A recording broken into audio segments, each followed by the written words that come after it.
Character Building by Booker T. Washington. Publisher's Explanation. Mr. Washington's habit has for many years been to deliver a practical, straightforward address to the students of Tuskegee Institute on Sunday evening. These addresses have had much to do with the building up of the character of his race, for they are very forcible explanations of character building. The speaker has put into them his whole moral earnestness, his broad common sense, and, in many places, his eloquence. Many of Mr. Washington's friends have said that some of these addresses are the best of his utterances. They have an additional interest, because they show him at his work and give an inside view of the school. This volume is made up of selections from these addresses, chosen by Mr. Washington himself. End of Publisher's Explanation. Preface to Character Building. A number of years ago, when the Tuskegee Normal and Industrial Institute was quite small, with only a few dozen students and 2 or 3 teachers, I began the practice of giving what were called Sunday evening talks to the students and teachers. These addresses were always delivered in a conversational tone, and much in the same manner that I would speak to my own children around my fireside. As the institution gradually grew from year to year, friends suggested that these addresses ought to be preserved, and for that reason, during the past few years they have been stenographically reported.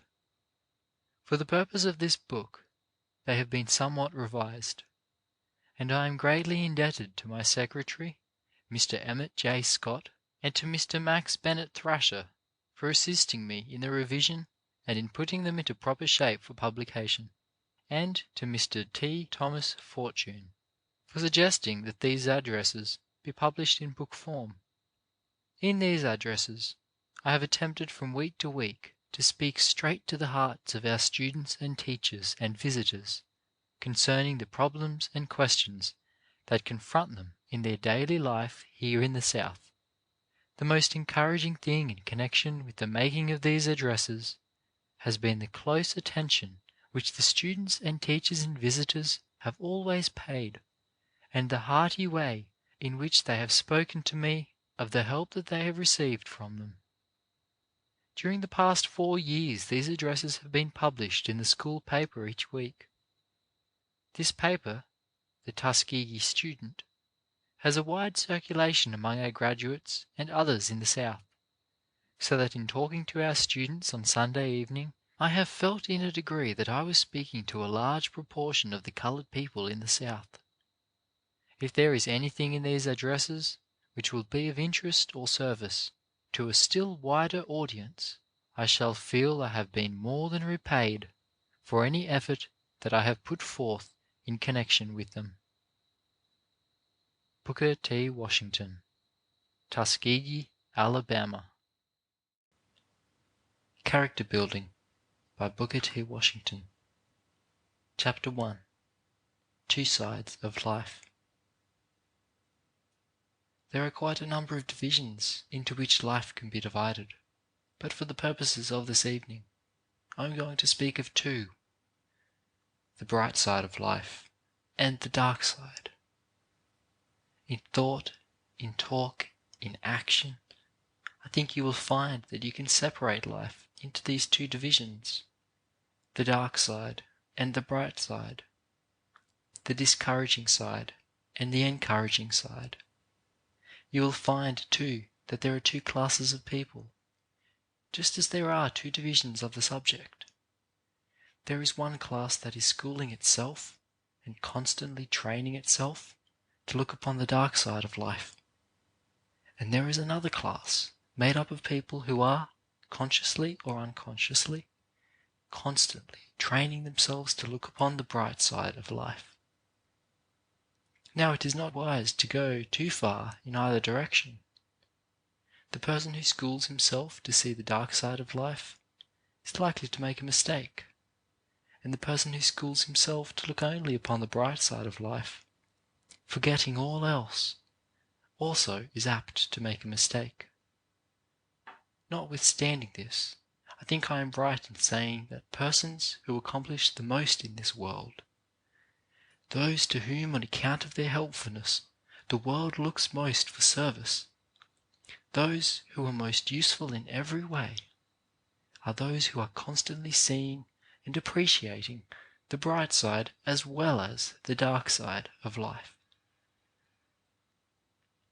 You will sometimes find two persons who get up in the morning, perhaps a morning that is overcast with shadows, a damp, wet, rainy, uninviting morning, and one of these persons will speak of the morning as being gloomy, will speak of the mud puddles about the house, of the rain, and of all of the disagreeable features.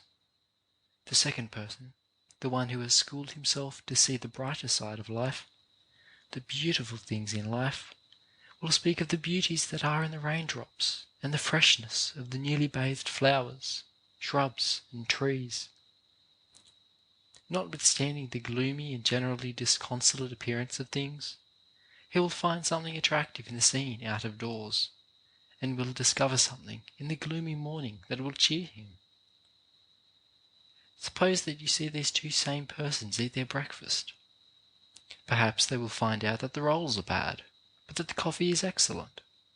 If the rolls are poor, it is a great deal better in such a case to get into the habit, a habit that you will find pays from every standpoint, of being able to forget how unpalatable they are, and to let your thoughts dwell upon the good and satisfactory coffee. Call the attention of your near neighbour at the table to the excellence of the coffee. What is the result of that kind of schooling? You will grow up to be an individual whom people will like to see coming near them, an individual to whom people will go for encouragement when the hours are dark and when everything seems to be discouraging. In just the same way, when you go into the classrooms to recite your lessons, do not dwell upon any mistakes that you may think you see the teacher make, or upon any weakness in the presentation of the lesson. All teachers make mistakes sometimes, and you may depend upon it that it is an excellent teacher and a person of fine character who, when he or she has made a mistake, says frankly and plainly, "I have made a mistake," or "I don't know." It takes a very good and a very bright teacher to say, "I don't know." No teacher knows everything about every subject. A good teacher will say frankly and clearly, "I don't know. I cannot answer that question."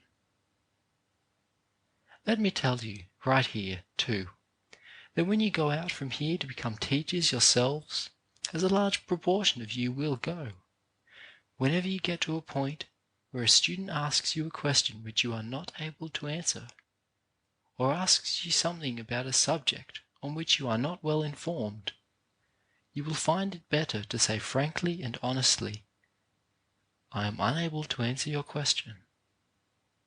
Your students will respect you a great deal more for your frankness and honesty. Education is not what a person is able to hold in his head, so much as it is what a person is able to find.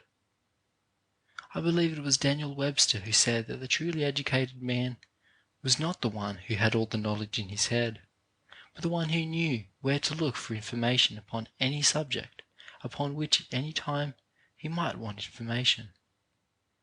Each individual who wishes to succeed must get that kind of discipline. He must get such training that he will know where to go and get facts, rather than try to train himself to hold all facts in his head. I want you to go out from this institution so trained and so developed that you will be constantly looking for the bright, encouraging, and beautiful things in life. It is the weak individual, as a rule, who is constantly calling attention to the other side, to the dark and discouraging things of life. When you go into your classrooms, I repeat, try to forget and overlook any weak points that you may think you see. Remember and dwell upon the consideration that has been given to the lesson, the faithfulness with which it was prepared, and the earnestness with which it is presented. Try to recall and to remember every good thing and every encouraging thing which has come under your observation, whether it has been in the classroom or in the shop or in the field. No matter where you are, seize hold on the encouraging things with which you come in contact. In connection with the personality of their teachers, it is very unfortunate for students to form a habit of continually finding fault, of criticizing, of seeing nothing but what the student may think are weak points. Try to get into a frame of mind where you will be constantly seeing and calling attention to the strong and beautiful things which you observe in the life and work of your teachers. Grow into the habit of talking about the bright side of life. When you meet a fellow student, a teacher, or anybody, or when you write letters home, get into the habit of calling attention to the bright things of life that you have seen, the things that are beautiful, the things that are charming. Just in proportion as you do this, you will find that you will not only influence yourself in the right direction, but that you will also influence others that way. It is a very bad habit to get into, that of being continually moody and discouraged, and of making the atmosphere uncomfortable for everybody who comes within 10 feet of you. There are some people who are so constantly looking on the dark side of life that they cannot see anything but that side.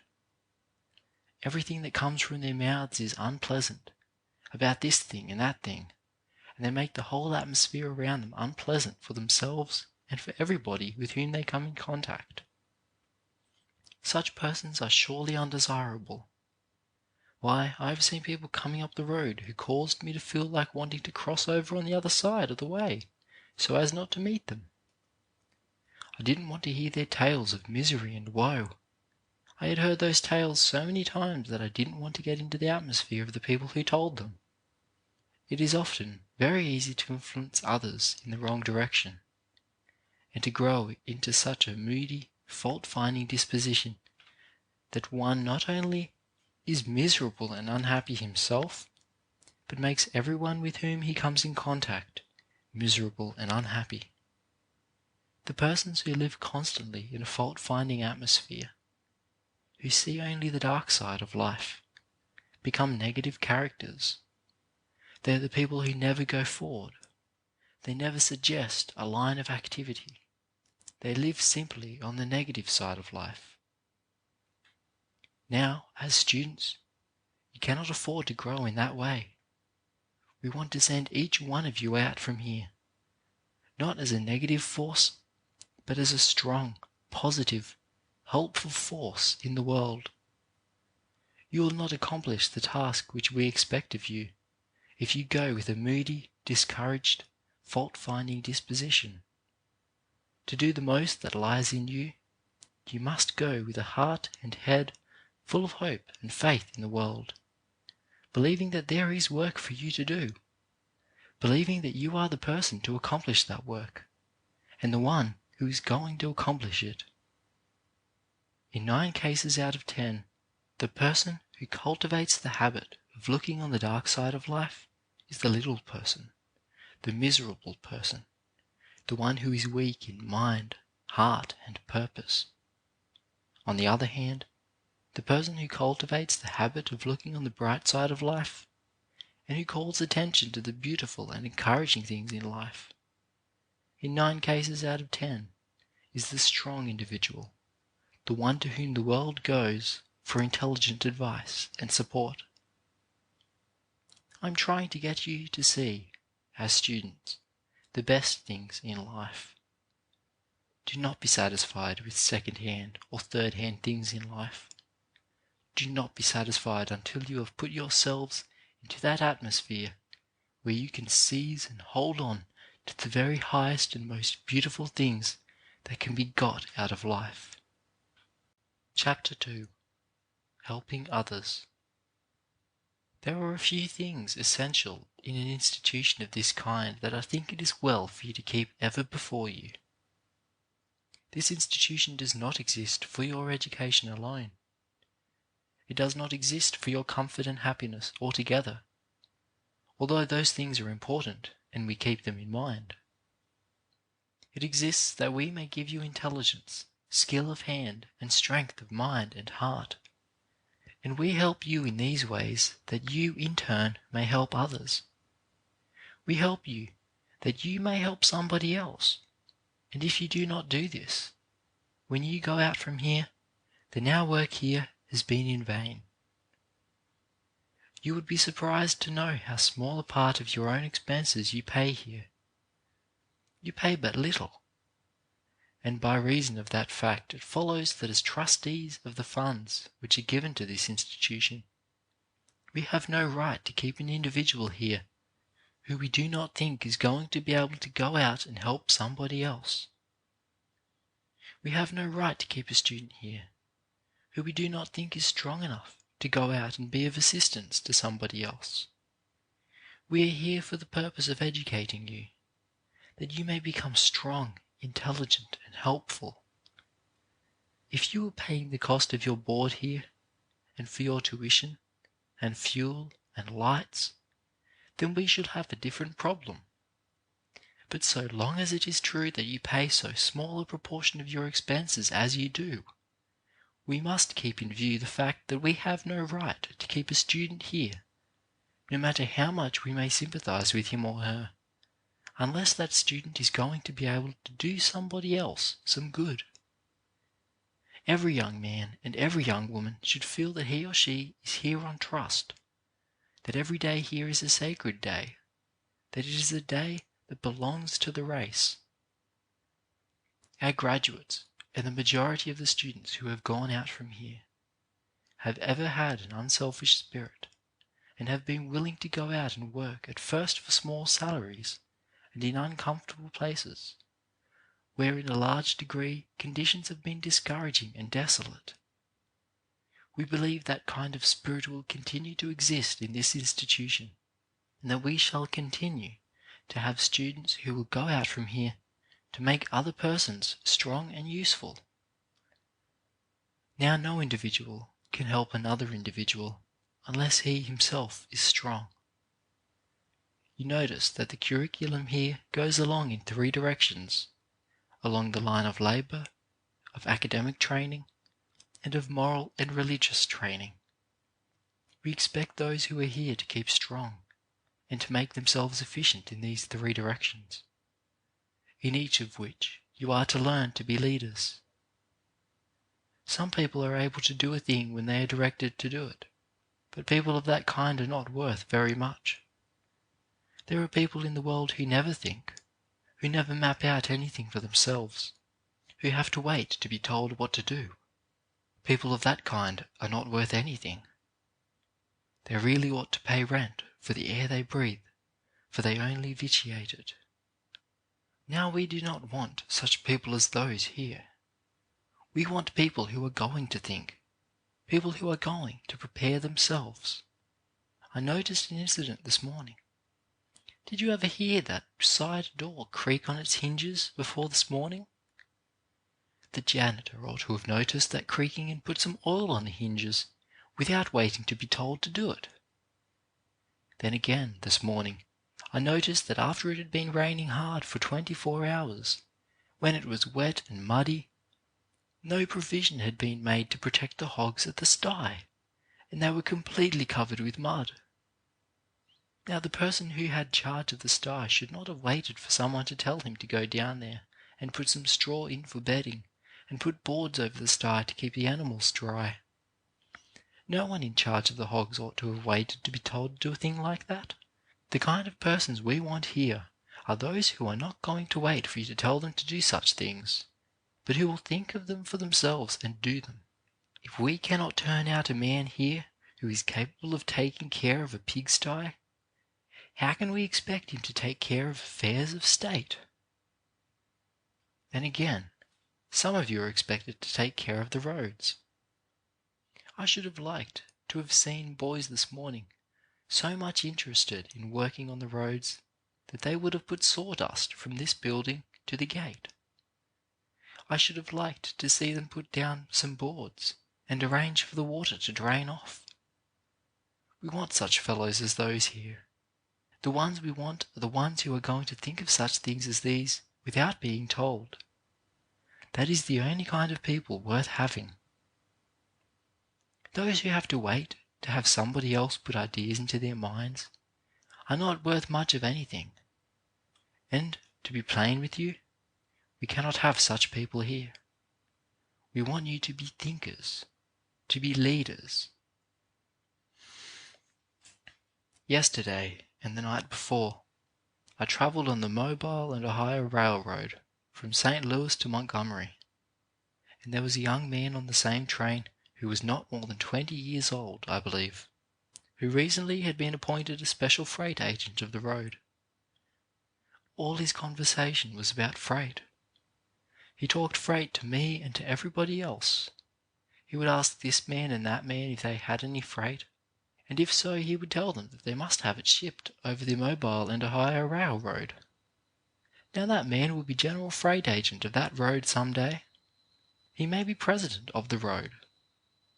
But suppose he had sat down and gone to sleep, and had waited for someone to come to him to inquire the best way to ship freight. Do you suppose he would ever have secured any freight to ship? Begin to think. If you cannot learn to think, why, you will be of no use to yourself or anybody else. Every once in a while, about every 3 months, we have to go through the process of weeding out among the students.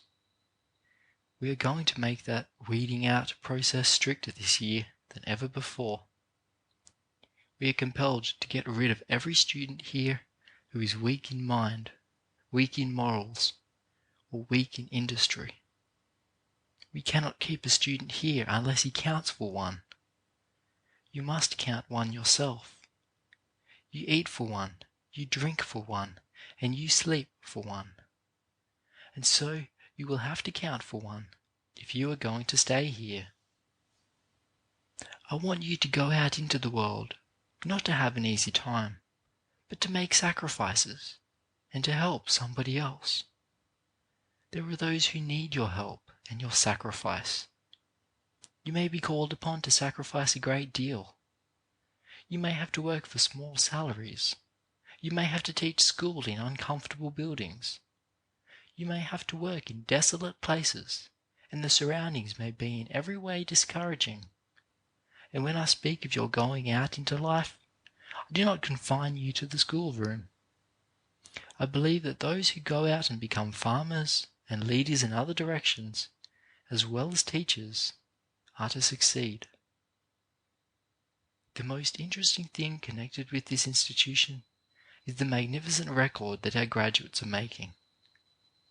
As the institution grows larger, we do not want to lose the spirit of self-sacrifice, the spirit of usefulness which the graduates and the students who have gone out from here have shown. We want you to help somebody else. We want you not to think of yourselves alone.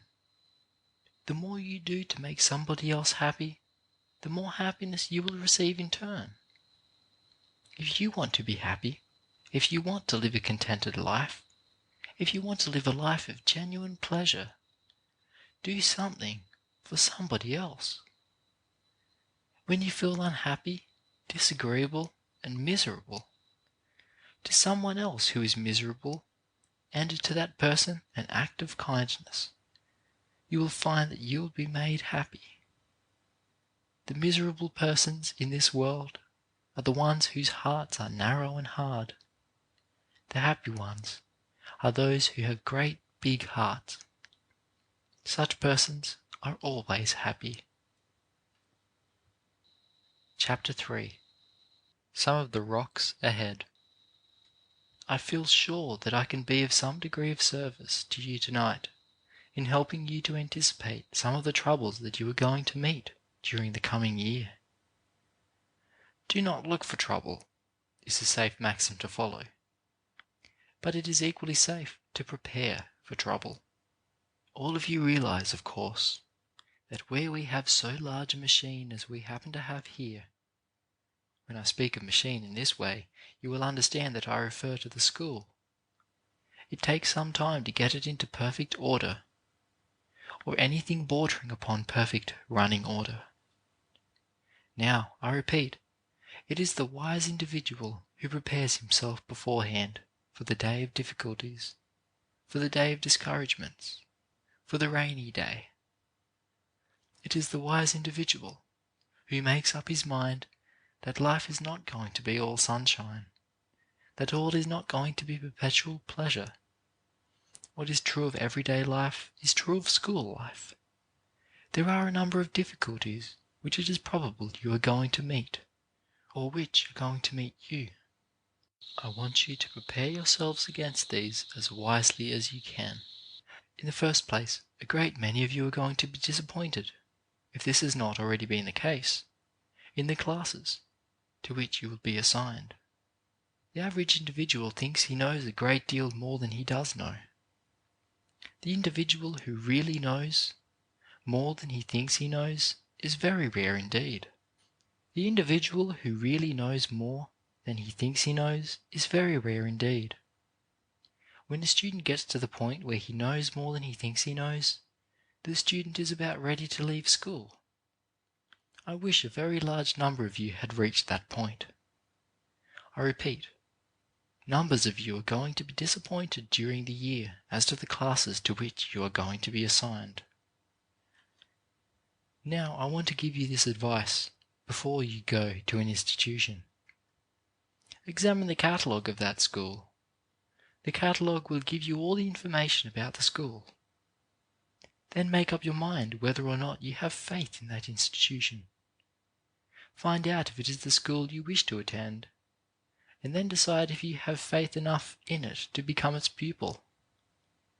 Then, if you have once done this, make up your mind that those who are placed over you as your teachers have had more experience than you can have had, and that they are therefore able to advise you as to your classes. Make up your mind that if you are asked to go into a lower class than you think your ability entitles you to go into, you are going to follow the advice and instruction of the people who are older than you and who have more education than you have. Another way in which you are going to be disappointed and be made homesick perhaps, if you have not already so, is in the rooms to which you are going to be assigned. You are going to get rooms that you do not like. They will not be, perhaps, as attractive as you desire, or they will be too crowded. You are going to be given persons for roommates with whom you think it is going to be impossible to get along pleasantly, people who are not congenial to you. During the hot months, your rooms are going to be too hot, and during the cold months, they are going to be too cold. You are going to meet with all these difficulties in your rooms. Make up your mind that you are going to conquer them. I have often said that the students who in the early years of this school had such hard times with their rooms have succeeded grandly. Many of you now live in palaces compared to the rooms which those students had. I am sure that the students who attend this school find that the institution is better fitted every year to take care of them than it was the year previous. From year to year, there has been a steady growth in accommodations, and that is all that we can wish or expect. From year to year, we do not forget that it is our duty to make students more comfortable than in previous years, and we are steadily growing in that direction. But notwithstanding all this, we cannot do all that we want to do. Make up your minds, then, that you are going to find difficulties in your room, in reference to your roommates, the heat, the cold, and any number of things that concern your stay in the buildings. But in all these matters, keep in mind the high purpose for which you came here, to get an education. Get that thought into your heart and body, and it will enable you to be the master of all these little things, all these minor and temporary obstacles. Many of you are going to be disappointed in regard to your food, notwithstanding all the care we may try to take and want to take. Many of you are going to be disappointed in this respect. But how little is the meaning of one meal, How little a thing is being inconvenienced by one meal as compared with something that is going to be a part of you all the remainder of your lives. It is not for the food, the room, or the minor things that you have come here. It is to get something into your minds and hearts that will make you better, that will stand by you and hold you up, and make you useful all through life.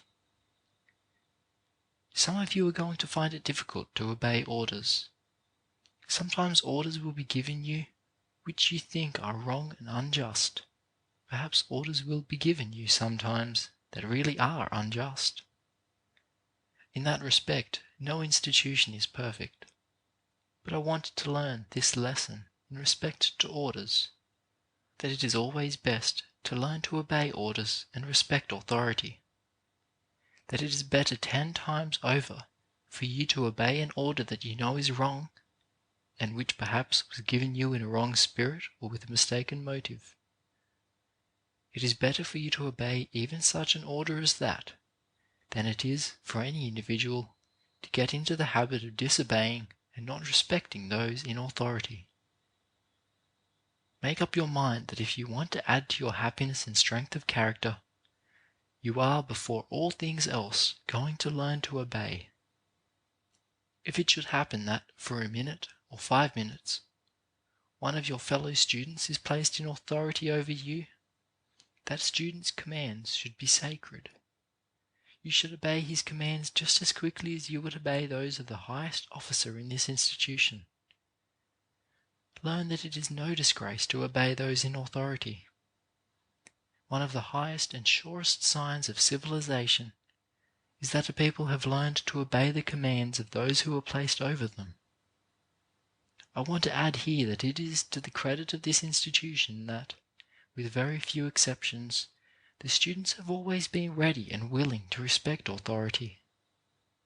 I want you to see, as I think you will see, that having a hard time, running up against difficulties here and there, helps to make an individual strong, and also helps to make him powerful.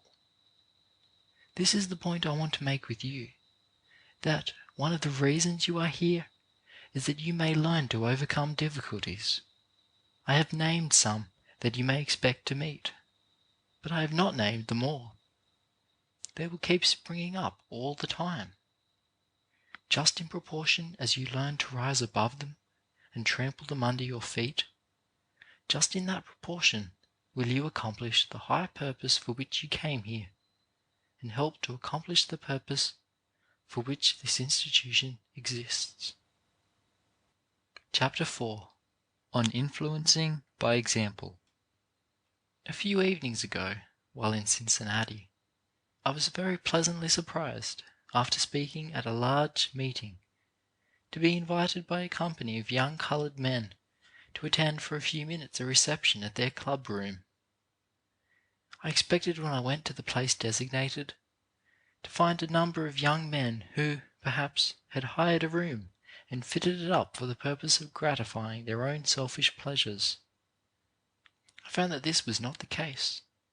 Instead, I found 15 young men whose ages ranged from 18 to 20 years, who had banded themselves together in a club known as the Winona Club, for the purpose of improving themselves, and, further, for the purpose, as far as possible, of getting hold of other young colored men in the city who were inclined in the wrong direction. I found a room beautifully fitted up, with a carpet on the floor, with beautiful pictures upon the walls, with books and pictures in their little library, and with 15 of the brightest, most honest, and cleanest looking young men that it has been my pleasure to meet for a long time.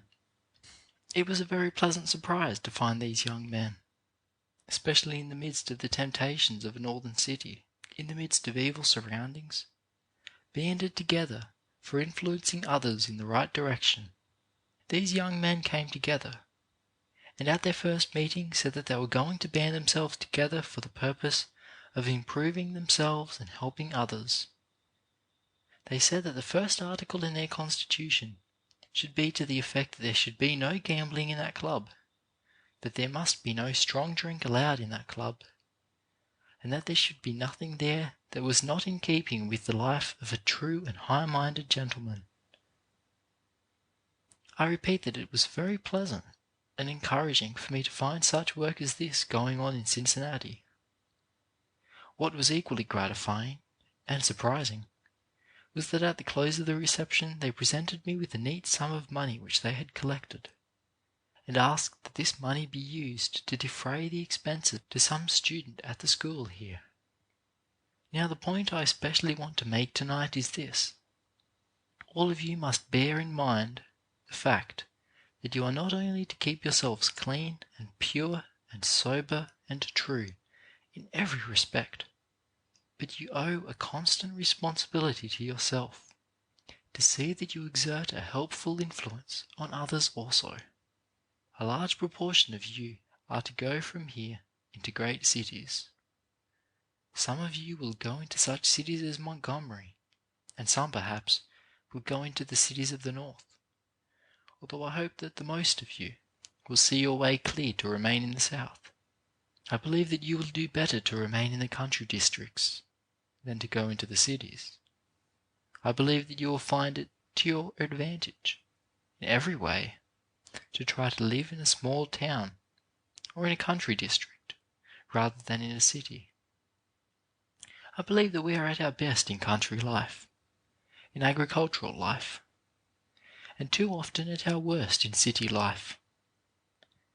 Now when you go out into the world for yourselves, you must remember in the first place that you cannot hold yourselves up unless you keep engaged and out of idleness. No idle person is ever safe, whether he be rich or poor. Make up your minds, whether you are to live in the city or in the country, that you are going to be constantly employed. In a rich and prosperous country like America, there is absolutely no excuse for persons living in idleness. I have little patience with persons who go around whining that they cannot find anything to do.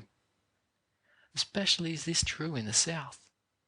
Where the soil is cheap, there is little or no excuse for any man or woman going about complaining that he or she cannot find work. You cannot set proper examples unless you yourself are constantly employed.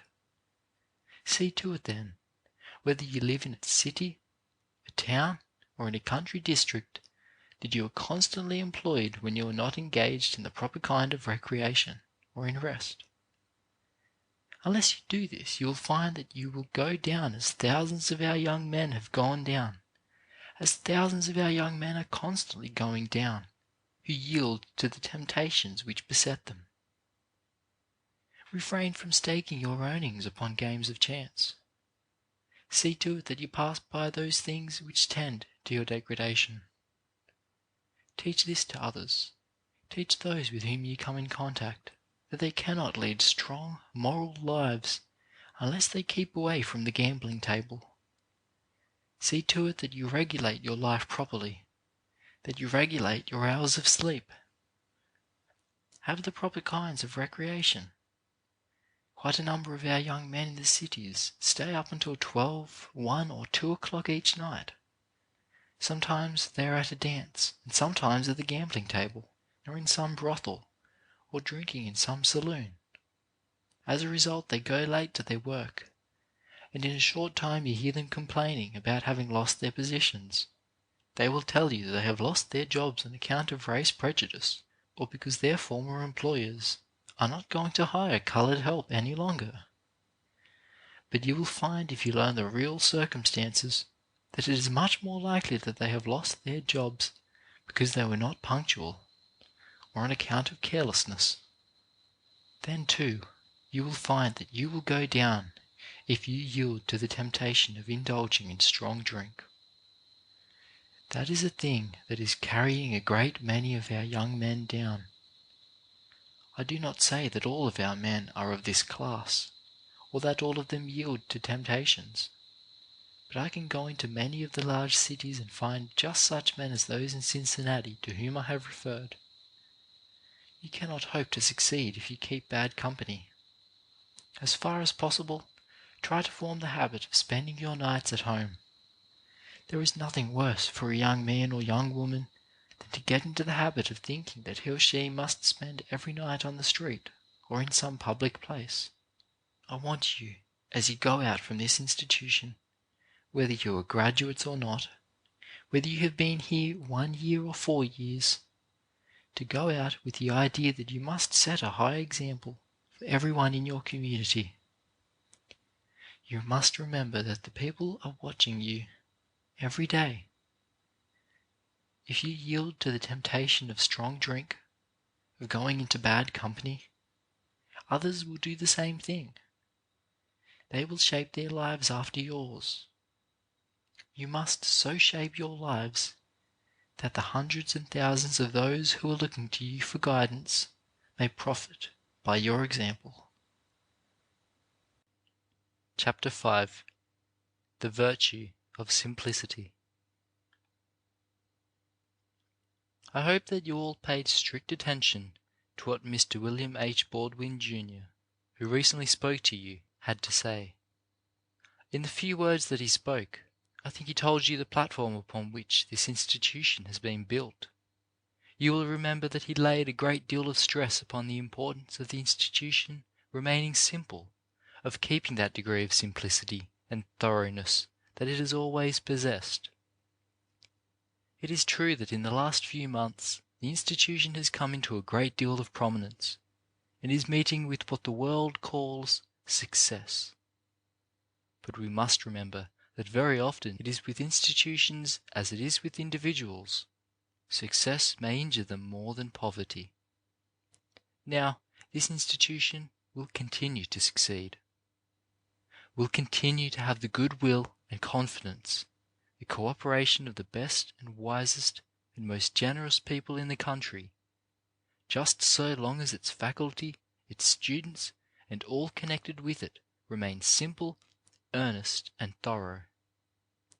Just as soon as in any department there are indications that we are beginning to become what the world calls stuck up, just so soon will the people lose confidence in us and will fail to support us, and just so soon will the institution begin to decay.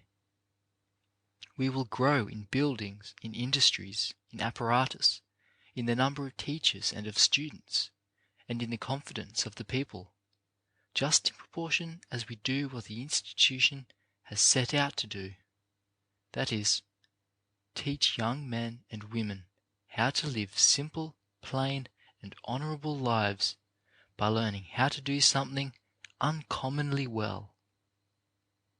When I speak of humbleness and simplicity, I do not mean that it is necessary for us to lose sight of what the world calls manhood and womanhood, that it is necessary to be cringing and unmanly. But you will find in the long run that the people who have the greatest influence in the world are the humble and simple ones. Now we must not only remain humble, but we must be very sure that whatever is done in every department of the school is thoroughly done. Any institution runs a great risk when it begins to grow larger in numbers or larger in any respect. It can succeed then only in proportion as those who have responsibilities are conscientious in the highest degree. We can succeed in putting up good buildings only in proportion as everyone performs well his part in the erection of each building. We can succeed only in proportion as the student who makes the mortar, who lays the bricks, puts his whole conscience into that work and does it just as thoroughly as it is possible for him to do it. If he is mixing mortar, he must do it just as well as he can, and then, tomorrow, must do it still better than he did it today, and the next week better than he did it this week. The student who lays the bricks must learn to lay each brick as well as it is possible for him to lay it, and then do still better work on the morrow. We must remember, too, that we have a certain amount of responsibility to care for our buildings, and that a great deal of interest should be taken not only in putting up all our buildings thoroughly, but in looking out for their preservation as well. We must see to it that the buildings which the students have worked so hard to erect, and which generous friends have so kindly enabled us to secure, are not marred in any way. You must make new students know that this property is yours, and that every building here is yours. No student has any right to mar in any way what you have worked so hard to erect, and your friends have been generous enough to provide. If you find a student drawing a lead pencil across a piece of plastering which you have put on, you must let that student know that he is destroying what you have worked hard to create, and that when he destroys that building, he is destroying something which students yet to come should have the opportunity of enjoying. We want to be sure that in every industry, in every department of the institution, there is simplicity, humbleness, and thoroughness. Whatever is entrusted to you to do in the industrial departments, in the classrooms, be sure that you put your whole heart into that thing. We do not expect to have fine, costly buildings, nor do we want to have them. But we do expect to have well-constructed buildings and attractive buildings, and if we can go on in this simple, humble way, the time will come when we shall have all the buildings we need. Just in proportion as our friends see that we are worthy of these good things, they will come to us. We want to be sure that in no department is there any wastefulness. We must try to make every dollar go as far as possible. We must stretch a dollar, as I have heard Mr. Boardman say, until it can be stretched no further. Now, there will be waste unless we put our conscience into everything that we do.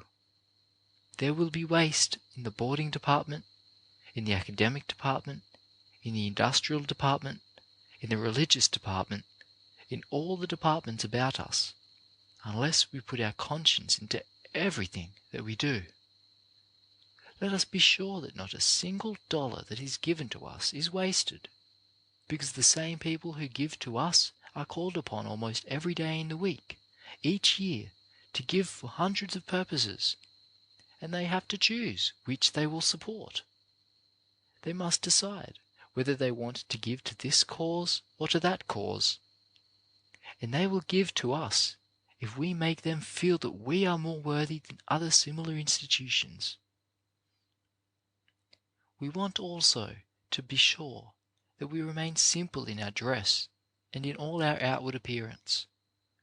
I do not like to see a young man who is poor, and whose tuition is being paid by someone, and who has no books, sometimes has no socks, sometimes has no decent shoes, wearing a white, stiff, shining collar, which he has sent away to be laundered. I do not like to ask people to give money for such a young man as that.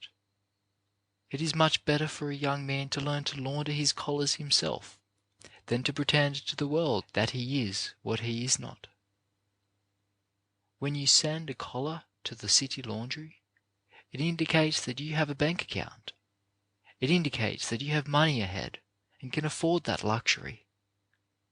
Now, I do not believe that you can afford it, and that kind of pretense and that kind of acting do not pay.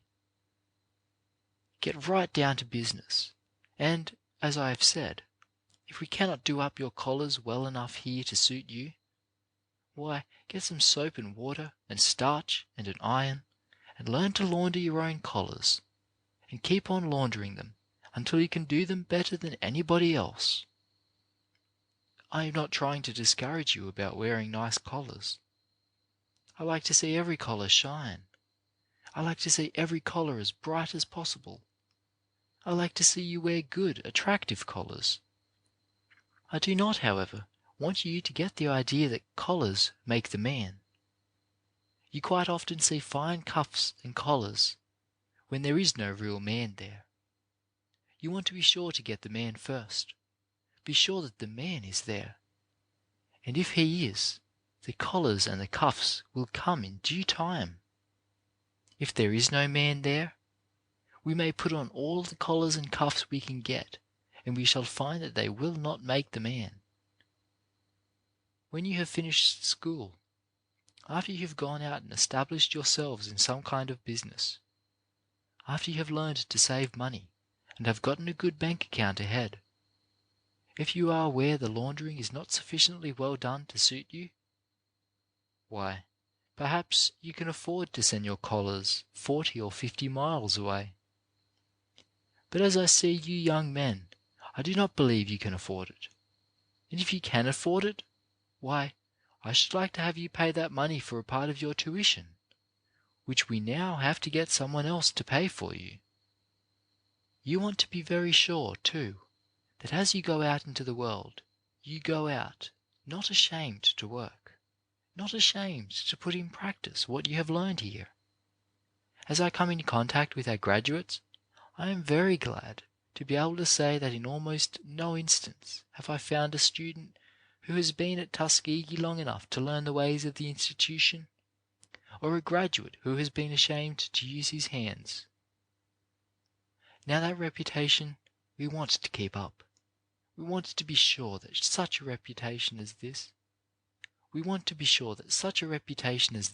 follows every student who goes out. And then be very sure that you are simple in your words and your language. Write your letters in the simplest and plainest manner possible. Who of you did not understand what was said by Mr. John D. Rockefeller, Jr. when he spoke from this platform a few evenings ago? Was there a single word or a single reference or figure of speech that he used that you did not understand the full force of, or did not appreciate? Here is a man whose father is perhaps the richest man in the world, and yet there was no tomfoolery about his speech. Every word was simple and plain, and everybody could understand everything that he said. He used no Latin or Greek quotations. Some people get the idea that if they can get a little education and a little money ahead, and can talk so that no one can understand them, they are educated. That is a great mistake, because nobody understands them, and they do not understand themselves. Now, the world has no sympathy with that kind of thing. If you have anything to write, write it in the plainest manner possible. Use just as few words as possible, and as simple words as possible. If you can get a word with one syllable that will express your meaning, use it in preference to one of 2 syllables. If you cannot get a suitable word of 1 syllable, try to get one of 2 syllables instead of 3 or 4. At any rate, make your words just as short as possible, and your sentences as short and simple as you can make them. There is great power in simplicity. Simplicity of speech, simplicity of life in every form. The world has no patience with people who are superficial, who are trying to show off, who are trying to be what the world knows they are not. You know you sometimes get frightened and discouraged about the laws that some of the states are inclined to pass, and that some of them are passing, but there is no state, there is no municipality, there is no power on earth that can neutralize the influence of a high, pure, simple and useful life. Every individual who learns to live such a life will find an opportunity to make his influence felt. No one can in any way permanently hold back a race of people who are getting those elements of strength which the world recognizes, which the world has always recognized, and which it always will recognize, as indicating the highest type of manhood and womanhood. There is nothing, then, to be discouraged about. We are going forward, and we shall keep going forward if we do not let these difficulties which sometimes occur discourage us. You will find that every man and every woman who is worthy to be respected and praised and recognized will be respected and praised and recognized. Character Building by Booker T. Washington. Chapter 6. Have you done your best? This talk was given at the middle of the school year. If you have not already done so, and I hope you have, I think that you will find this a convenient season for each one of you to stop and to consider your school year very carefully, to consider your life in school from every point of view, to place yourselves, as it were, in the presence of your parents or your friends at home, to place yourselves in the presence of those who stand by and support this institution, to place yourselves in the presence of your teachers and of all who are in any way interested in you. Now, suppose you were tonight sitting down by your parents' side, by their fireside, looking them in the face, or by the side of your nearest and dearest friends, those who have done the most for you, those who have stood by you most closely. Suppose you are in that position. I want to ask you to answer this question. In considering your school life, in your studies, for example, during the year thus far, have you done your best? Have you been really honest with your parents, who have struggled, who have sacrificed, who have toiled for years in ways you do not know of, in order that you might come here and in order that you might remain here? Have you really been interested in them? Have you really been honest with your teachers? Have you been honest with those who support this institution? Have you really, in a word, in the preparation and recitation of your lessons, done your level best? Right out from your hearts, have you done your best? I fear that a great many of you, when you look your conscience squarely in the face, when you get right down to your real selves, at the bottom of your lives, must answer that you have not done your best. There have been precious minutes, there have been precious hours that you have completely thrown away, hours for which you cannot show a single return. Now, if you have not done your level best, right out straight from your heart, in the preparation and recitation of your lessons, and in all your work, it is not too late for you to make amends. I should be very sorry if I waited until the end of the term to remind you of this, because it would then be too late.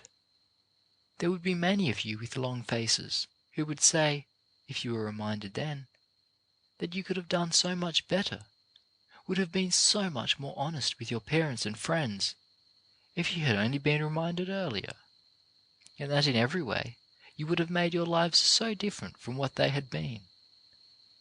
Now it isn't too late.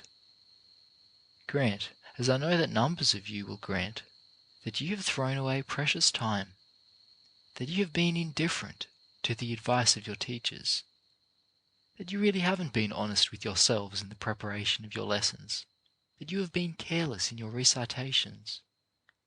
I want you to be really honest with yourselves and say, from tonight on, I am going to take charge of myself.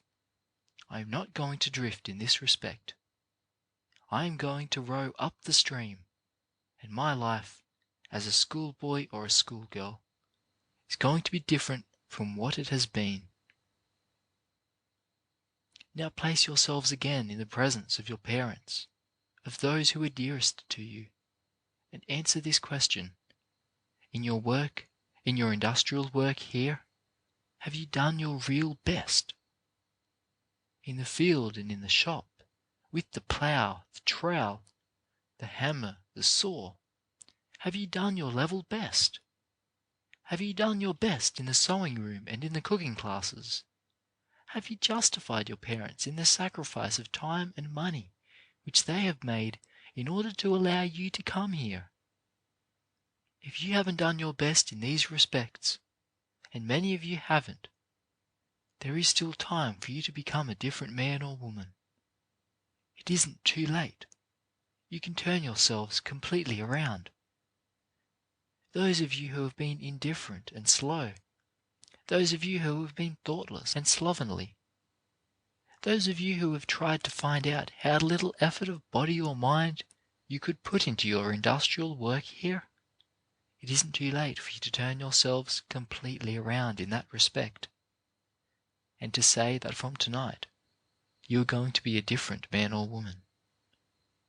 Have you done your level best in making your surroundings what the school requires, what your school life should be, in learning how to take care of your bodies, in learning how to keep your bodies clean and pure, in the conscientious, systematic use of the toothbrush?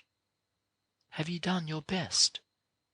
Have you been downright honest in that respect alone?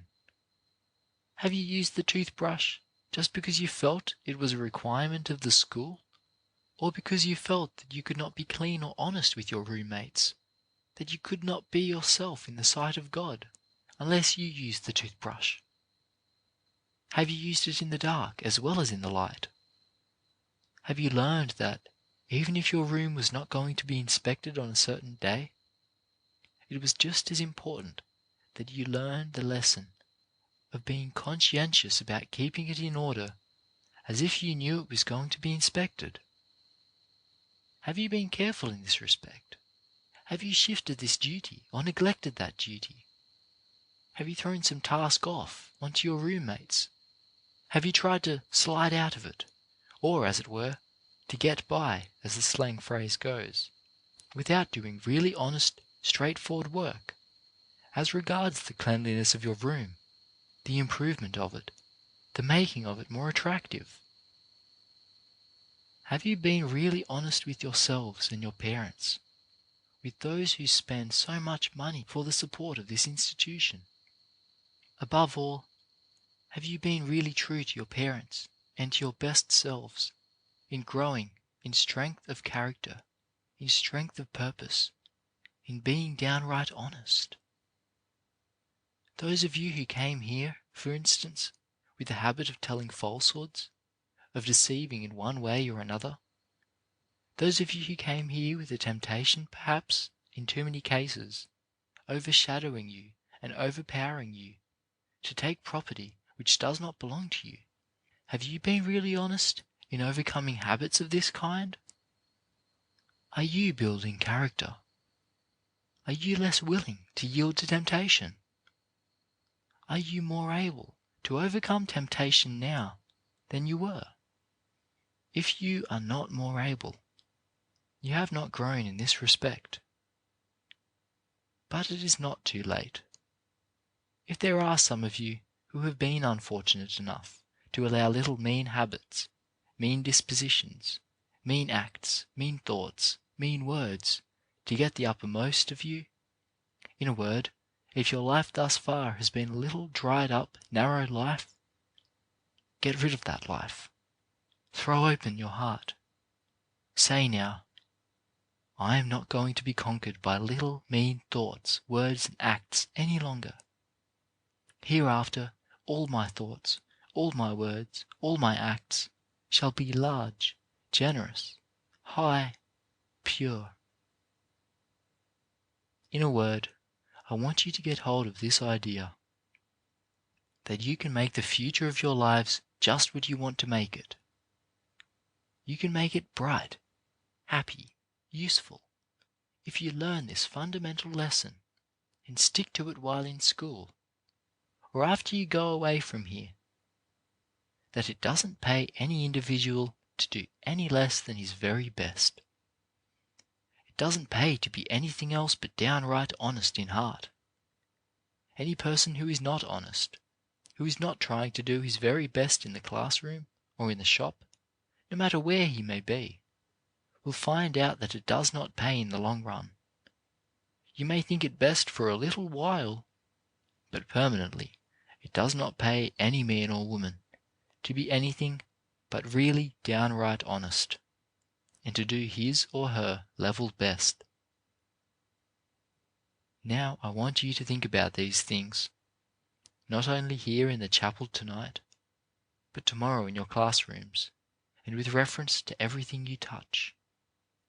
I want to see you let it shine out, even at the very ends of your fingers, that you are doing your best in everything. Do this, and you will find that at the end of the year, that you are growing stronger, purer, and brighter, that you are making your parents and those interested in you happier, and that you are preparing yourselves to do what this institution and the country expect you to do. Character Building by Booker T. Washington. Chapter 7. Don't be discouraged. Last Sunday evening I spoke to you for a few minutes regarding the importance of determining to do the right thing in every phase of your school life. There are a few things that enter into student life which, in a very large degree, cause the untrue to fall by the wayside, and which prevent students from doing their very best. Among these things is the disposition to grow discouraged. Very many people, very many students, who otherwise would succeed, who would go through school creditably, graduating with honours, have failed to succeed because they became discouraged. Now there are a number of things in school life that cause a student to become discouraged, and I am going to try to enumerate a few of them, although I do not know that I shall mention nearly all of them. Students frequently become discouraged on account of their industrial work. It is not of the character that they want it to be, or they do not get assigned to the trade they want to work at. Still others become discouraged because of their classroom studies. They find that their studies are difficult, that their lessons are too long, and their memories too short. They find that they cannot understand the teacher, or they find that the teacher does not understand them. Some become discouraged because they think that they are entirely misunderstood, are misunderstood by their classmates and by their teachers. They think that their efforts in the classroom and in the shop are not properly appreciated. Others become discouraged because they feel that they are without friends.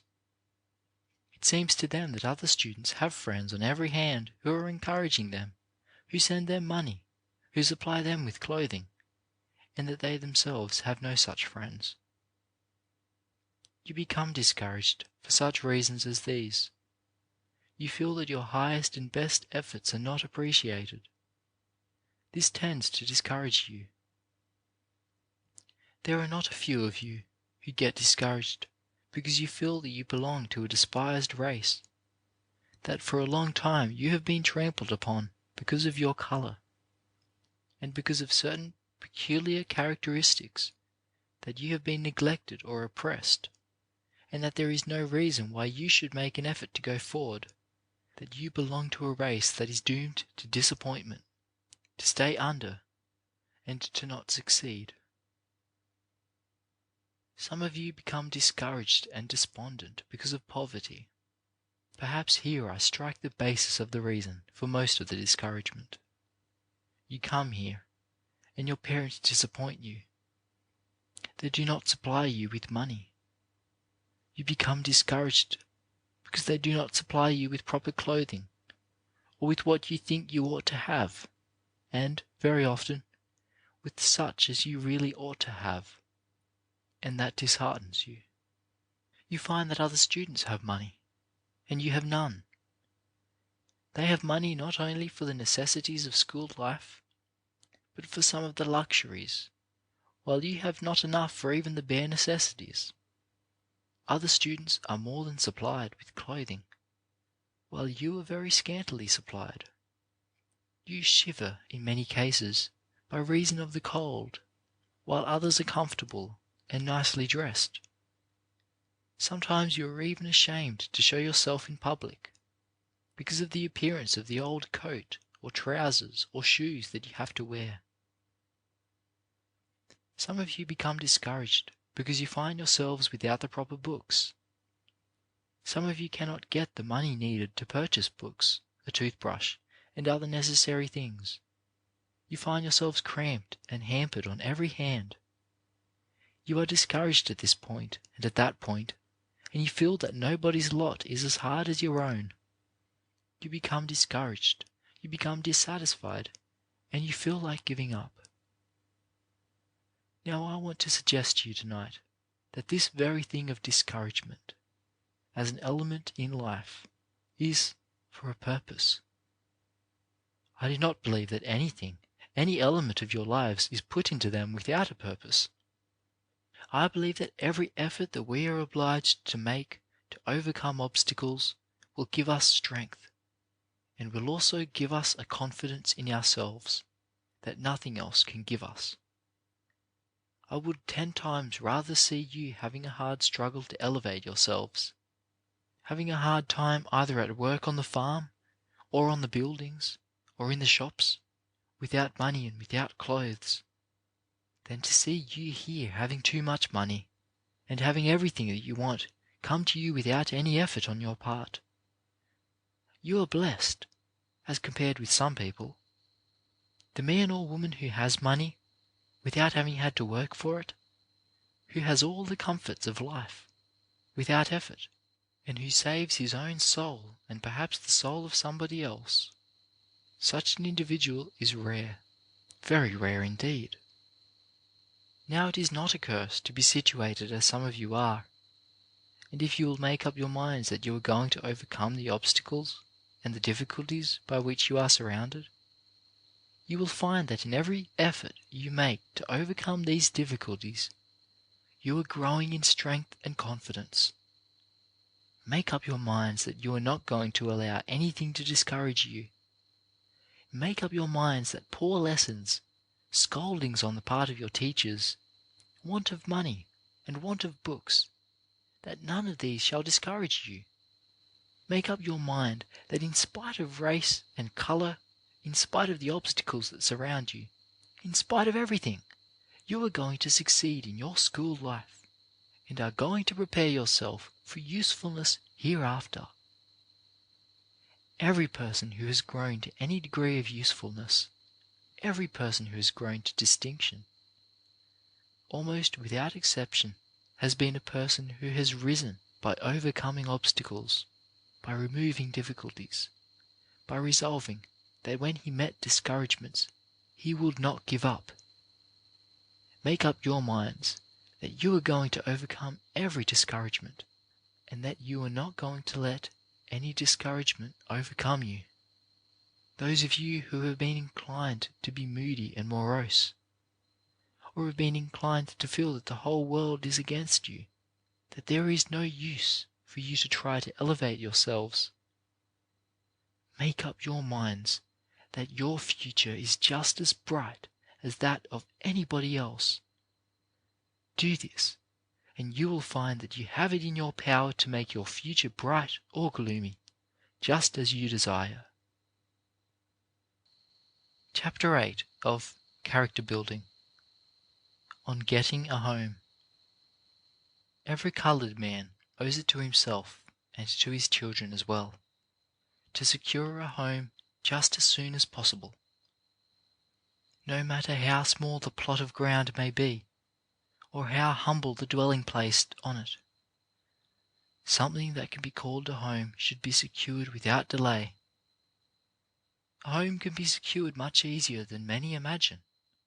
A small amount of money saved from week to week, or from month to month, and carefully invested in a piece of land, will soon secure a site upon which to build a comfortable house.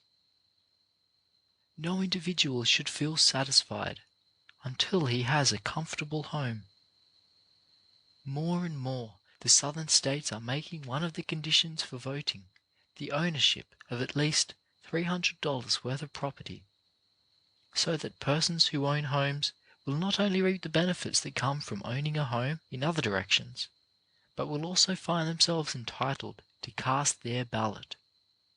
Care should be taken as to the location of the land. It is of little advantage to secure a lot in some crowded, filthy alley. One should try to secure a lot on a good street, a street that is carefully and well worked, so that the surroundings of the home will be enjoyable.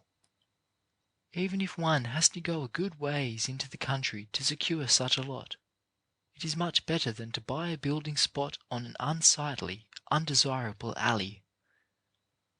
I believe that our people do best, as a rule, to buy land in the country instead of in the city. But in either case, we should not rest until we have secured a home in one place or the other. No man has a right to marry and run the risk of leaving his wife at his death without a home. I notice with regret that there are many of our people who have already bought homes, who, after they have secured the land, paid for it, and built a cabin containing 2 or 3 rooms, do not seek to go any further in the improvement of the property. In the first place, in too many cases the house and yard, especially the yard, are not kept clean. The fences are not kept in repair. Whitewash and paint are not used as they should be. No matter if the house is paid for, the greatest care should be exercised to see that it is kept in first-class repair, that the walls of the house and the fences are kept neatly painted or whitewashed, that no palings are allowed to fall off the fence, or if they do fall off, to remain off. If there is a barn or a hen house, these should be kept in repair, and should, like the house, be made to look neat and attractive by paint and whitewash. Paint and whitewash add a great deal to the value of a house.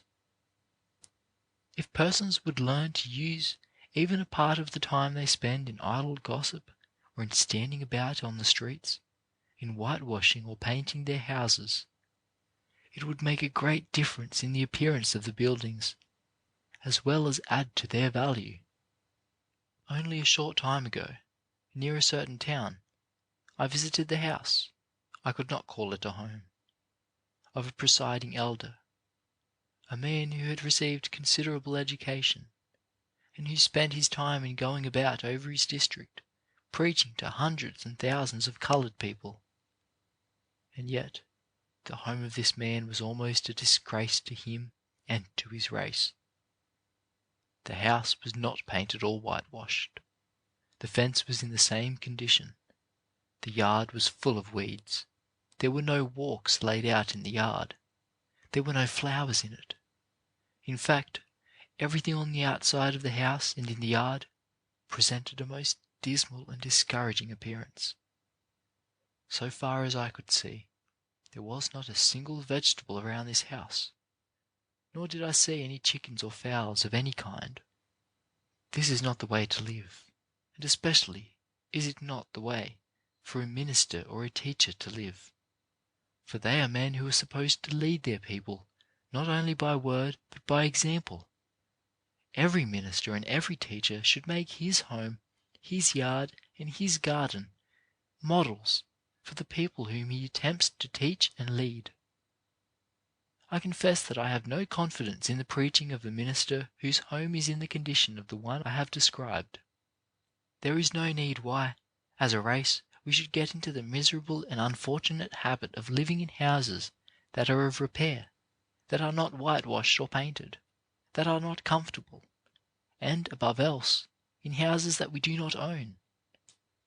There is no reason why we should not make our homes not only comfortable, but attractive, so that no one can tell from the outside appearance, at least, whether the house is occupied by a white family or a black family.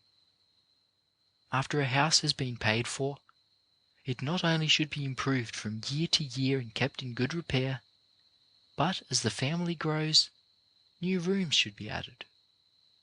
The house should not only be made comfortable, but should be made convenient.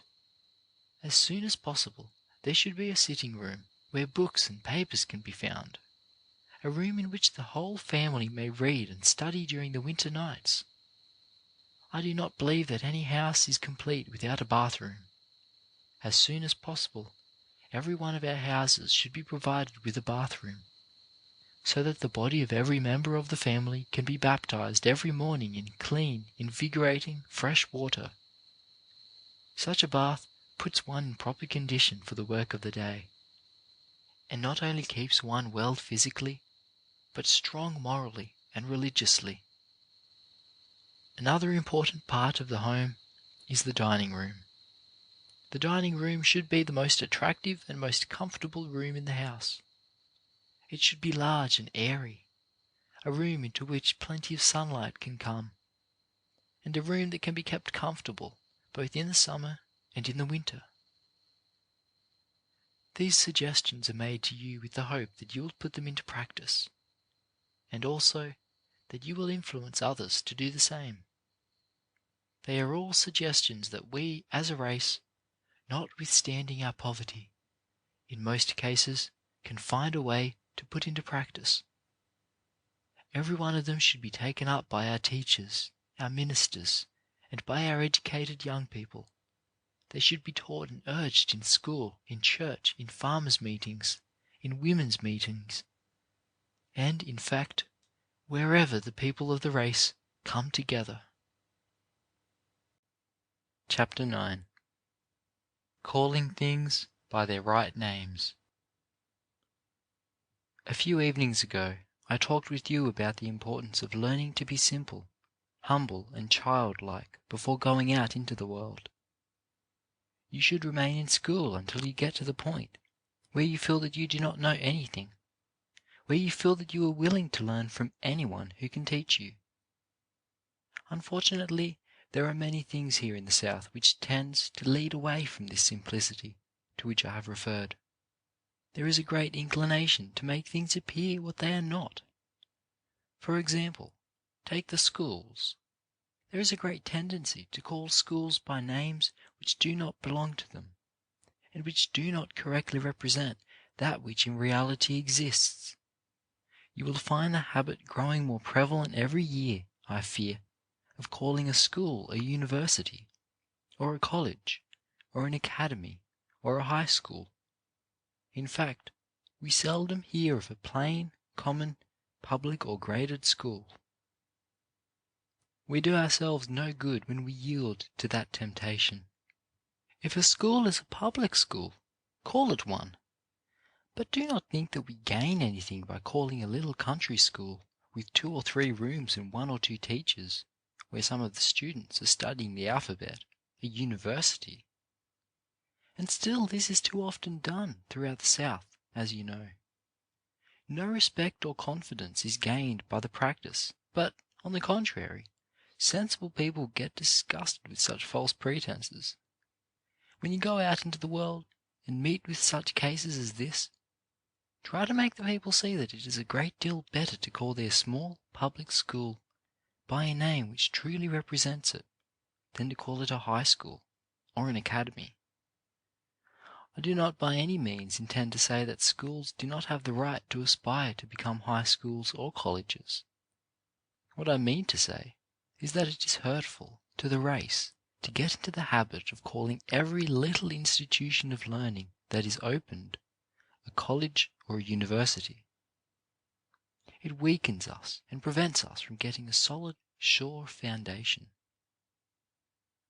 Again, we make the same mistake when we call every preacher or person who stands in a pulpit to read from it, doctor, whether or not that degree has been conferred upon him. Sensible people get tired of that kind of thing. The degree of Doctor of Divinity was once held in the highest esteem, and was conferred only upon those ministers who had really become entitled to it because of some original research or other work of high scholarship. Among highly educated people this rule holds still. But today, especially in the South, many a little institution that opens its doors, calls itself a college or a university, is beginning to confer degrees and make doctors of divinity of persons who are unworthy of degrees. And sometimes, should these persons fail to get an institution to confer a degree on them, they confer it on themselves. The habit is getting to be so common that in little towns the ministers are calling themselves doctors. One pastor will meet another and say, "Good morning, doctor." And the other, wishing to be as polite as his friend, will say, "How are you, doctor?" And so it goes on, until both begin to believe they really are doctors. Now this practice is not only ridiculous, but it is very hurtful to us as a race, and it should be discouraged. Much the same criticism may be made of many of those who teach. A person who teaches a little country school, perhaps in a brush arbor, is called professor. Every person who leads a string band is called professor. I was in a small town not long ago, and I heard the people speaking of someone as the professor. I was anxious to know who the professor was, so I waited a few minutes, and finally the professor came up, and I recognized him as a member of one of our preparatory classes. Now don't suffer the world to put you in this silly, ridiculous position. If people attempt to call you professor, or by any other title that is not yours, tell them that you are not a professor, that you are a simple Mister. That is a good enough title for anyone. We have the same right to become professors as any other people when we occupy positions which entitle us to that name, but we drag that title, which ought to be a badge of scholarship, down into the mud and mire when we allow it to be misapplied. We carry a similar kind of deception into our school work when, in the essays which we read and the orations which we deliver, we simply rehearse matter, a great deal of which has been copied from someone else. Go into almost any church where there is one of the doctors of divinity to whom I have referred, and you will hear sermons copied out of books and pamphlets. The essays, the orations, the sermons that are not the productions of the people who pretend to write them, all come from this false foundation.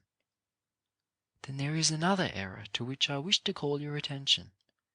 In many parts of the South, especially in the cities and towns, there are excellent public schools, well equipped in every way with apparatus and material, and provided with good, competent teachers. But in some cases these schools are crippled by reason of the fact that there are little denominational schools which deprive the public schools of their rightful attendance. If the schools can't be in the church of some particular denomination, it must be near it. In the average town, there may be the denominational school of the United Methodist Episcopal Church, of the Zion Church, of the Baptist Church, of the Wesleyan Methodist Church, and so on, all in different parts of the town.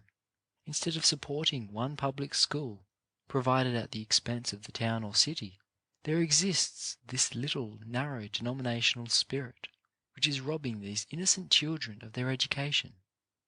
We want to say to such people as these, people who are content so to deprive their children and have them taught by some second-rate teacher, that they are wrong. We want you to let the people know that the great public school system of America is the nation's greatest glory, and that we do not help matters when we attempt to tear down the public school. Of course, it is the right and the duty of every denomination to erect its own theological seminaries and its colleges, where the special tenets of that denomination are taught to those who are preparing for its pulpit.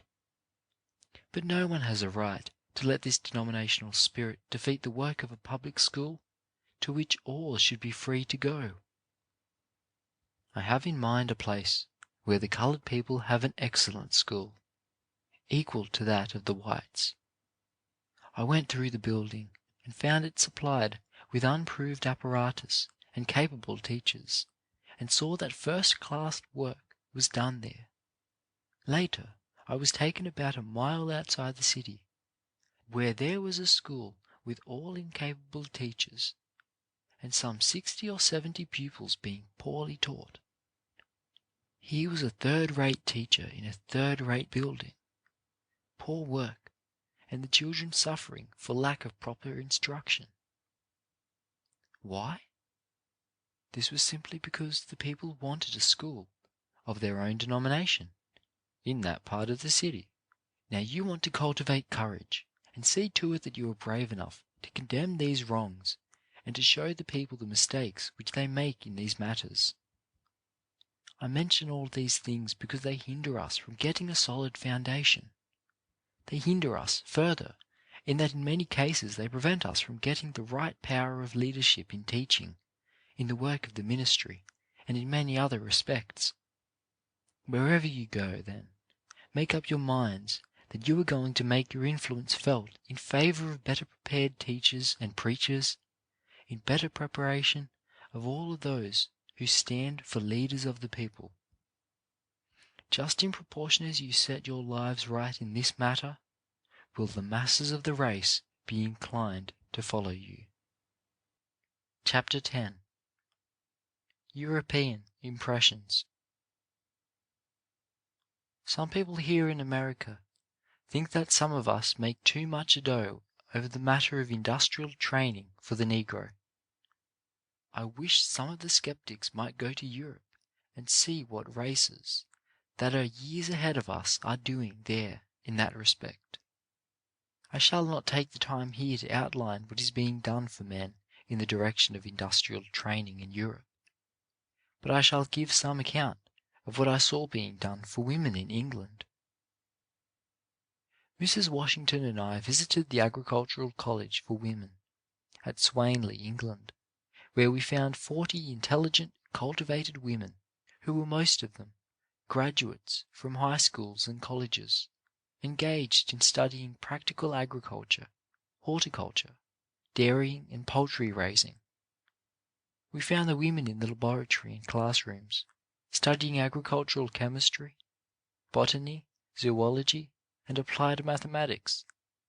And we also saw these same women in the garden, planting vegetables, trimming rose bushes, scattering manure, growing grapes, and raising fruit in the hothouses and in the field. As another suggestion for our people, I might mention that while I was in England, I knew one of the leading members of Parliament leaving his duties in that body for 3 days to preside at a meeting of the National Association of Poultry Raisers, which was largely attended by people from all parts of the United Kingdom. In the trip which Mrs. Washington and I made through Holland, we saw much which may be of interest to you. It has been said that God made the world, but the Dutch made Holland. For one to fully realize the force of this, one must see Holland for himself. One of the best ways to see the interior of Holland in the peasant life is to take a trip, as we did, on one of the canal boats plying between Antwerp in Belgium and Rotterdam in Holland. It was especially interesting for me to compare the rural life in Holland with the life of the country coloured people in the south. Holland has been made what it is very largely by the unique system of dikes or levees which have been built there to keep out the water of the ocean, and thus enable the people to use to advantage all the land there is in that small country.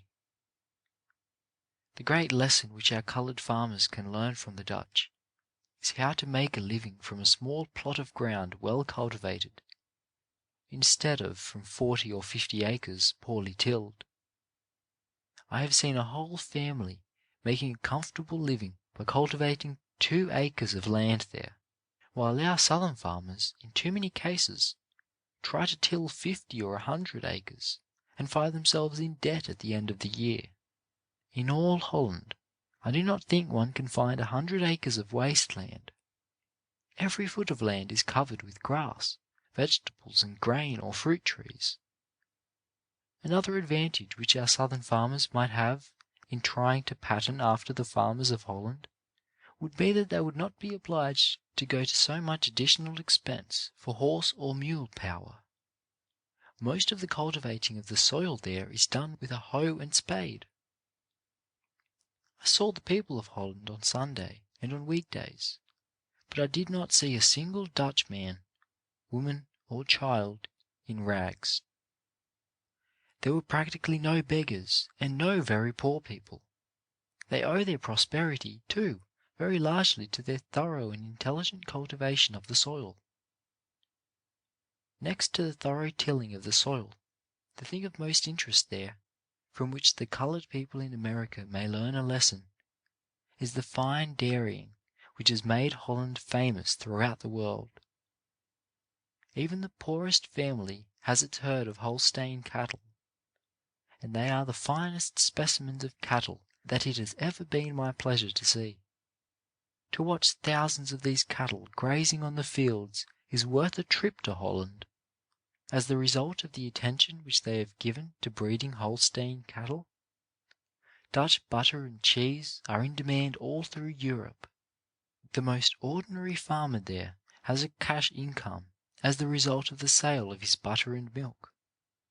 Many of these people make more out of the wind that blows over the fields than our poor southern people make out of the soil. The old-fashioned windmill is to be seen on every farm. This mill not only pumps the water for the livestock, but in many cases is made to operate the dairy, to saw the wood, to grind the grain, and to run the heavy machinery. These people are, however, not unlike our southern people in one respect, and that is in having their women and children work in the fields. This, I think, is done in a larger measure even than in the South among the coloured people. An element of strength in the farming and dairying interests of these people is to be found in the fact that many of the farmers have received a college or university training. After this they take a special course in agriculture and dairying. This is as it should be. Our people in the South will prosper in proportion as a larger number of university men take up agriculture and kindred callings after they have finished their academic education. In the matter of physical appearance, including grace, beauty, and carriage of the body, I think our own people are far ahead of the Dutch. But the Dutch are a hardy, rugged, industrial race of people. In our trip in the canal boat, we saw the men at the landings in large numbers, in their wooden shoes, and the women and children in their beautiful old-fashioned head-dresses, each community having its own style of head-dress, which has been handed down from one generation to another. We were in Rotterdam over Sunday. The free and rather boisterous commingling of the sexes on the street was noteworthy. In this also our people in the United States could set an example to the Dutch. The foundation of the civilization of these people is in their regard for and respect for the law, and their observance of it. This is the great lesson which the entire South must learn before it can hope to receive the respect and confidence of the world. Europeans do not understand how the South can disregard its own laws, as it so often does. If you ask any man on that side of the Atlantic why he does not emigrate to the southern part of the United States, he shrugs his shoulders and says, "No law, they kill." I pray God that no part of our country may much longer have such a reputation as that in any part of the world. From Holland we went to Paris. On a beautiful sunny day, if you could combine the whirl of fashion and gaiety of New York City, Boston, and Chicago on a prominent avenue, you would have some idea of what is to be seen in Paris upon one of her popular boulevards. Fashion seemed to sway everything in that great city. For example, when I went into a shoe store to purchase a pair of shoes, I could not find a pair large enough to be comfortable. I was gently told that it was not the fashion to wear large shoes there. One of the things I had in mind when I went to France was to visit the tomb of Toussaint Louverture, but I learned from some Haitian gentlemen residing in Paris that the grave of that general was in the northern part of France, and these same gentlemen informed me that his burial place is still without a monument of any kind. It seems that it has been in the minds of the Haitians for some time to remove his body to Haiti, but thus far it has been neglected. The Haitian government and people owe it to themselves, it appears to me, to see to it that the resting place of this great hero is given a proper memorial, either in France or on the island of Haiti. Speaking of the Haitians, there are a great many well-educated and cultivated men and women of that nationality in Paris. Numbers of them are sent there each year for education, and they take high rank in scholarship. It is greatly to be regretted, however, that some of these do not take advantage of the excellent training which is given there in the colleges of physical science, agriculture, mechanics, and domestic science. They would then be in a position to return home and assist in developing the agricultural and mineral resources of their native land. Haiti will never be what it should be until a large number of the natives receive an education which will enable them to develop agriculture, build roads, start manufactories, build railroads and bridges, and thus keep on the island the large amount of money which is now being sent outside for productions which these people themselves could supply. In all the European cities which we visited, we compared the conduct of the rank and file of the people on the streets, and in other places, with that of our own people in the United States, and we have no hesitation in saying that, in all that marks a lady or gentleman, our people in the South do not suffer at all by the comparison. Even at the camp meetings and other holiday gatherings in the South, the deportment of the masses of the coloured people is quite up to the standard of that of the average European in the larger cities which we saw.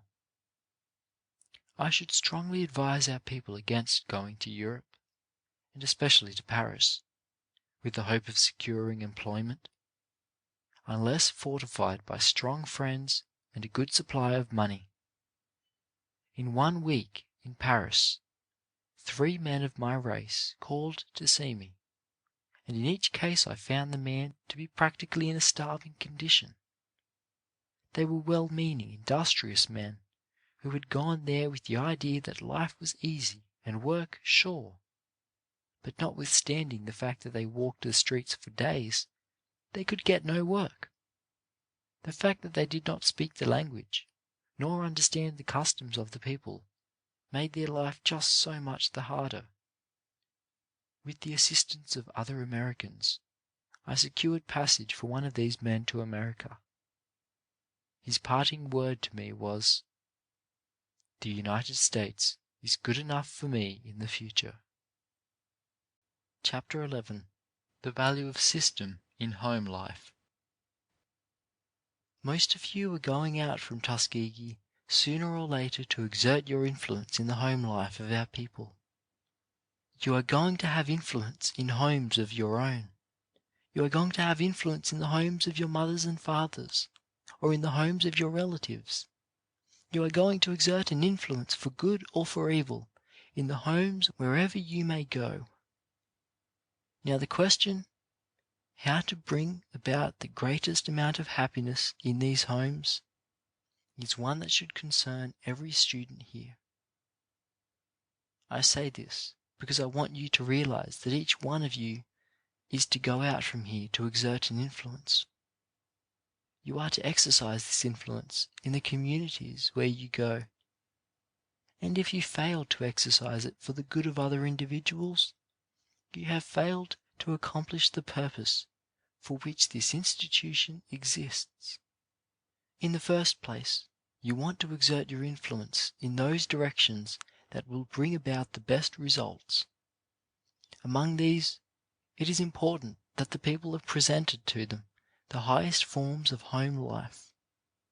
Very often I find it true, and especially the more I travel about among our people, that many persons have the idea that they cannot have comfortable homes unless they have a great amount of money. Now, some of the happiest and most comfortable homes I've ever been in have been homes where the people have but little money.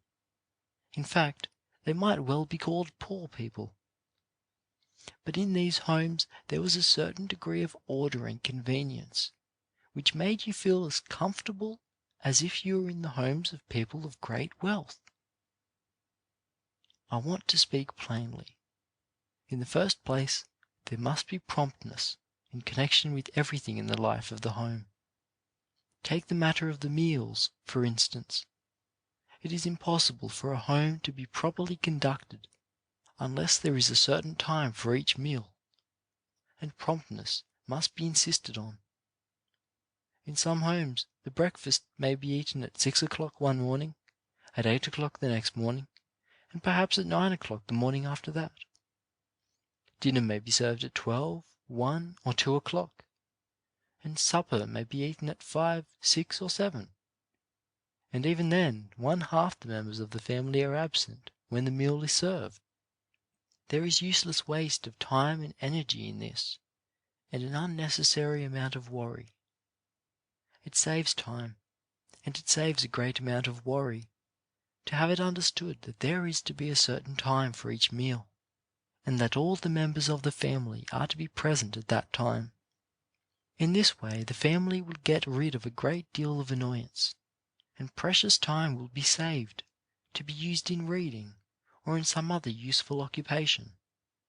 Then as to the matter of system, no matter how cheap your homes are, no matter how poverty-stricken you may be in regard to money, it is possible for each home to have its affairs properly systematized. I wonder how many housekeepers can go into their homes on the darkest night there is, and put their hands on the box of matches without difficulty. That is one way to test a good housekeeper. If she cannot do this, then there is a waste of time. It saves time, and it saves worry too, if you have a certain place in which the matches are to be kept, and if you teach all the members of the family that the matches are always to be kept in that place. Oftentimes you find the matchbox on the table, or on a shelf in the corner of the room, or perhaps on the floor, sometimes here, sometimes there. In many homes 5 or 10 minutes are wasted every day just on account of the negligence of the housekeeper or the wife in this little matter. Then as to the matter of the dishcloth. You should have a place for your dishcloth, and put it there every day. The persons who do not have a place for an article are the persons who are found looking indoors and out of doors for it, from 5 to 10 minutes every time that article is needed. They will be saying, "Johnny," or "Jenny, where is it? Where did you put it the last time you had it?"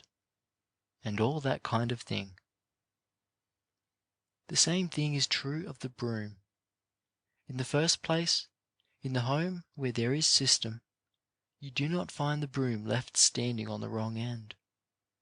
I hope all of you know which the right end of the broom is in this respect. You do not find the broom on the wrong end, and you always find that there is a certain place for it, and that it is kept there. When things are out of place, and you have to hunt for them, you are spending not only time, but you are spending strength that should be used in some more profitable way. There should be a place for the coat and the cloak, for the hat, and in fact, a place for everything in the house. The people who have a place for everything are the people who will find time to read, and who will have time for recreation. You wonder sometimes how the people in New England can afford to have so much time for reading books and newspapers, and still have sufficient money to send as much as they do here to this institute to be used in our education. These people find time to keep themselves thus intelligent, and to keep themselves in touch with all that takes place in the world, because everything is so well systematized about their homes that they save the time which you and I spend in worrying about something which we should know all about. I have very rarely gone into a boarding house kept by our people and found the lamp in its proper place. When you go into such a house, it is too apt to be the case that the people there will have to look for the lamp. Then, when they have found it, it is not filled. Somebody forgot to put the oil in it in the morning. And then they have to go and hunt up a wick. And then they must get a chimney. Then, when they get all these things, they must hunt for the matches to light the lamp. I wonder How many girls there are here now who can go into a room and arrange it properly for an individual to sleep in, that is, provide the proper number of towels, the soap and matches, and everything that should be provided for the comfort of the person who is to use the room, put in the room and put in its proper place. I should be afraid to test some of you. You must learn to be able to do such things before you leave here, in order that you may be of some use to yourself and to others. If you are not able to do this, you will be a disappointment to us. Chapter 12. What will pay?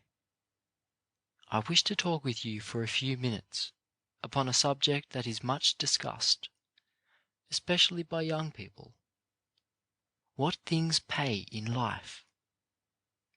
There is no question, perhaps, which is asked oftener by a person entering upon a career than this: what will pay? Will this course of action, or that business? What will pay? Let us see if we can answer that question, a question which every student in this school should ask himself or herself. What will profit me most? What will make my life most useful? What will bring about the greatest degree of happiness? What will pay best? Not long ago, a certain minister secured the testimony of 40 men who had been successful in business, persons who, beyond question, had been pronounced to be businessmen of authority. The question which this minister put to these businessmen was, whether under any circumstances it paid to be dishonest in business, whether they had found, in all their business career, that under any circumstances it paid to cheat, swindle, or take advantage of their fellow men, or in any way to deceive those with whom they came in contact. Every one of the 40 answered, without hesitation, that nothing short of downright honesty and fair dealings ever paid in any business.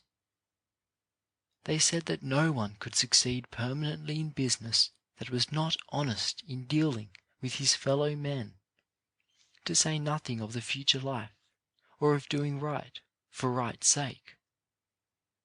It does not pay an individual to do anything except what his conscience will approve of every day and every hour and minute in the day. I want you to put that question to yourselves tonight. Ask yourselves, what course of action will pay? You may be tempted to go astray in the matter of money. Think when you are tempted to do that. What will pay? Persons who are likely to go astray in the matter of money, furthermore, are likely to do so in the matter of dress, tampering with each other's property, and the matter of acting dishonestly with each other's books. Such persons will be dishonest in the matter of labor too. It pays an individual to be honest with another person's money. It never pays to be dishonest in taking another person's clothes or books. None of these things ever pays. And when you have occasion to yield or not to yield to such a temptation, you should ask yourself the question, will it pay me to do this? Put that question constantly to yourself. Whenever you promise, moreover, to do a piece of work for a man, there is a contract binding you to do an honest day's labor, and the man to pay you for an honest day's labor. If you fail to give such service, if you break that contract, you will find that such a course of action never pays. It will never pay you to deal dishonestly with an individual, or to permit dishonest dealing, if you fail to give a full honest day's work. If you know that you have done only 3/4 of a day's work, or 4/5, it may seem to you at the time that it is paid. but in the long run you lose by it. I regret to say that we sometimes have occasion to meet students here who are inclined to be dishonest. Such students come to Mr. Palmer or to me and say they wish to go home. When they are asked why they wish to go home, some of them say they wish to go because they are sick. Then, when they have been talked with a few minutes, they may say that they do not like the food here, or perhaps that some disappointment has befallen their parents. In some cases I have students give me half a dozen excuses in little more than the same number of minutes. The proper thing for students to do, when they wish to go home, is to state the exact reason and then stick to it. The student who does this is the kind that will succeed in the world. The students who are downright dishonest in what they say will find out that they are not strong in anything, that they are not what they ought to be. The time will come when that sort of thing will carry them down instead of up. In a certain year, I think it was 1857, there was a great financial panic in the United States, especially in the city of New York. A great many of the principal banks in the country failed, and others were in daily danger of failure. I remember a story that was told of one of the bank presidents of that time, William Taylor, I believe. All the bank presidents in the city of New York were having meetings every night to find out how well they were succeeding in keeping their institutions solvent. At one of these meetings, after a critical day in the most trying period of the panic, when some men reported that they had lost money during that day, and others that so much money had been withdrawn from their banks during the day that if there were another like it, they did not see how they could stand the strain, William Taylor reported that money had been added to the deposits of his bank that day instead of being withdrawn. What was behind all this? William Taylor had learned in early life that it did not pay to be dishonest, but that it paid to be honest with all his depositors and with all persons who did business with his bank. When other people were failing in all parts of the country, the evidence of this man's character, his regard for truth and honest dealing, caused money to come into his bank when it was being withdrawn from others. Character is a power. If you want to be powerful in the world, if you want to be strong, influential, and useful, you can be so in no better way than by having strong character. But you cannot have a strong character if you yield to the temptations about which I have been speaking. Someone asked some time ago what it was that gave such a power to the sermons of the late Dr. John Hall. In the usual sense, he was not a powerful speaker, but everything he said carried conviction with it. The explanation was that the character of the man was behind the sermon. You may go out and make great speeches. You may write books or addresses, which are great literature. But unless you have character behind what you say and write, it will amount to nothing. It will all go to the winds. I leave this question with you then.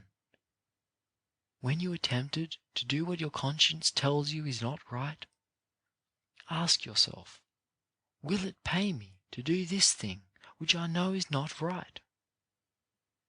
Go to the penitentiary. Ask the people there who have failed, who have made mistakes, why they are there. And in every case, they will tell you that they are there because they yielded to temptation, because they did not ask themselves the question, will it pay? Go ask those people who have no care for life, who have thrown away their virtue, as it were. Ask them why they are without character, and the answer will be, in so many words, that they sought but temporary success.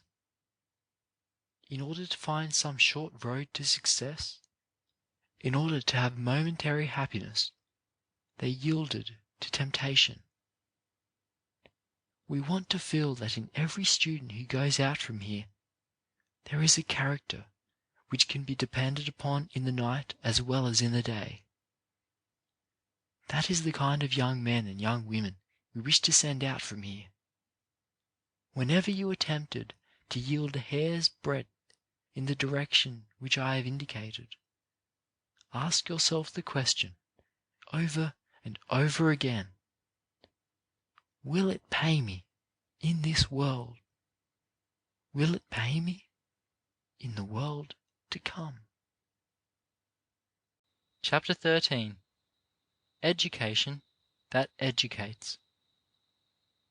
This talk was given soon after the visit of President McKinley to Tuskegee Institute in the fall of 1898. Perhaps I am safe in saying that during the last 10 days you have not given much systematic effort to book study in the usual sense. When interruptions come, such as we have just had, taking you away from your regular routine work and study, and the preparation of routine lessons is interrupted, the first thought to some may be that this time is lost, in so far as it relates to education in the ordinary sense, that it is so much time taken away from that part of one's life that should be devoted to acquiring education. I suppose that during the last few days the questions have come to many of you. What are we gaining?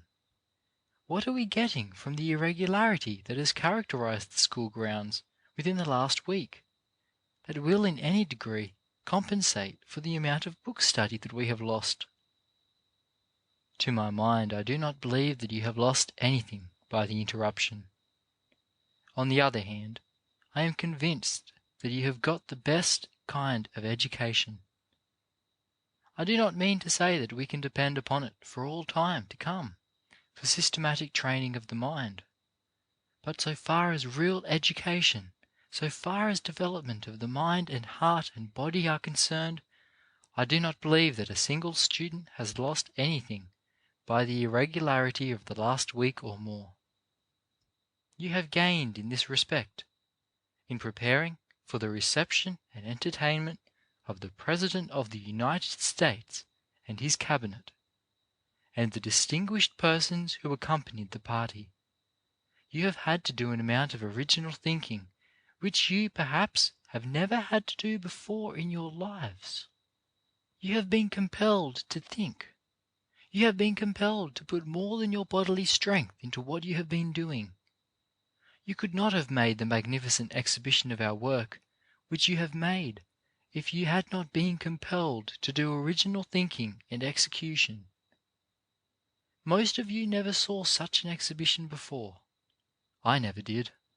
Those of you who had to construct floats that would illustrate our agricultural work and our mechanical and academic work had to put a certain amount of original thought into the planning of these floats in order to make them show the work to the best advantage. And 2/3 of you, yes, practically all of you, had never seen anything of the kind before. For this reason, it was a matter that had to be thought out by you and planned out by you, and then put into visible shape.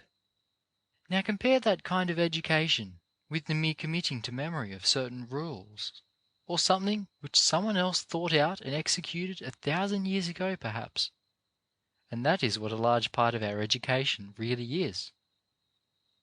Education in the usual sense of the word is the mere committing to memory of something which has been known before us.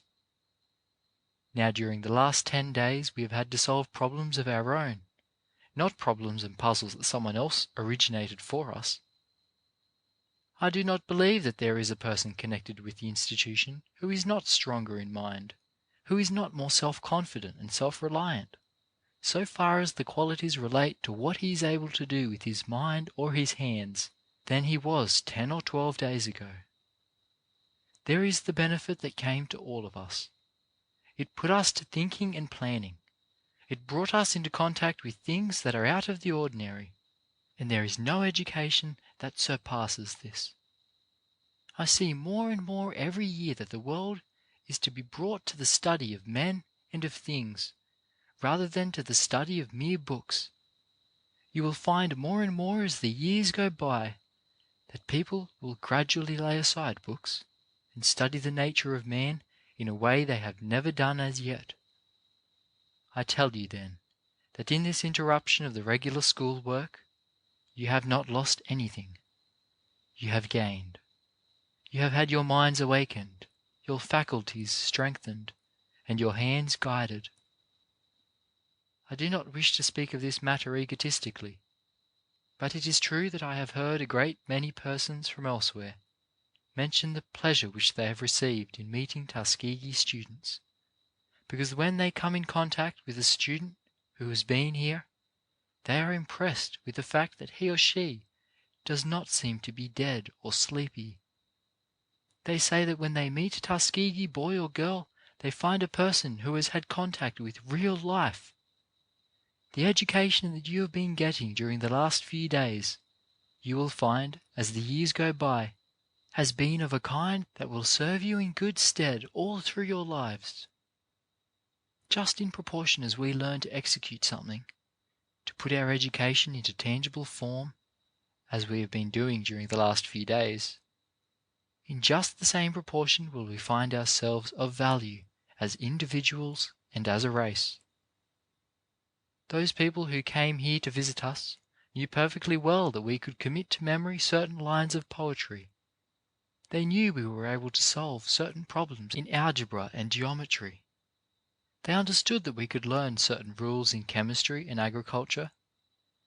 But what interested them most was to see us put into visible form the results of our education. Just in proportion as an individual is able to do that, he is of value to the world.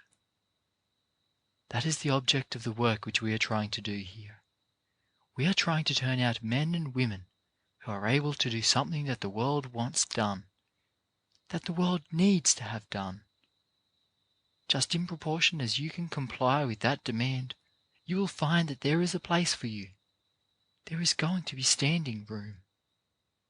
By the training we are giving you here, we are preparing you for a place in the world. We are going to train you so that when you get to that place, if you fail in it, the failure will not be our fault. It is a great satisfaction to have connected with a race, men and women who are able to do something.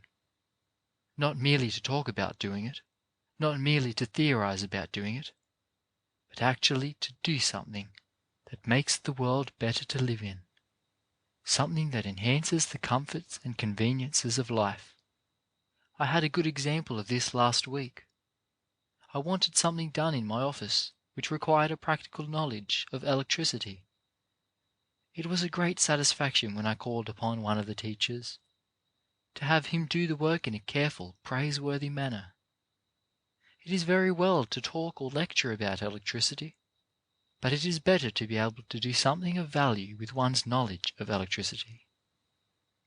And so, as you go on, increasing your ability to do things of value, you will find that the problem which often nowadays looks more and more difficult of solution will gradually become easier. One of the cabinet members who were here a few days ago said, after witnessing the exhibition which you made here, that the islands which this country had taken into its possession during the recent war are soon going to require the service of every man and woman we can turn out from this institution. You will find it true, not only in this country, but in other countries, that the demand will be more and more for people who can do something. Just in proportion as we can, as a race, get the reputation which I spoke to you about a few days ago, you will find there will be places for us. Regardless of colour or condition, the world is going to give the places of trust and remuneration to the men and women who can do a certain thing as well as anybody else or better. This is the whole problem. Shall we prepare ourselves to do something as well as anybody else or better? Just in proportion as we do this, you will find that nothing under the sun will keep us back. Chapter 14. The Importance of Being Reliable. I am going to call your attention this evening to a tendency of the people of our race, which I had occasion to notice in the course of a visit recently made to certain portions of North Carolina and South Carolina. I find that with persons who are the employers, or who might be the employers, of numbers of our people, there is a very general impression that as a race we lack steadiness, that we lack steadiness as labourers. Now you may say that this is not true, and you may cite any number of instances to show that we are not unreliable in that respect. Whether it is true or not, the results are the same. It works against us in the matter of securing paying employment.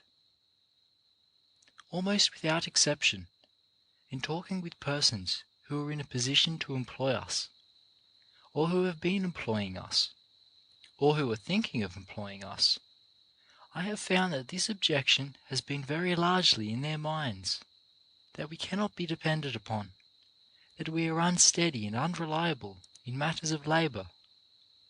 I am speaking, of course, of that class of people of our race who depend mainly upon a day's work, working by the day, as we call it, for their living.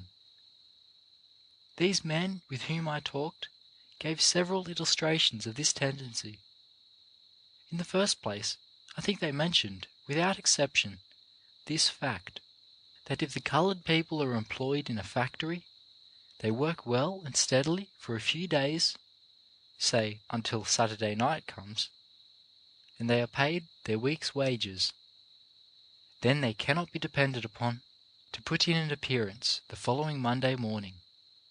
That special criticism was made without exception.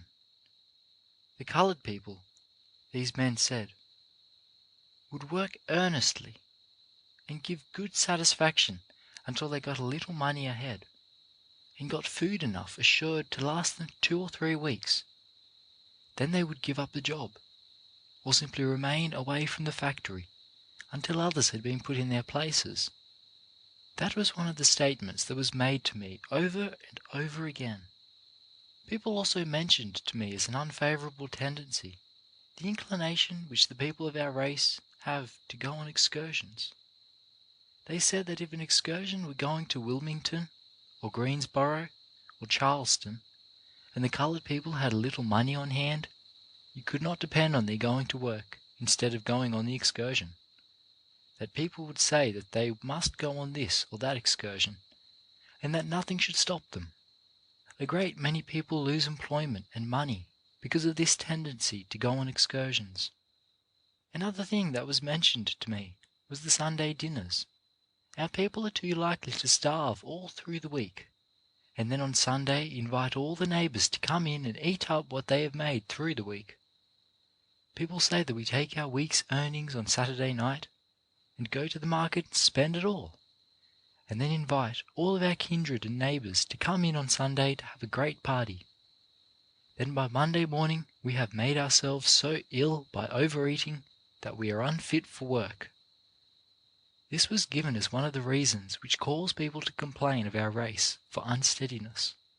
Then there was complaint of a general lack of perseverance, of an unwillingness to be steady, to put money into the bank, to begin at the bottom and gradually work toward the top. You can easily see some of the results of such a reputation as this. I have noticed some of the results in many of the places where our people have been securing paying employment. One result is a general distrust of the entire race in matters pertaining to industry. Another is that people are not going to employ persons on whom they cannot depend to fill responsible positions. Employers are not likely to employ for responsible positions persons who are likely to go away unexpectedly on excursions. Another result is the loss of money. You will find many of our people in poverty, simply because, in so large a measure, we have got this reputation of being unsteady and unreliable. Wherever our people are not getting regular paying employment, it is largely on account of these things of which I have been speaking, and gradually the opportunities for employment are slipping into the hands of the people of other races. You can easily understand that when people are not getting steady employment, but a job this week and a job next week, and perhaps nothing the week after, it is impossible for them to put money in the bank, impossible to acquire homes and property, and to settle down as reliable, prosperous citizens. Now, how are we going to change all these things? I do not see any hope unless we can depend upon you to change them. You young men and young women who are being educated in institutions of learning. It rests largely with you to change public sentiment among our people in all these directions, to a point where we shall feel that we must be as reliable and as responsible as it is possible for the people of any other race to be. But in order to do this, it is necessary for you to learn how to control yourselves in these respects. Young men come here and want to work at this industry or that for a while, and then get tired and want to change to something else. Some come with a strong determination to work and stay until something happens that is not quite pleasant, and then they want to leave and go to some other school or go back home. Now we cannot make the leaders and the examples of our people that we should make if we are going to be guilty of these same weaknesses in these institutions. Let each of you take control of himself or herself and determine that whatever you plan to be, you are going to be. You are going to keep driving away, pegging away, moving on and on each hour, each day, until you have accomplished the purpose for which you came here. Such are the persons, the men and women that the world is looking for. These are the men and women we want to send to North Carolina and South Carolina, to Georgia, to Mississippi, and about in our own state of Alabama, to reach hundreds and thousands of our people, and to bring about such a sentiment that these people can control themselves in the directions I have mentioned and become steady and reliable along all the avenues of industry. I have spoken very plainly about these things, because I believe that they are matters to which as a race we ought to give more attention. No race can thrive and prosper and grow strong if it is living on the outer edges of the industrial world, is jumping here and there after a job that somebody else has given up. At the risk of repeating myself, I say that we must give attention to this matter. We must be more trustworthy and more reliable in matters of labour. As you go home and go into your churches, your schools, and your families, teach and talk from day to day the doctrine that our people must become steady and reliable, must become worthy of confidence in all their occupations. I am sorry to say that it is too often true of young people that they overlook these matters in their conversation. We are always ready to talk about Mars and Jupiter, about the sun and moon, and about things under the earth and over the earth, in fact about everything except these little matters that have so much to do with our real living. Now if we cannot put a spirit of determination into you to go out and change public sentiment, then the future for us as a race is not very bright. But I have faith in you to believe that you are going to set a high standard for yourselves in all these matters, and that if you can stay here 2, 4, 5 years, some of you will control yourselves in all those respects, and will bring yourselves to be examples of what we hope and expect the world whom you are going to teach are to become. If you will do this, you will find that in a few years there will be a decided change for the better in the things of which I have spoken, a change in regard to these matters that will make us as a race firmer and stronger in these important directions. directions. Chapter 15. The Highest Education. It may seem to some of you that I am continually talking to you about education, the right kind of education, how to get an education, and such kindred subjects. But surely no subject could be more pertinent, since the object for which you all are here is to get an education. And if you are to do this, you wish to get the best kind possible. You will understand then, I am sure, if I speak often about this, or refer to the subject frequently, that it is because I am very anxious that all of you go out from here with a definite and correct idea of what is meant by education, of what an education is meant to accomplish, what it may be expected to do for one. We are very apt to get the idea that education means the memorizing of a number of dates, of being able to state when a certain battle took place, of being able to recall with accuracy this event or that event. We are likely to get the impression that education consists in being able to commit to memory a certain number of rules in grammar, a certain number of rules in arithmetic, and in being able to locate correctly on the earth's surface this mountain or that river, and to name this lake and that gulf. Now, I do not mean to disparage the value of this kind of training, because among the things that education should do for us is to give us strong, orderly, and well-developed minds. I do not wish to have you get the idea that I undervalue or overlook the strengthening of the mind. If there is one person more than another who is to be pitied, it is the individual who is all heart and no head. You will see numbers of persons going through the world whose hearts are full of good things, running over with the wish to do something to make somebody better, or the desire to make somebody happier. But they have made the sad mistake of being absolutely without development of mind to go with this willingness of heart. We want development of mind, and we want strengthening of the mind. I have often said to you that one of the best things that education can do for an individual is to teach that individual to get hold of what he wants, rather than to teach him how to commit to memory a number of facts in history or a number of names in geography. I wish you to feel that we can give you here orderliness of mind, I mean a trained mind, that will enable you to find dates in history or to put your finger on names in geography when you want them. I wish to give you an education that will enable you to construct rules in grammar and arithmetic for yourselves. That is the highest kind of training. But after all, this kind of thing is not the end of education. What then do we mean by education? I would say that education is meant to give us an idea of truth. Whatever we get out of textbooks, whatever we get out of industry, whatever we get here and there from many sources, if we do not get the idea of truth at the end, we do not get education. I do not care how much you get out of history, or geography, or algebra, or literature. I do not care how much you have got out of all your textbooks.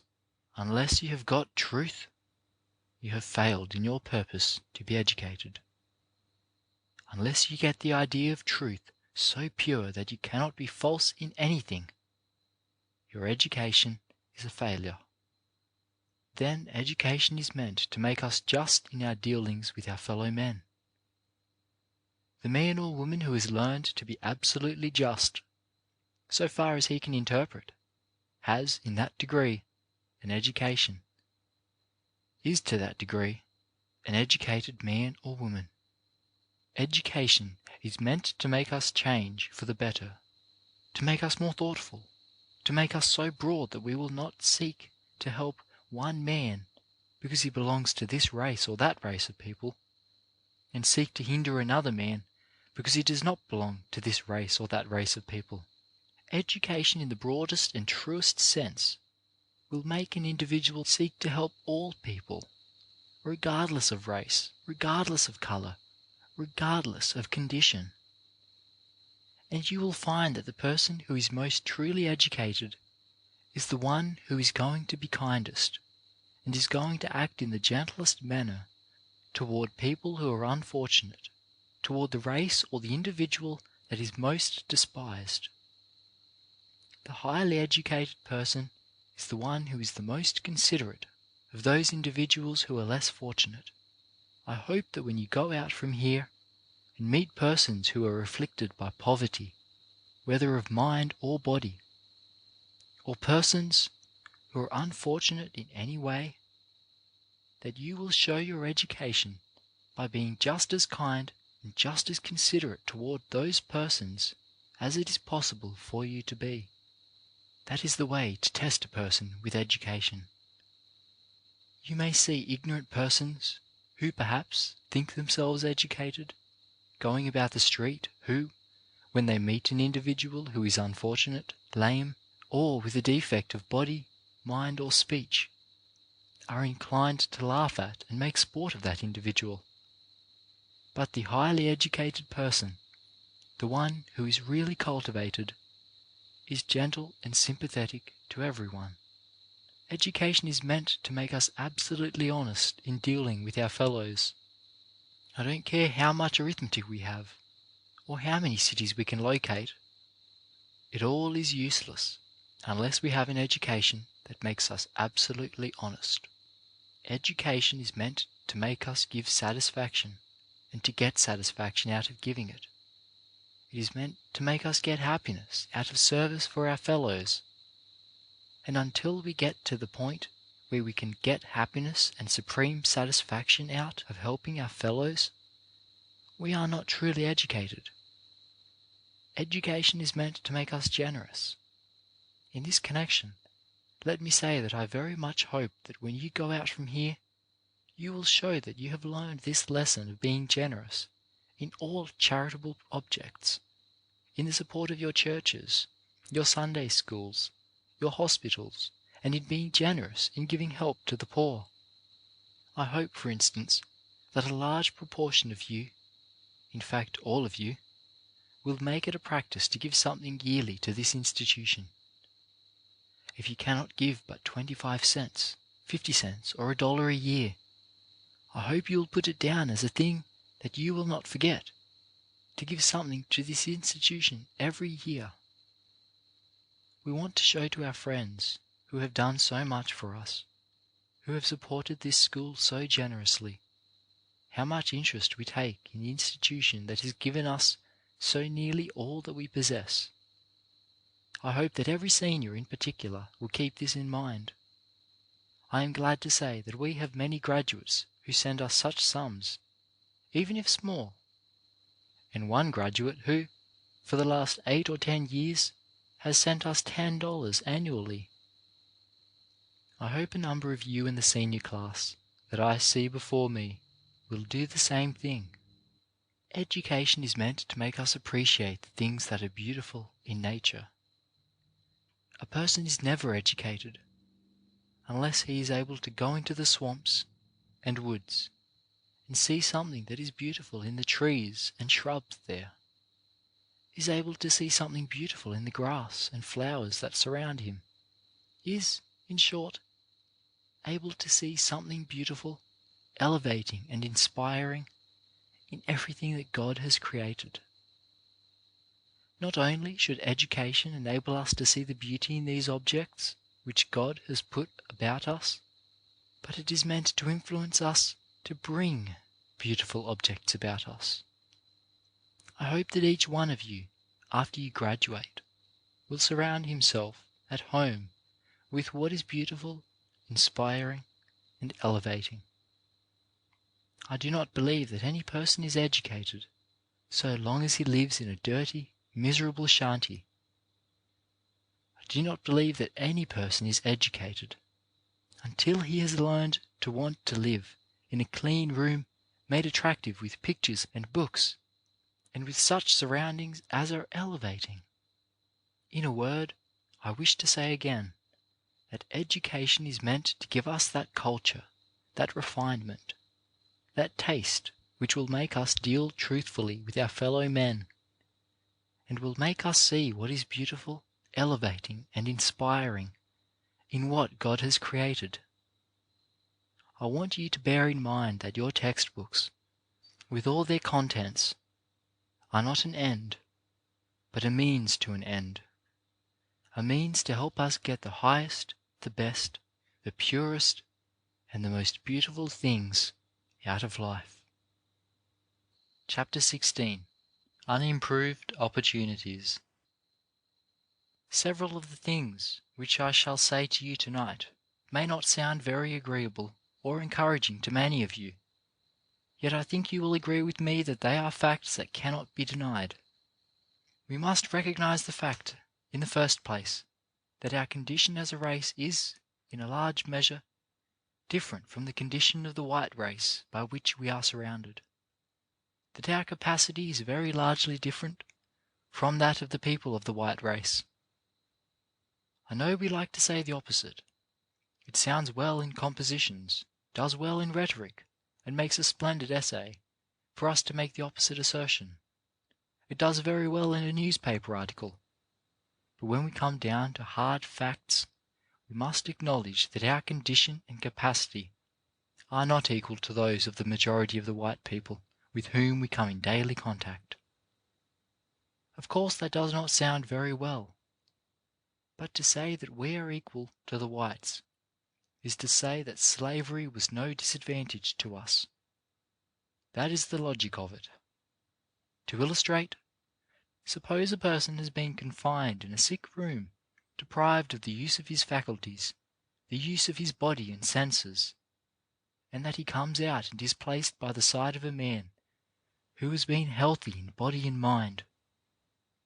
Are these two persons in the same condition? Are they equal in capacity? Is the young animal of a week old, although he has all the characteristics that his mother has, as strong as she? With proper development, he will be, in time, as strong as she. But it is unreasonable to say that he is as strong at present. And so I think this is all that we can say of ourselves. With proper development, our condition and capacity will be the same as those of the people of any other race. Now, the fact that our capacity as a people is different, and that the conditions which we must meet are different, makes it reasonable for us to believe that, when the question of education is considered, we shall find that different educational methods are desirable for us from those which would be appropriate to the needs of a people whose capacity and conditions are different from ours. What we most need, in my opinion, for the next few generations, is such an education that will help us most effectively to conquer the forces of nature. I mean in the general sense of supplying food, clothing, homes, and a substantial provision for the future. Do not think that I mean by this that I do not believe in every individual getting all the education he or she can get, for I do. But since for some years to come, at least, it must of necessity be impossible for all of our young people to get all the education possible, or even all they may want to get, I believe they should apply their energies to getting such a training as will be best fitted to supply their immediate needs. In Scotland, for instance, where higher education has been within reach of the people for many years, and where the people have reached a high degree of civilization, it is not out of place for the young people to give their time and attention to the study of metaphysics and of law and the other professions. Of course, I do not mean to say that we shall not have lawyers and metaphysicians and other professional men after a while, but I do mean to say that I think the efforts of a large majority of us should be devoted to securing the material necessities of life. When you speak to the average person about labour, industrial work especially, he seems to get the idea at once that you are opposed to his head being educated, that you simply wish to put him to work. Anybody that knows anything about industrial education knows that it teaches a person just the opposite, how not to work. It teaches him to make water work for him, air, steam, and all the forces of nature. This is what is meant by industrial education. Let us make an illustration. Yesterday I was over in the creamery and became greatly interested in the process of separating the cream. The only energy spent was that required to turn a crank. The apparatus had been so constructed as to utilize natural forces.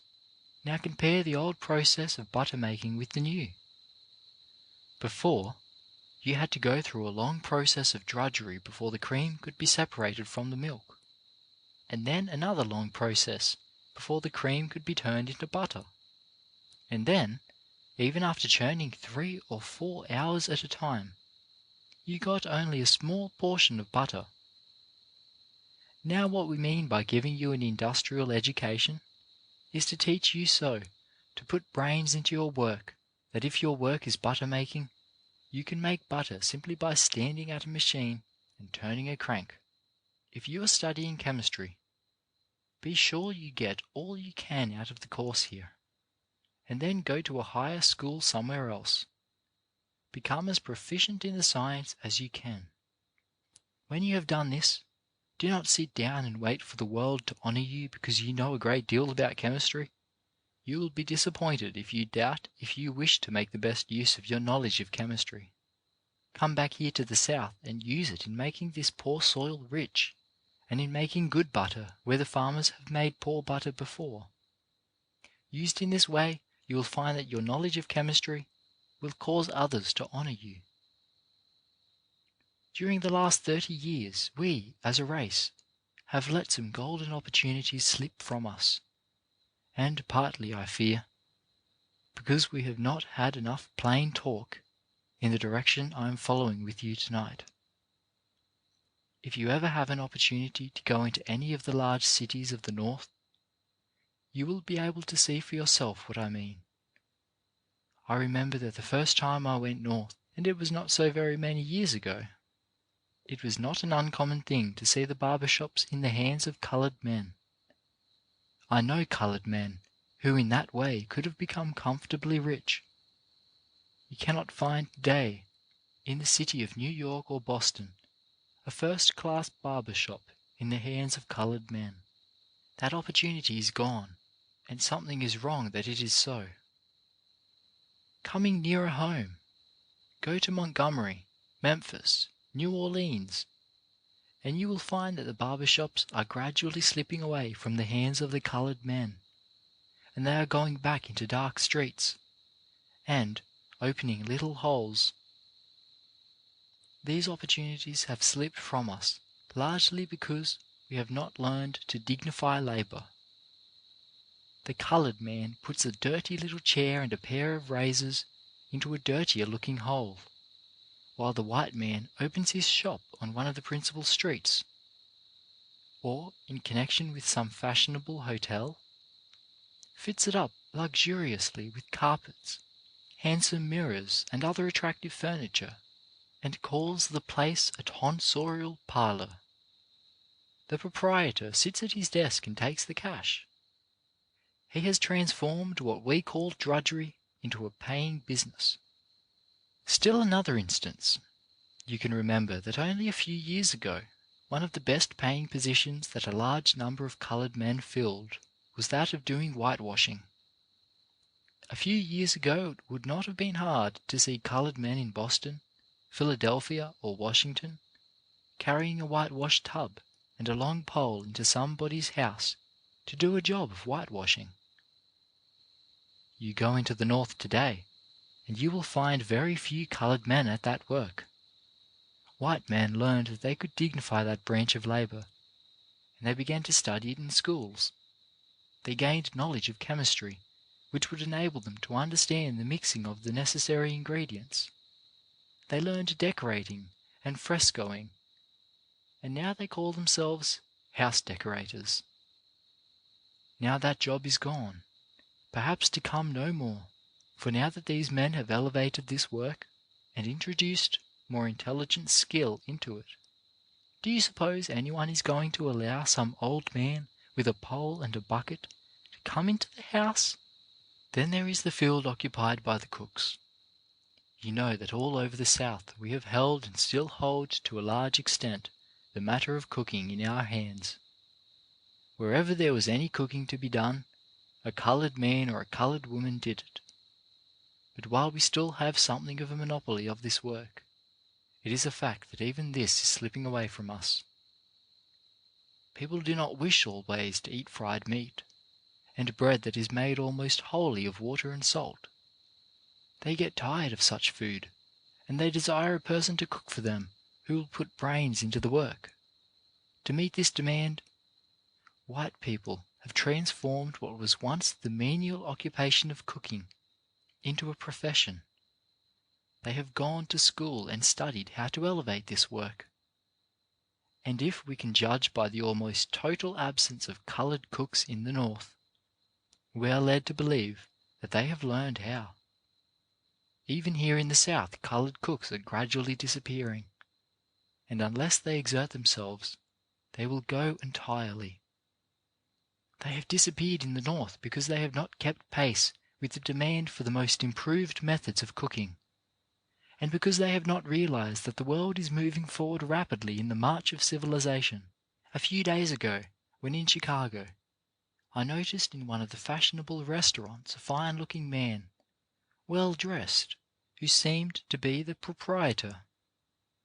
I asked who he was, and was told that he was the chef, as he is called the head cook.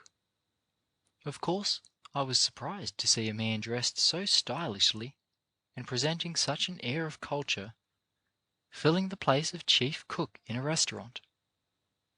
But I remembered then, more forcibly than ever, that cooking had been transformed into a profession, into dignified labour. Still another opportunity is going, and we laugh when we mention it, although it is really no laughing matter. When we think of what we might have done to elevate it in the same way that white persons have elevated it, we realize that it was an opportunity after all. I refer to the opportunity which was in boot blacking. Of course, here in the South, we have that yet, to a large extent, because the competition here is not quite so sharp as in the North. In too many southern towns and cities, if you wish your shoes blacked, you wait until you meet a boy with a box slung over his shoulder. When he begins to polish your shoes, you will very likely see that he uses a much worn shoe brush, or, worse still, a scrubbing brush. And unless you watch him closely, there is a chance that he will polish your shoes with stove polish. But if you go into a northern city, you will find that such a boy as this does not stand a chance of making a living. White boys, and even men, have opened shops which they have fitted up with carpets, pictures, mirrors, and comfortable chairs, and sometimes their brushes are even run by electricity. They have the latest newspapers always within reach for their patrons to read while their work is being done, and they grow rich. The man who owns and runs such a place as that is not called a boot-black. He is called the proprietor of such and such a shoe-blacking emporium, and that chance is gone to come no more. Now there are many coloured men who understand about electricity, but where is the coloured man who would apply his knowledge of that science to running brushes in a boot-black stand? In the South it was a common thing, when anybody was taken ill, to notify the old mammy nurse. We had a monopoly of the nursing business for many years, and up to a short time ago it was the common opinion that nobody could nurse but one of those old black mammies. But this idea is being dissipated. In the North, when a person gets ill, he does not think of sending for anyone but a professional nurse, one who has received a diploma from some nurse training school, or a certificate of proficiency from some reputable institution. I hope you have understood me in what I have been trying to say of these little things. They all tend to show that if we are to keep pace with the progress of civilization, we must pay attention to the small things as well as the larger and more important things in life. They go to prove that we must put brains into what we do. If education means anything at all, it means putting brains into the common affairs of life and making something of them. That is just what we are seeking to tell the world through the work of this institution. There are many opportunities all about us where we can use our education. You very rarely see a man idle who knows all about house building, who knows how to draw plans, to test the strength of materials that enter into the making of a first-class house. Did you ever see such a man out of a job?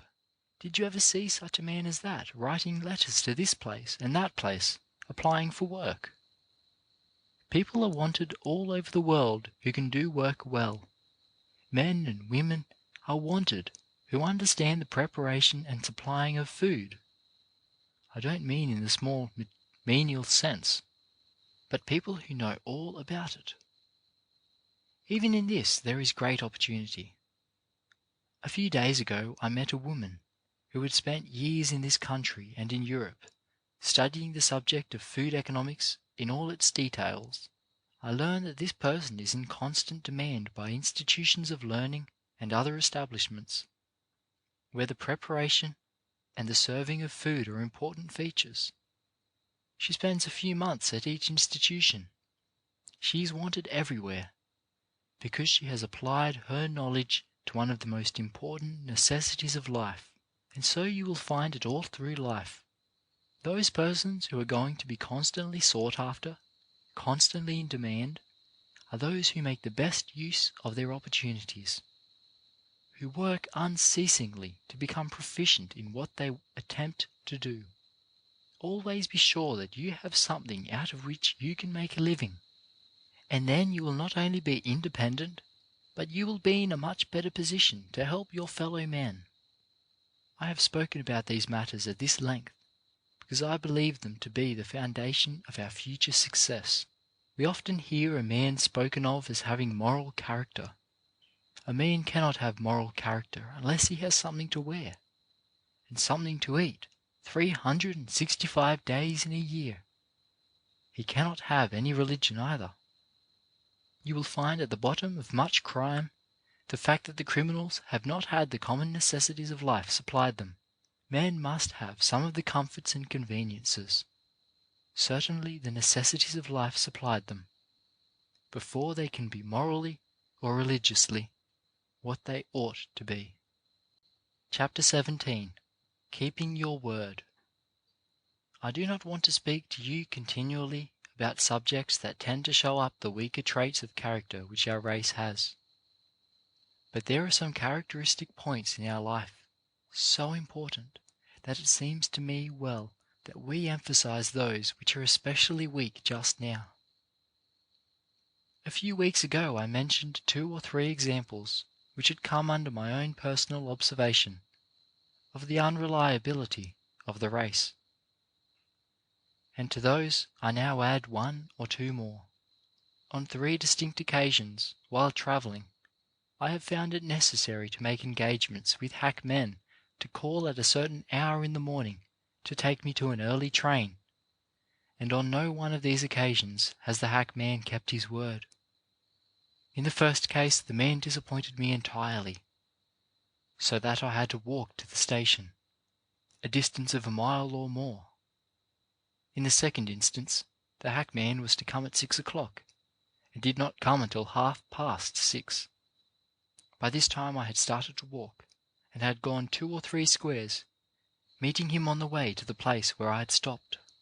In the third case, the man was at least an hour late when we met him, after we had walked over half the distance to the station. I have spoken at another time of the fact that men who employ coloured workmen have complained to me that after these men had drawn a week's pay, they could not be depended upon to return to work the next Monday morning. In the city of Savannah, Georgia, there are a great many coloured men employed as stevedores men, who load and unload ships. If you have read the newspapers carefully, you will have noticed that recently the persons who employ these men have made a new rule, by which they refuse to pay the stevedores all of their wages at the end of the week. but retain 2 days' payout of each week from every individual who works for them, to be paid to them at the end of the next week. Of course, the men do not lose anything in the end by this method. It simply means that so long as they work for one employer, there are at least 2 days' pay due them. Of course, the labourers whose wages were thus kept back have made a great noise about it. But when their employers were asked for an explanation, they said, "We find by your experience that if we pay you all that we owe you on Saturday night, we cannot depend upon your returning on Monday morning to continue your work.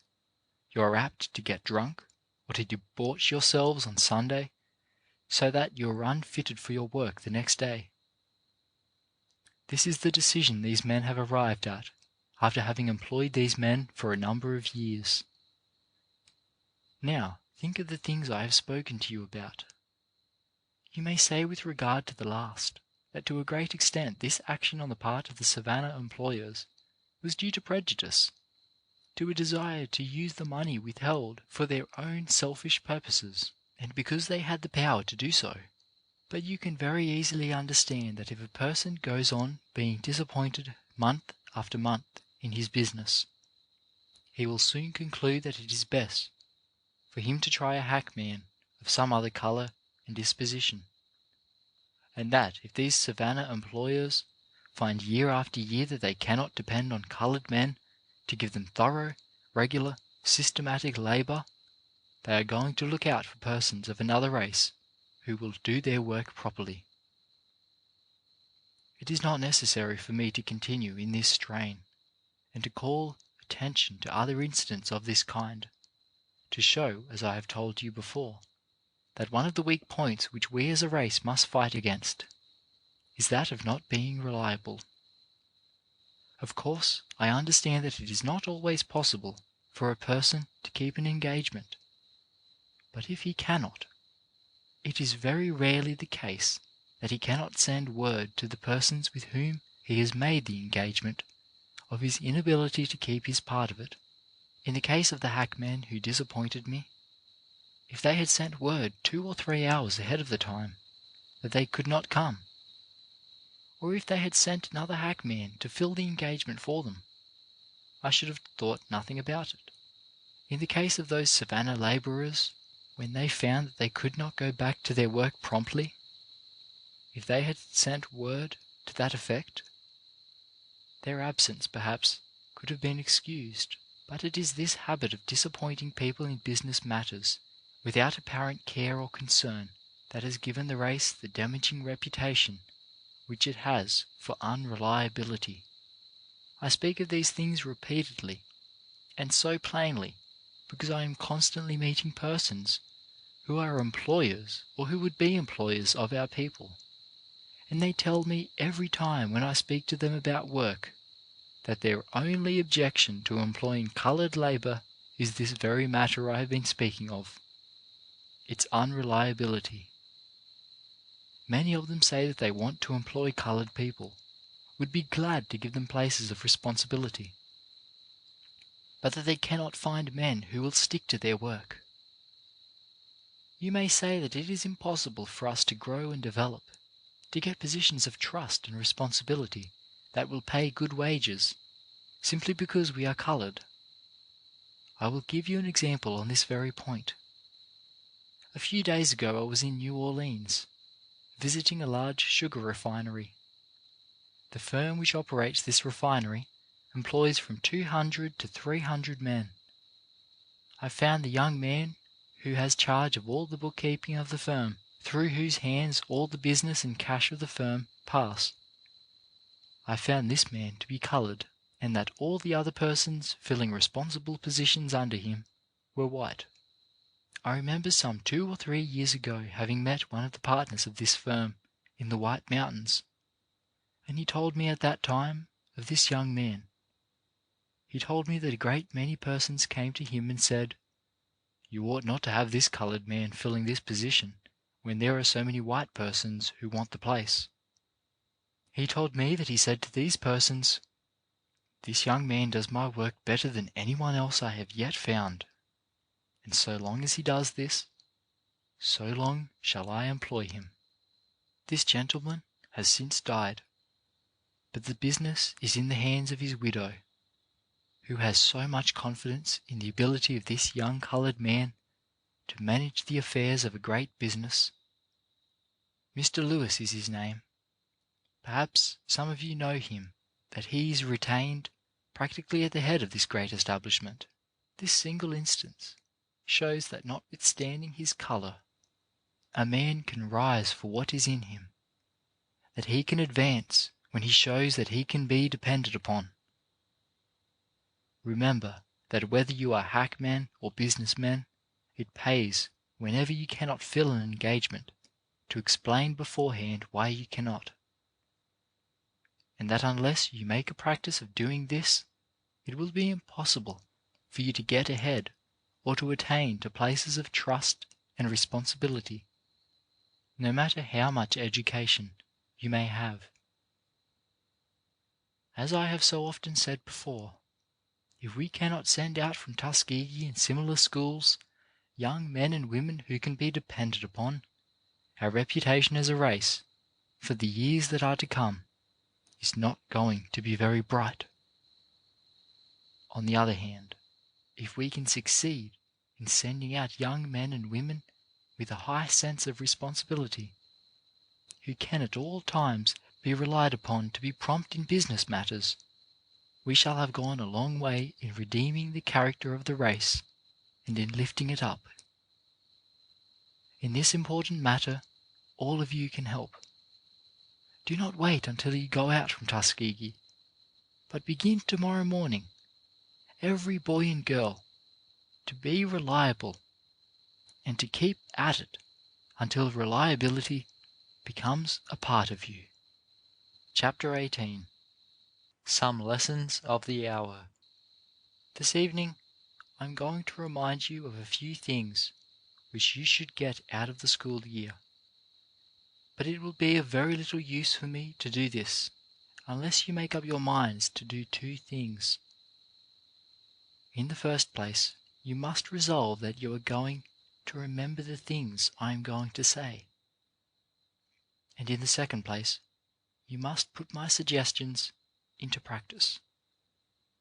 If you will make up your minds then that you are going to hold on to these suggestions so far as your memory is concerned, and then so far as possible put them into practice, we shall be able to discuss something that will be of profit to you during the year.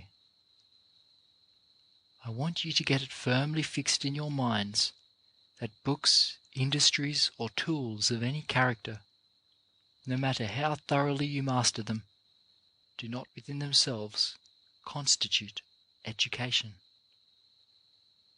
Committing to memory pages of written matter, or becoming deft in the handling of tools, is not the supreme thing at which education aims. Books, tools, and industries are but the means to fit you for something that is higher and better. All these are not ends within themselves. They are simply means. The end of all education, whether of head or hand or heart, is to make an individual good, to make him useful, to make him powerful, is to give him goodness, usefulness, and power, in order that he may exert a helpful influence upon his fellows. One of the things I want you to get out of this year is the ability to put a proper value upon time. If there is any one lesson that we all of us need to have impressed upon us more thoroughly and more constantly than any other, it is that each minute of our lives is of supreme value, and that we are committing a sin when we allow a single minute to go to waste. Remember that every 5 minutes of time you are spending at this institution is worth so much money to you. How many people there are who, after they have arrived at the ages of 60, 70, or 80 years, look back with regret and say, "I wish I could live the years over again." but they cannot. All they can do is to regret that they have wasted precious minutes, precious hours. Now your lives are yet before you, not, as in the case of these people, behind you. Your lives are yet to be lived, and they will be made successful lives just in proportion as you learn to place a value upon the minutes. Spend every minute here in hard, earnest study or in helpful recreation. Be sure that none of your time is thrown away. Among other things, you should get out of the year the habit of reading. Any individual who has learned to love good books, to love the best newspapers, the best magazines, and has learned to spend some portion of the day in communication with them, is a happy individual. You should get yourselves to the point where you will not be happy unless you do spend a part of each day in this way. You should get out of the year the habit of being kind and polite to every individual.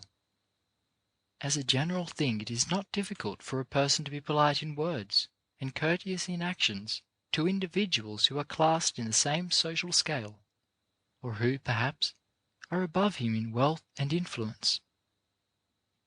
The test of a true lady or gentleman comes when that individual is brought in contact with someone who is considered beneath her or him. Some one of us is ignorant or poor. Show me a man who is himself wealthy and who is gentle and polite to the ignorant about him and to the poor people about him, and I will show you every time a true gentleman. When Prince Henry of Prussia was in this country, I remember reading this description of one of the prominent public men who received him. He is such a true gentleman that he can meet a prince without himself becoming embarrassed, and can meet a poor man without embarrassing the poor man. Learn to speak kindly to every individual, white or black. No man loses anything by being gentlemanly. By learning to be polite, by treating the most unfortunate individual with the highest deference. We want you to learn to control your temper. Someone has said that the difference between an animal and a man is that the beast has no method of learning to control his temper. With the individual, the human being, there is education and training. He learns to master himself, to have an even temper, learns to master his temper completely. Now, if any of you have a temper that often gets to be your master, make up your mind that it is a part of your duty here to learn to control it. Step upon it, as it were, and say, I will be master of my temper, instead of letting it be my master. You want to have that kind of courage that is going to make you able to speak the truth at all times, no matter what it may seem to cost you. This may, for the time being, seem to make you unpopular. It may inconvenience you. It may deprive you of something that you count dear. But the individual who cultivates that kind of courage, who, at the cost of everything, always speaks the truth, is the individual who in the end will be successful, is the one who in the end will come out the conqueror. You cannot afford to learn to speak anything but the absolute truth. One of the most beautiful things that I have seen printed about President Roosevelt was where someone wrote of him that one of the president's greatest faults was that he did not know when to lie, when to deceive people, but that he always spoke the absolute, frank truth. As a result of his honesty, his truth-speaking, he is at the head of the nation. We also want you to learn to be absolutely honest in all your dealings with other people's property. We may just as well speak plainly and emphatically. One of our worst sins, one of our weaknesses, is that of not being able to handle other people's property and be honest with it. You should learn to be absolutely honest with the property of your roommates, schoolmates, and teachers. Make up your minds that nothing is going to tempt you from the path of absolute honesty.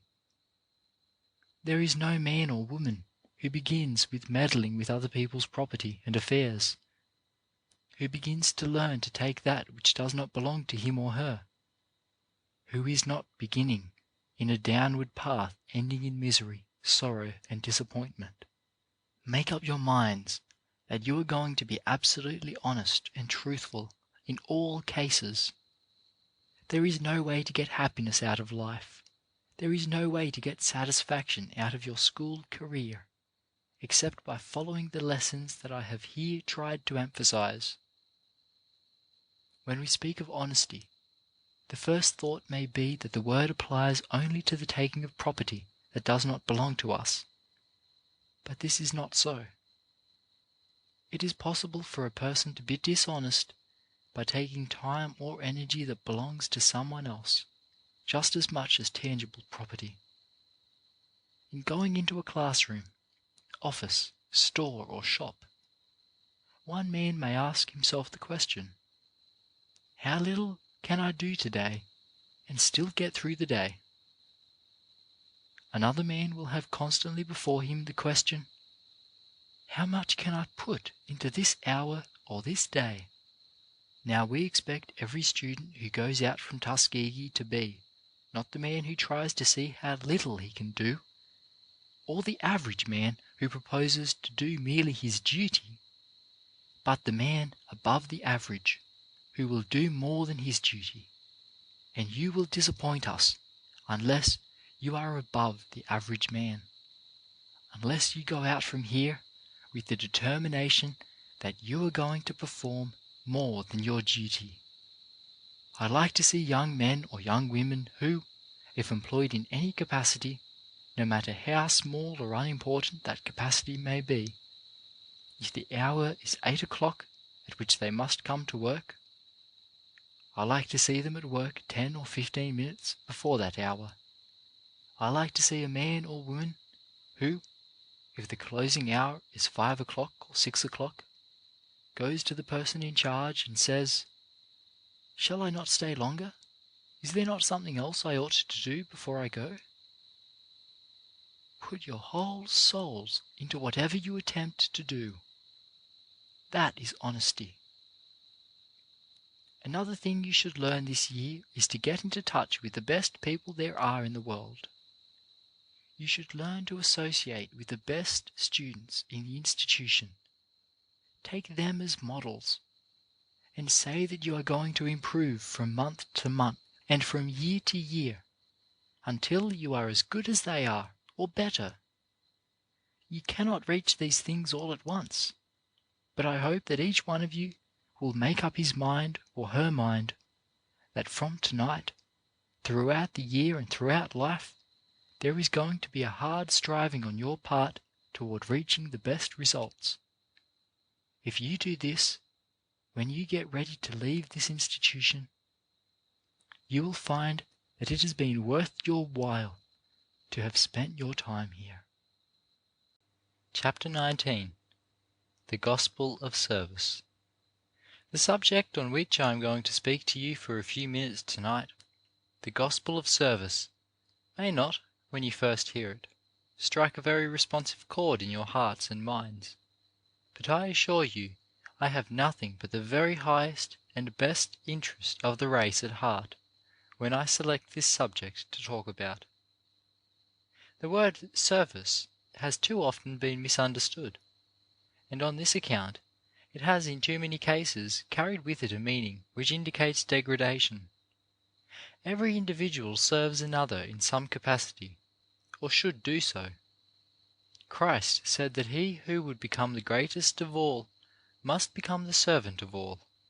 That is, he meant that in proportion as one renders service, he becomes great. The President of the United States is a servant of the people, because he serves them.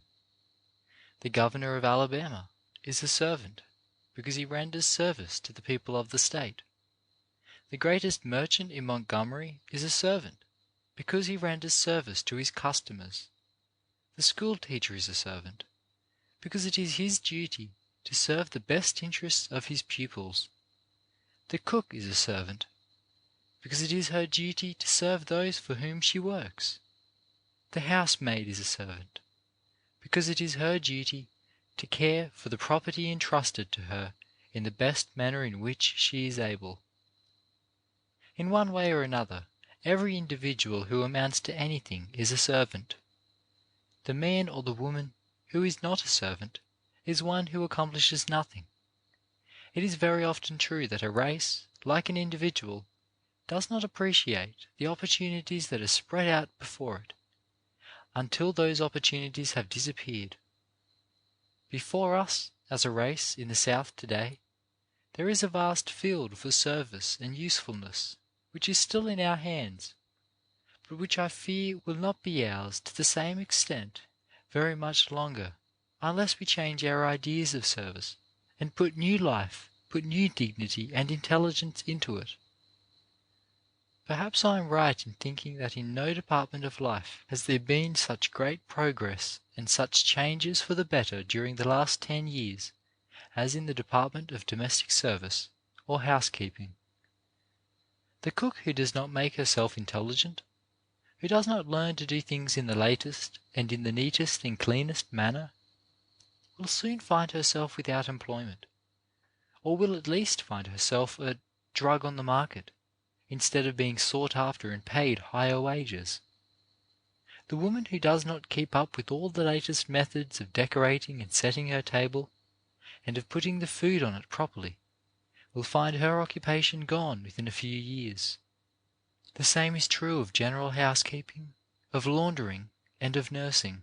All the occupations of which I have been talking are at present in our hands in the South, but I repeat that very great progress is being made in all of them in every part of the world, and we shall find that we shall lose them unless our women go forward and get rid of the old idea that such occupations are fit only for ignorant people to follow. At the present time, scores of books and magazines are appearing bearing upon every branch of domestic service. People are learning to do things in an intelligent and scientific manner. Not long ago I sat for an hour and listened to a lecture delivered upon the subject of dusting, and it was one of the most valuable hours I ever spent. The person who gave this lecture upon dusting was a highly educated and cultivated woman, and her audience was composed of wealthy and cultivated people. We should bring ourselves to the point where we can feel that one who cooks and does it well should be just as much honored as the person who teaches school. What I have said in regard to the employments of our women is equally true of the occupations followed by our men. It is true that at present we are largely cultivating the soil of the South, but if other people learn to do this work more intelligently, learn more about labor-saving machinery, and become more conscientious about their work than we shall find our occupation departing. It used to be the case in many parts of the North that the Negro was the coachman, but in a very large degree in cities like New York and Philadelphia, the Negro has lost this occupation, and lost it, in my opinion, not because he was a Negro, but because in many cases he did not see that the occupation of coachman was constantly being improved. It has been improved and lifted up until now it has almost become a profession. The Negro who expects to remain a coachman should learn the proper dress for a coachman, and learn how to care for horses and vehicles in the most approved. What is true of the coachman is true of the butler.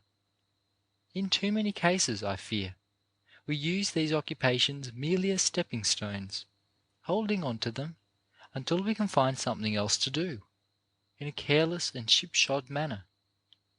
We want to change all this, and put our whole souls into these occupations, and in a large degree make them our life work. In proportion as we do this, we shall lay a foundation upon which our children and grandchildren are to rise to higher things. The foundation of every race must be laid in the common everyday occupations that are right about our doors. It should not be our thought to see how little we can put into our work, but how much; not how quickly we can get rid of our tasks, but how well we can do them. I often wish that I had the means to put into every city a large training school for giving instruction in all lines of domestic service. Few things would add more to the fundamental usefulness of the race than such a school.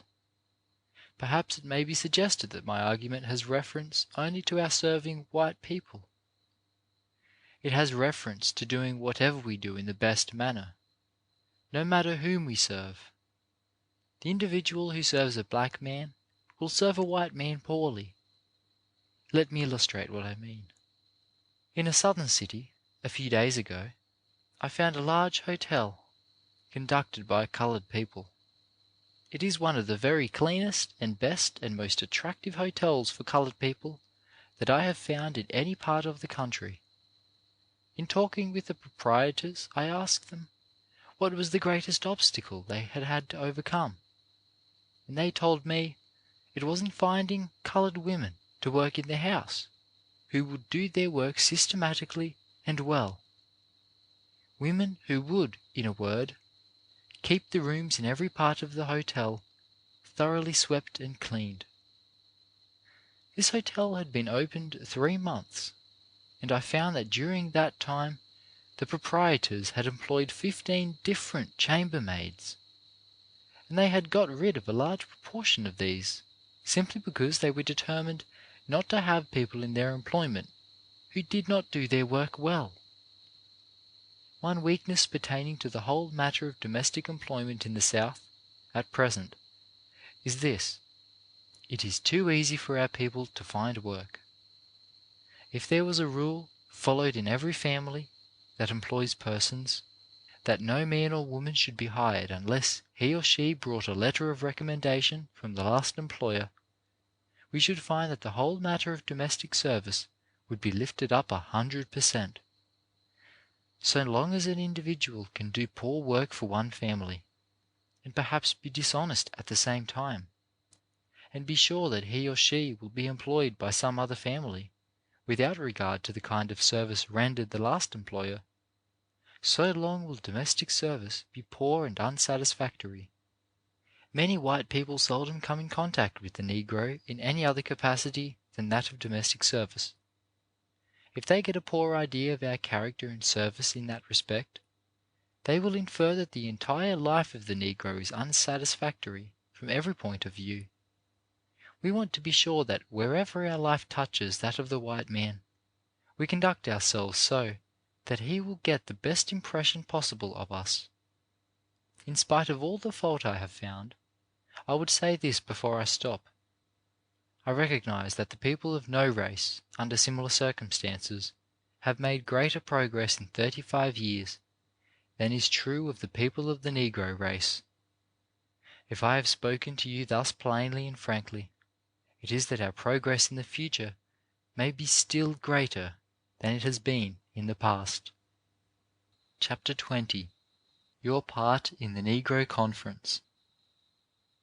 For 8 or 9 years now, it has been our custom to hold here what is known as the Tuskegee Negro Conference.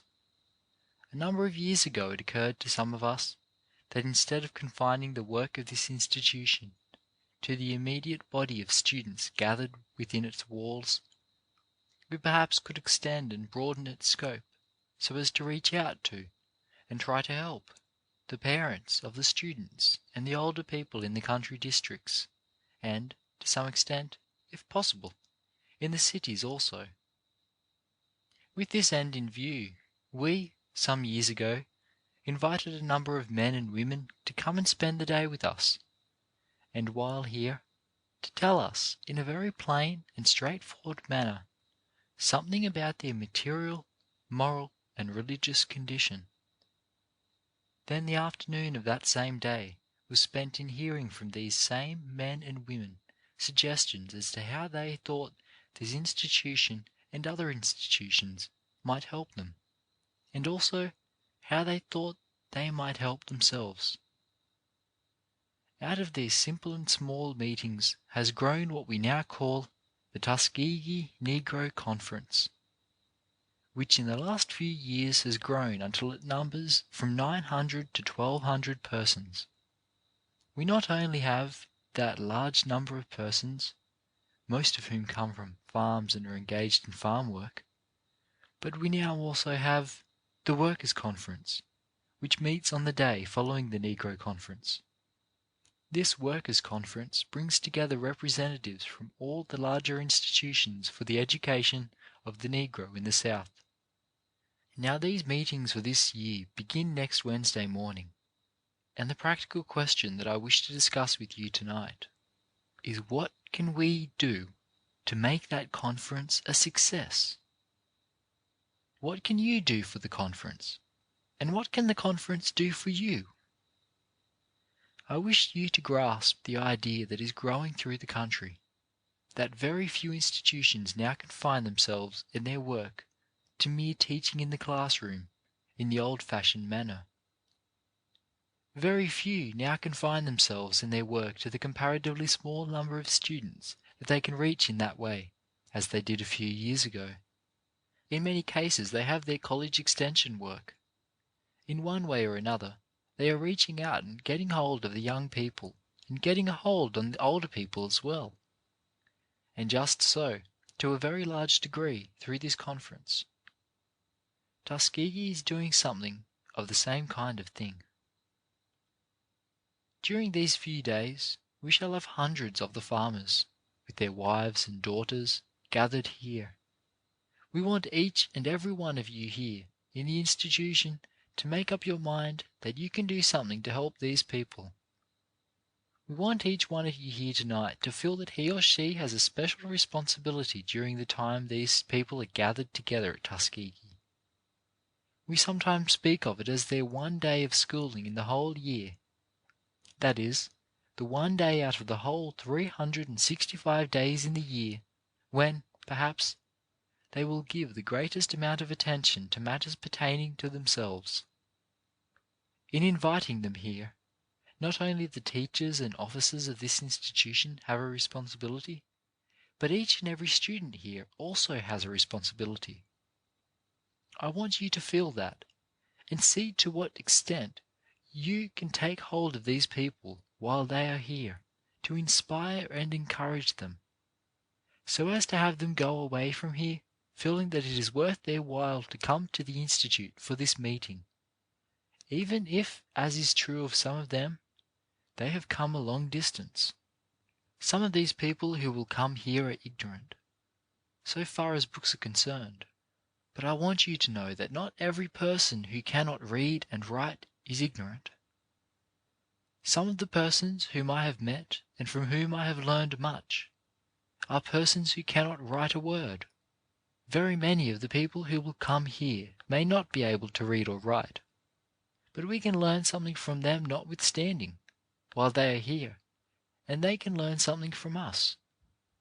I want you to take delight in getting hold of these people and taking them through our shops, guiding them through our various agricultural and mechanical departments. Be sure that you exert every effort possible to make them comfortable and happy while they are here.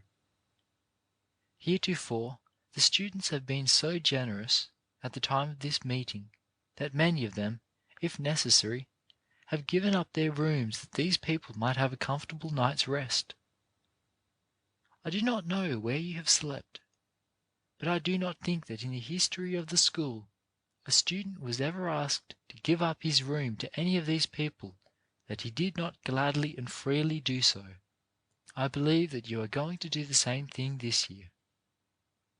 I want you also to remember that you not only can help the conference to be a success by being polite and kindly to the farmers who come from this and other southern states, but also by being polite and attentive to the representatives from the large institutions that will be here.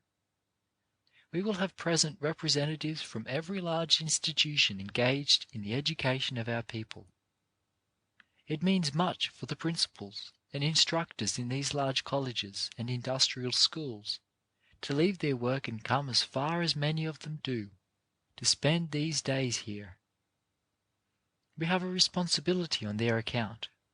We desire them to feel that it has been worth their while to leave their work and spend their time and money to come here for these meetings. We wish them to get something out of our industries here. We wish them to get something out of the training here, in every department, something which they can take back to their own institution to make their work there stronger and better. Now as to yourselves, you can get something out of this conference for yourselves by getting hold of everything possible, so that when you go out from Tuskegee, you will have just that much more helpful information to put into practice. I want to see you go out through the South and establish local conferences. Call them together and teach the same kind of lessons that we teach at these gatherings at Tuskegee. You can get the most out of this conference by putting into practice this effort to make other people happy. To get the greatest happiness out of life is to make somebody else happy. To get the greatest good out of life is to do something for somebody else. I want you to find the persons who are most ignorant and most poverty-stricken.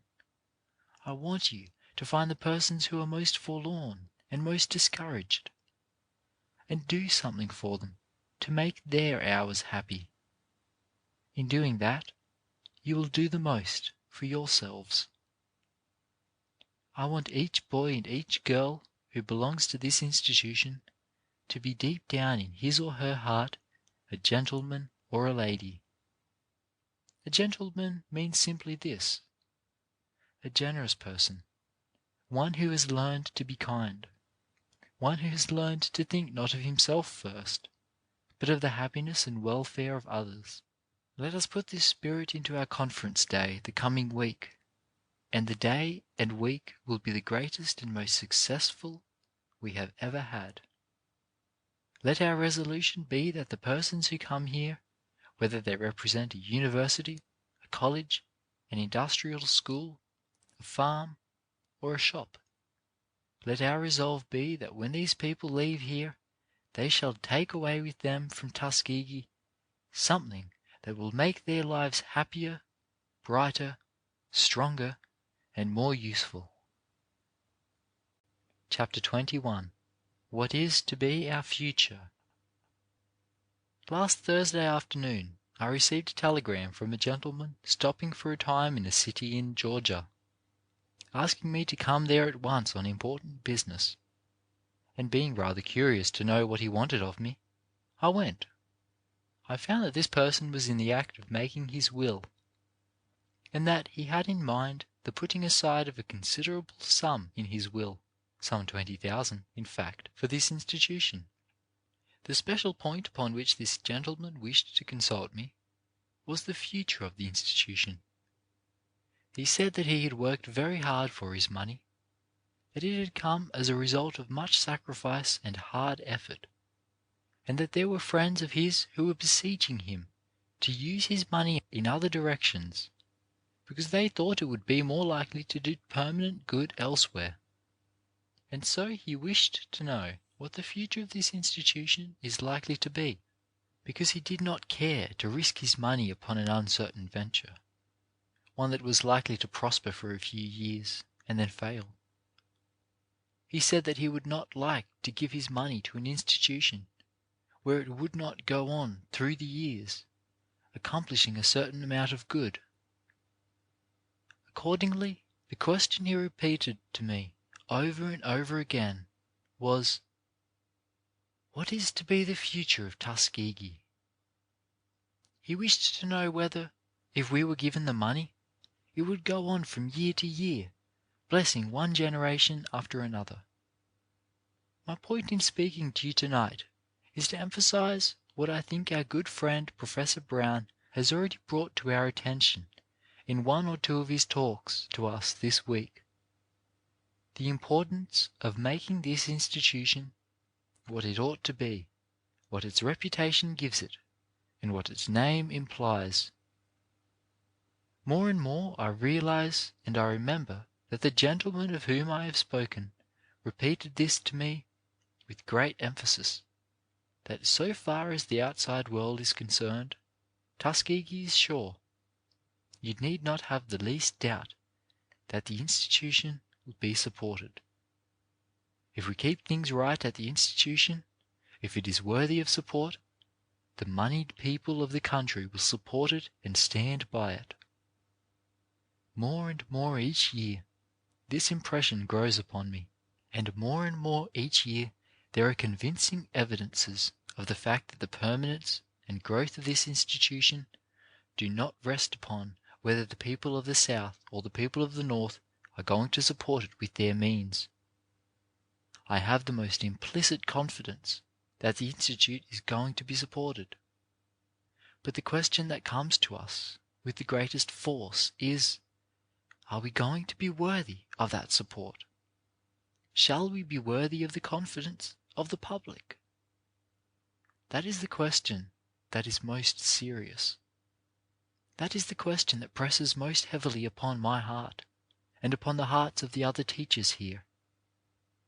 Now these questions can be answered satisfactorily only by evidence that each student, each individual connected with the school in any way, no matter in how low or high a capacity, is putting his or her whole conscience into the work here.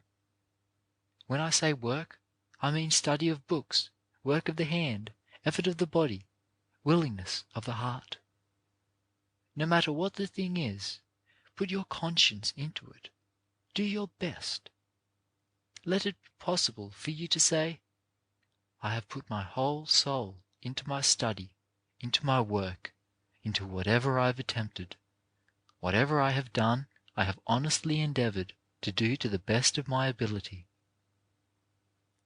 The questions which this gentleman asked me, and similar kinds of questions, are being asked over and over again by people all over the country. The question can be answered only by our putting our consciences into our work, and by our being entirely unselfish in it. Let every person get into the habit of planning every day for the comfort and welfare of others. Let each one try to live as unselfishly as possible, remembering that the Bible says, "He that would save his life must lose it." And you never saw a person save his life in this higher sense, in the Christ-like sense, unless that person was willing, day by day, to lose himself in the interest of his fellow men. Such persons save their own lives, and in saving them, save thousands of other lives. Such questions as these can be satisfactorily answered not merely by our putting our consciences into every effort, no matter what the effort may be, but by improving day by day upon what has been done the day before.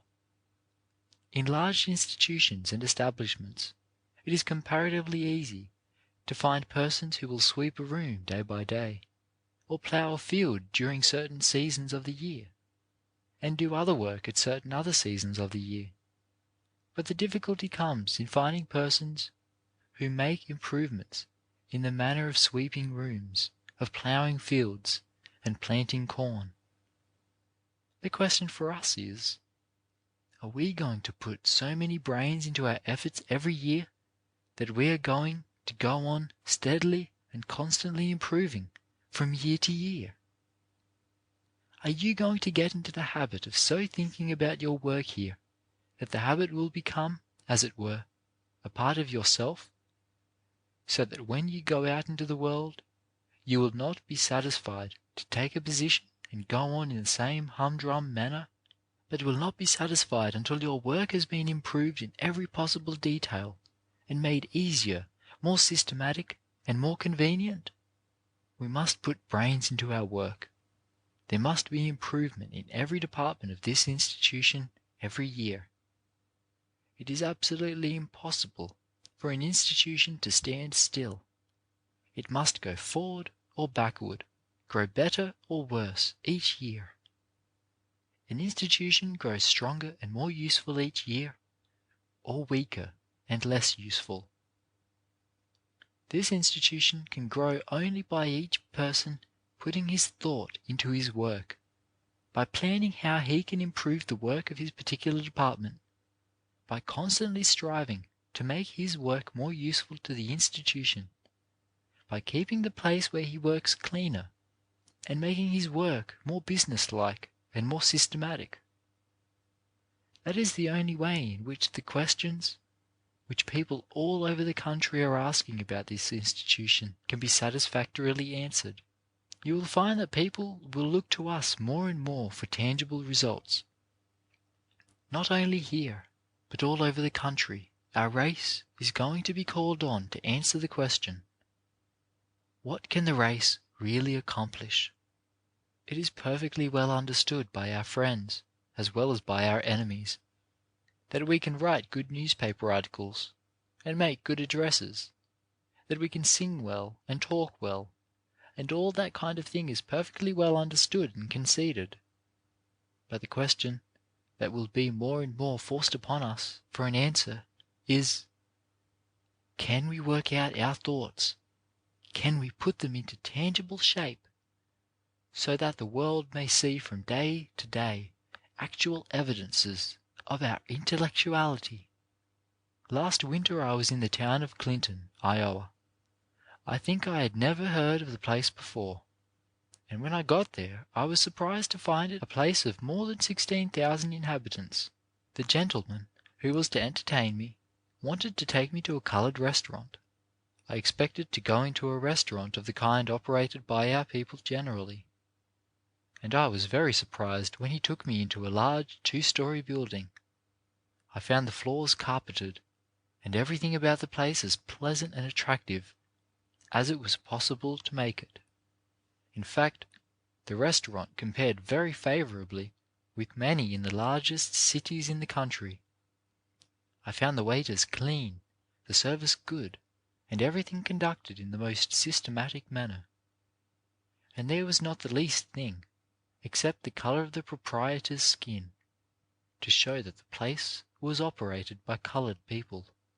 Afterward, my friend took me into another establishment of the same size, operated in the same creditable manner by another coloured man. In both I found that these gentlemen not only carried on a regular restaurant business, but manufactured their own candies and ice cream, and did a sort of wholesale catering business.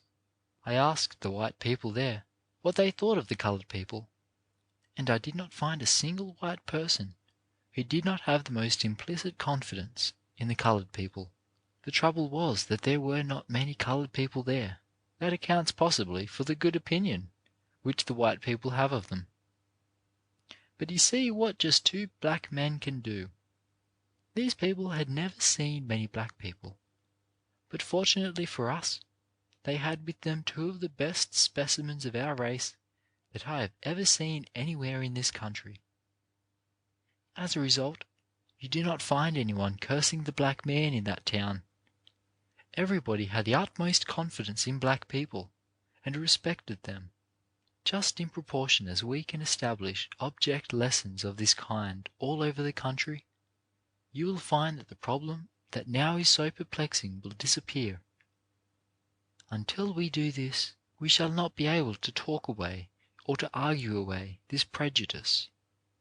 We cannot talk our way into our rights. We must work our way, think our way into them.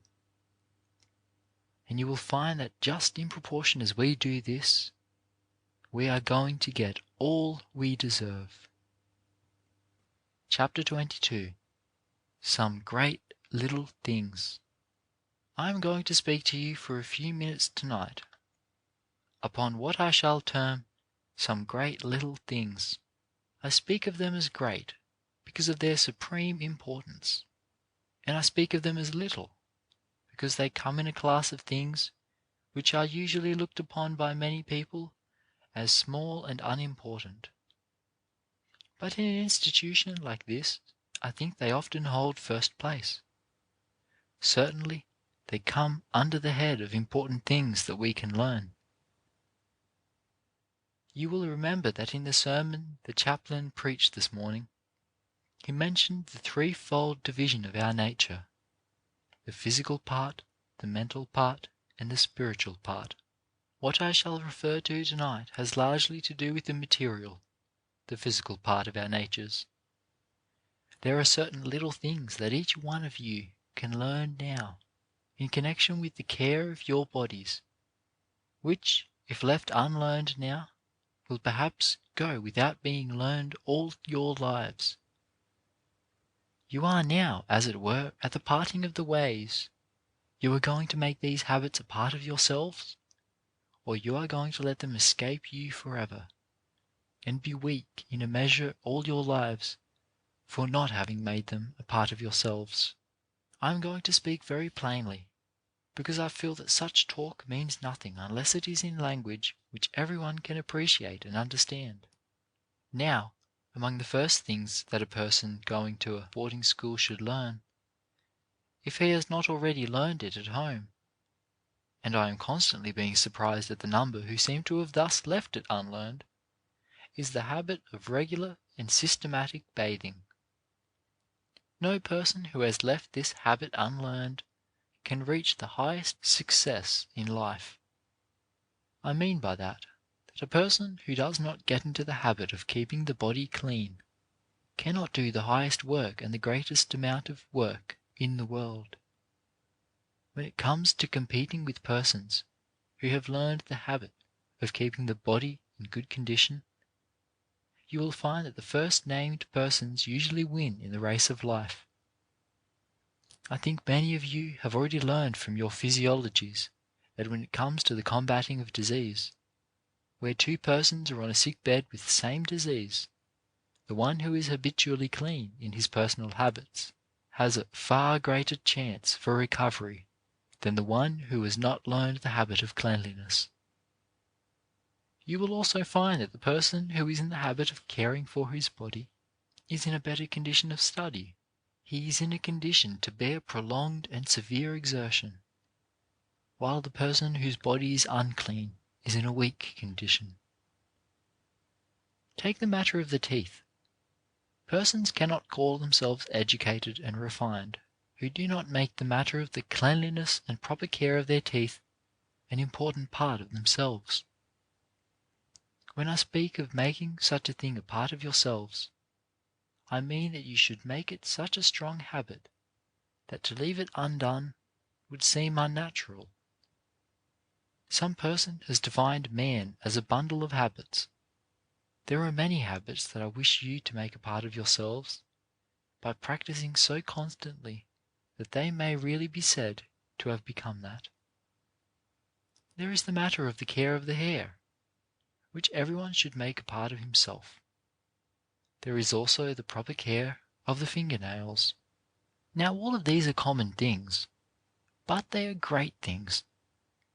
I should not recommend very highly a young man or young woman who went out from this institution as a graduate and had not learned the habit of caring for the teeth, hair, and nails systematically. Are you making these lessons a part of yourself? Take the young men and young women who have been here 2 or 3 years. Have you grown to the point where you are dissatisfied and all out of sorts when your hair is not combed, your fingernails dirty, and your body not in the condition it should be in? If you have not reached that point when you come to graduate, then there will be something wrong with your education, and you are not ready to go out from this institution, whether you are in the senior class or in the preparatory class.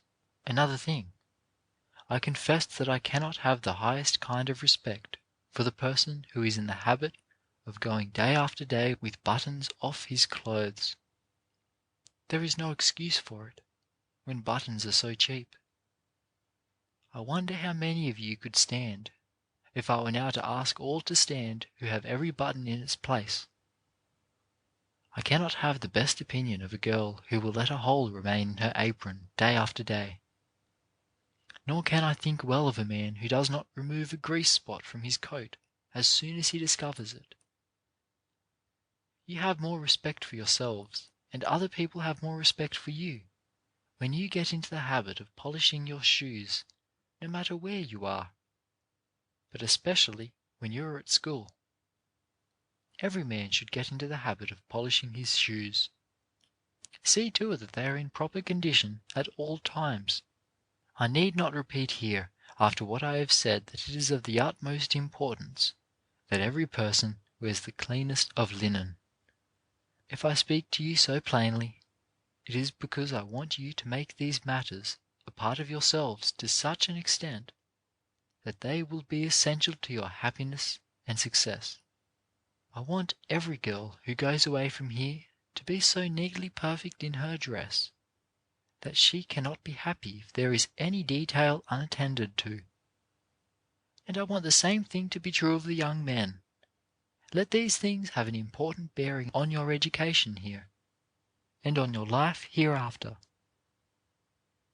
And then, above all things, although on account of the number of students here, you are very much crowded in your rooms, and will have to make all the harder effort on that account, get into the habit of being orderly and neat. School your roommates to the point where they will have a place for everything. Always know where to put your hands on anything you may want in your room, whether in the light or in the dark. Then there are one or two other little things. You should have quiet in your rooms, at your work, or in your talk with your fellow students. Do your work quietly. Get into the habit of closing doors quietly. You cannot realize how much all these little things add to your happiness and to the manhood and womanhood which you are going to build up as the years go on. And then, in conclusion, so order your lives that you can form the habit of reading. Set aside a certain amount of time each day, even if it be not more than 4 or 5 minutes, for reading and studying aside from your lessons. Read books of travel, history, and biography. I want you to patronize the library this year as never before. In it are great numbers of books by authors of the highest rank. Be regular in all your habits. Have a regular time for studying, for recreation, and for sleeping.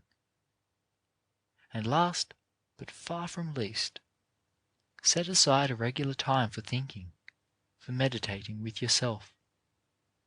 Take yourself up, pick yourself to pieces, see wherein you are weak and need strengthening. Analyze yourself. Get rid, as it were, of all the weights that have been holding you back, and resolve at the end of each week that you will walk upon your dead selves of the week before. If you will go on making that kind of progress, you will find at the end of the 9 school months that you are stronger in everything essential to good manhood and good womanhood. Chapter 23. To Would-Be Teachers.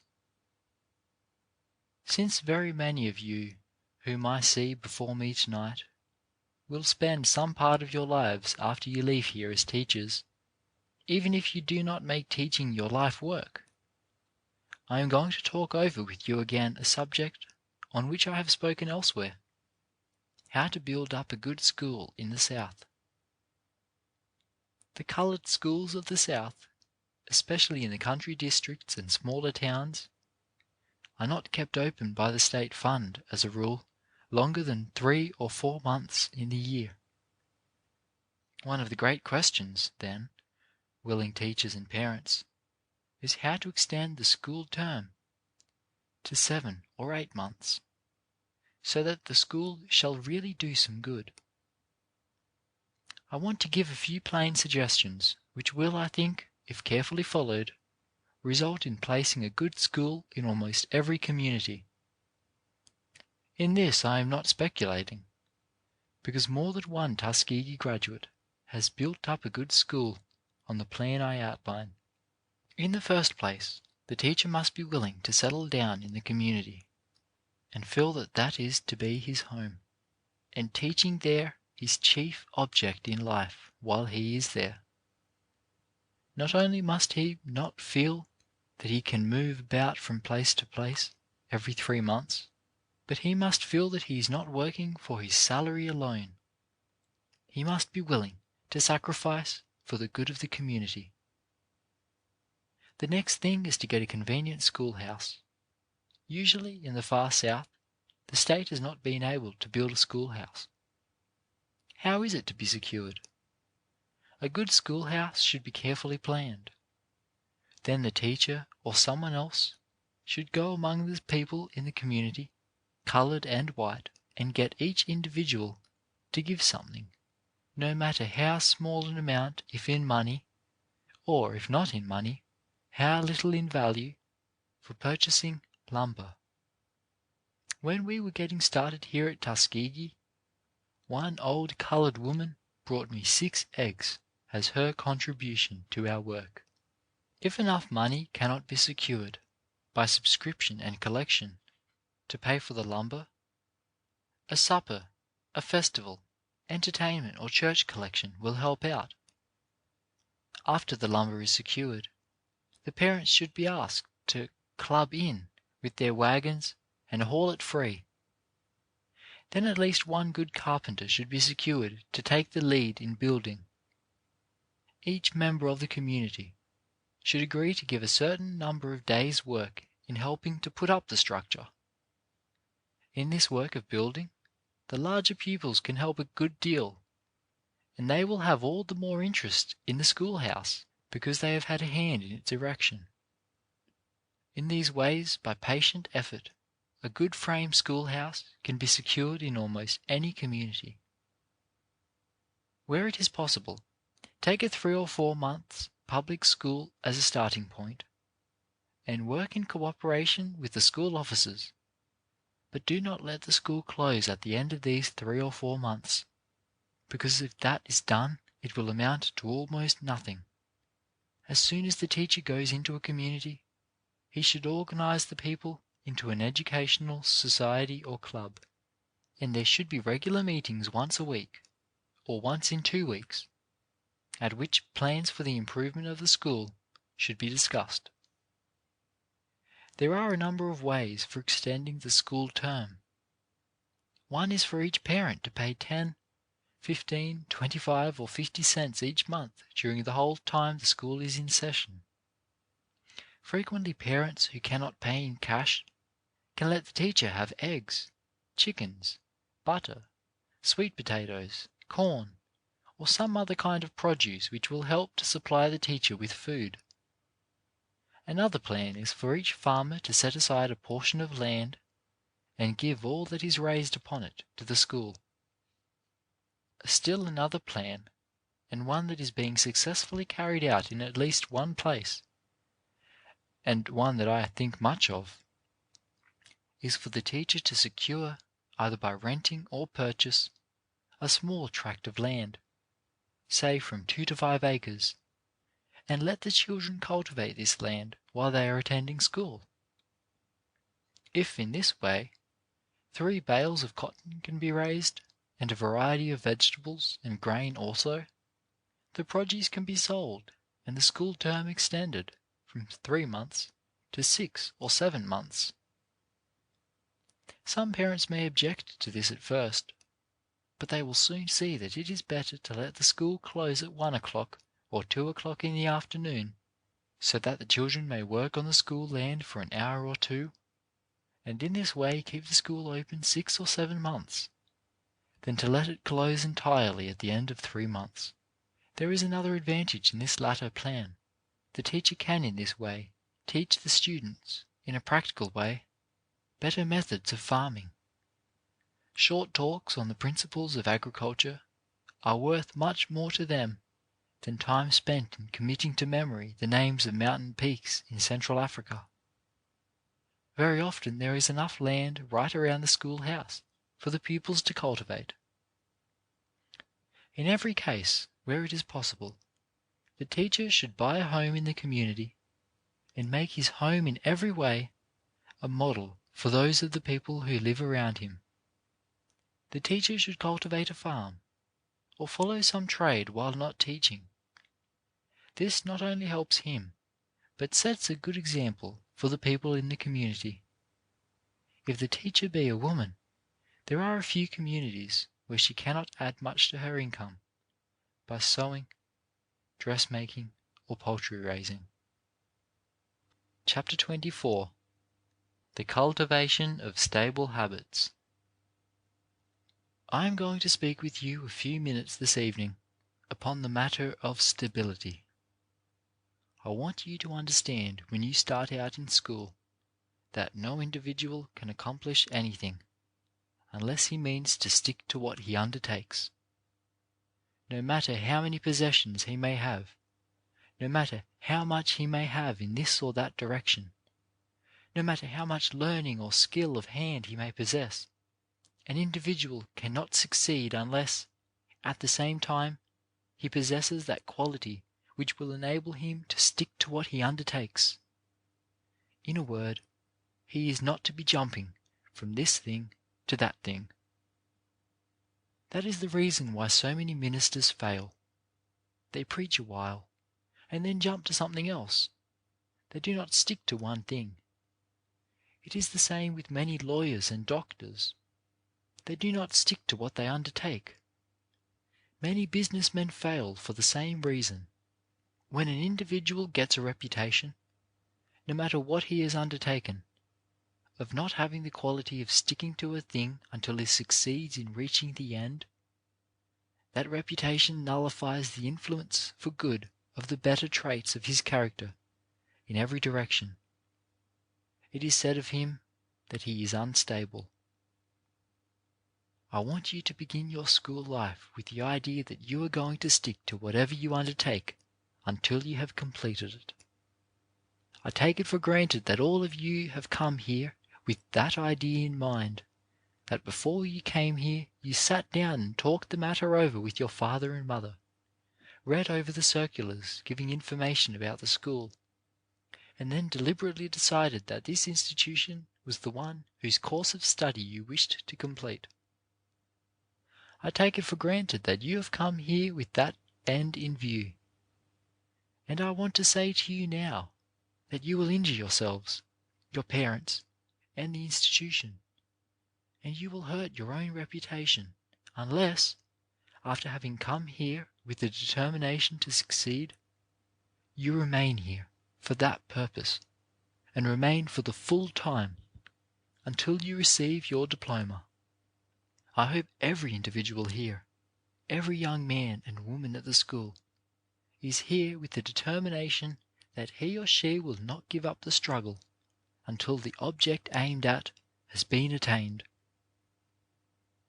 You are at a stage now when, if you begin jumping about here and there, if you begin in this course of study and then go to that course of study, you will very likely be jumping about from one thing to another all your life. You must make up your minds, after coming here, to do well whatever you undertake. This is a good rule not only to begin your school life with, but also to begin your later life with. Perhaps I was never more interested than I was last evening in Montgomery, while standing on one of the streets there for an hour. I seldom stand on any street for an hour, but last night I did stand on that street for an hour, in front of a large, beautiful store that is owned by Mr. J. W. Adams, and watched the notice taken of the display of millinery made in his store windows by two girls that finished their academic and industrial courses at this school, Miss Jemmy Pierce and Miss Lydia Robinson. The first Monday in October is always the day in Montgomery for what they call the millinery openings. On that day the stores which handle such goods all make a great display of ladies' hats and bonnets.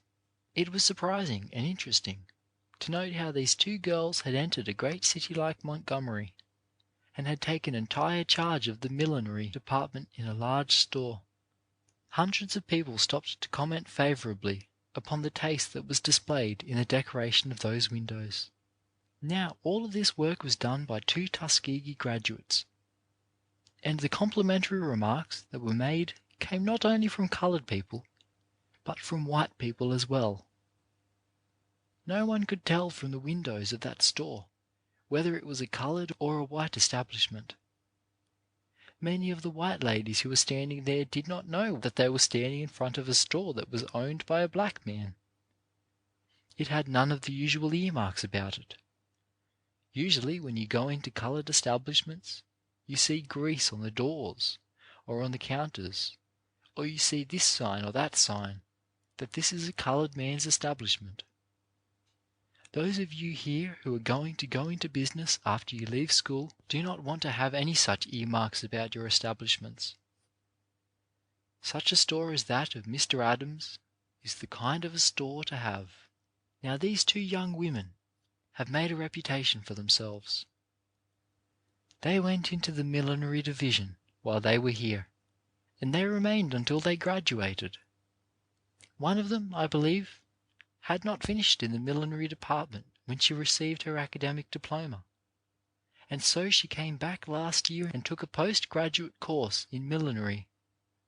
It is interesting and encouraging to see these two young women succeeding in their work, and it all comes from their determination to succeed, and because they had sense enough to finish what they had undertaken. That is the lesson that you all want to learn. If you do not learn it now, in a large degree you will be failures in life. You want to be like these young women. You want to fight it out. Now if you mean to get your diploma, you are going to have a hard time. Some of you are going to be without shoes, without a hat, without proper clothing of any kind. You will get discouraged because you have not as nice a dress or as nice a hat as this person or that person. I would not give a snap of my finger for a person who would give up for that. The thing for you to do is to fight it out. Get something in your head, and don't worry about what you can get to put on it. The clothes will come afterward. You are going to be greatly discouraged sometimes, but if you will heed the lesson of fighting out what you have undertaken, that same disposition will follow you all through life, and you will get a reputation, because people will say of you that there is a person who sticks to whatever he or she undertakes. One of the saddest things in life is to see an individual who has grown to old age, with no profession, with no calling whatever from which he is sure of getting an independent living. It is sad to see such individuals without money, without homes, in their old age, simply because they did not learn the lesson of saving money and getting for themselves a beautiful home when they ought to have done this.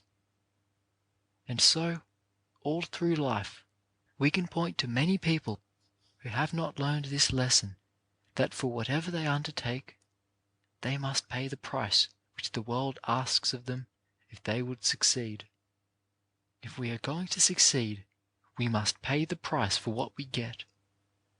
And he who accomplishes the most, accomplishes it in a humble and straightforward way, by sticking to what he has undertaken. He who does this finds in the end that he has achieved a tremendous success. Chapter 25. What you ought to do. It is comparatively easy to perform almost any kind of work, but the value of any work is in having performed so that the desired results may be most speedily reached, and in having the means with which the worked labours arranged so as to meet certain ends. It is the constant problems of those organs which have charge of the well-being of the body to cause digestion to take place, so that what is nourishing in the food may reach every part of the body, not only the portions near the organs in which digestion takes place, but also the most extreme parts of the different members. Just so it is the aim of all persons who are accustomed to making public addresses to try to make those who are far away from them hear them as well as those who sit near. In this same way, it seems to me more and more every year, it is going to be the main object of all our schools in the South to make their influence felt most forcibly among those who are remote from them. How can we reach the masses who are remote? I mean remote from educational advantages and from opportunities for encouragement and enlightenment. The problem in the rural districts is different because of the vastness of the number to be reached, and of the frequent difficulty of reaching them. We must keep this fact before us, then, that institutions of this kind are of little value unless they can pave the way to make the results of their work felt among the masses of the people, who are especially remote from these institutions. It is a fact, as most of you know, that we very seldom meet with a thoroughly well-educated teacher in the rural districts, in despite of the passing of over 30 years since we became men and women. You know, too, that the same thing is, in too large a measure, true of the ministry. The responsibility for reaching these people, for affecting them for good, rests upon the young men and young women who are being educated in these Southern institutions today. What are you going to do as your part towards reaching these people, towards carrying to them the light which they need so much and so earnestly long for?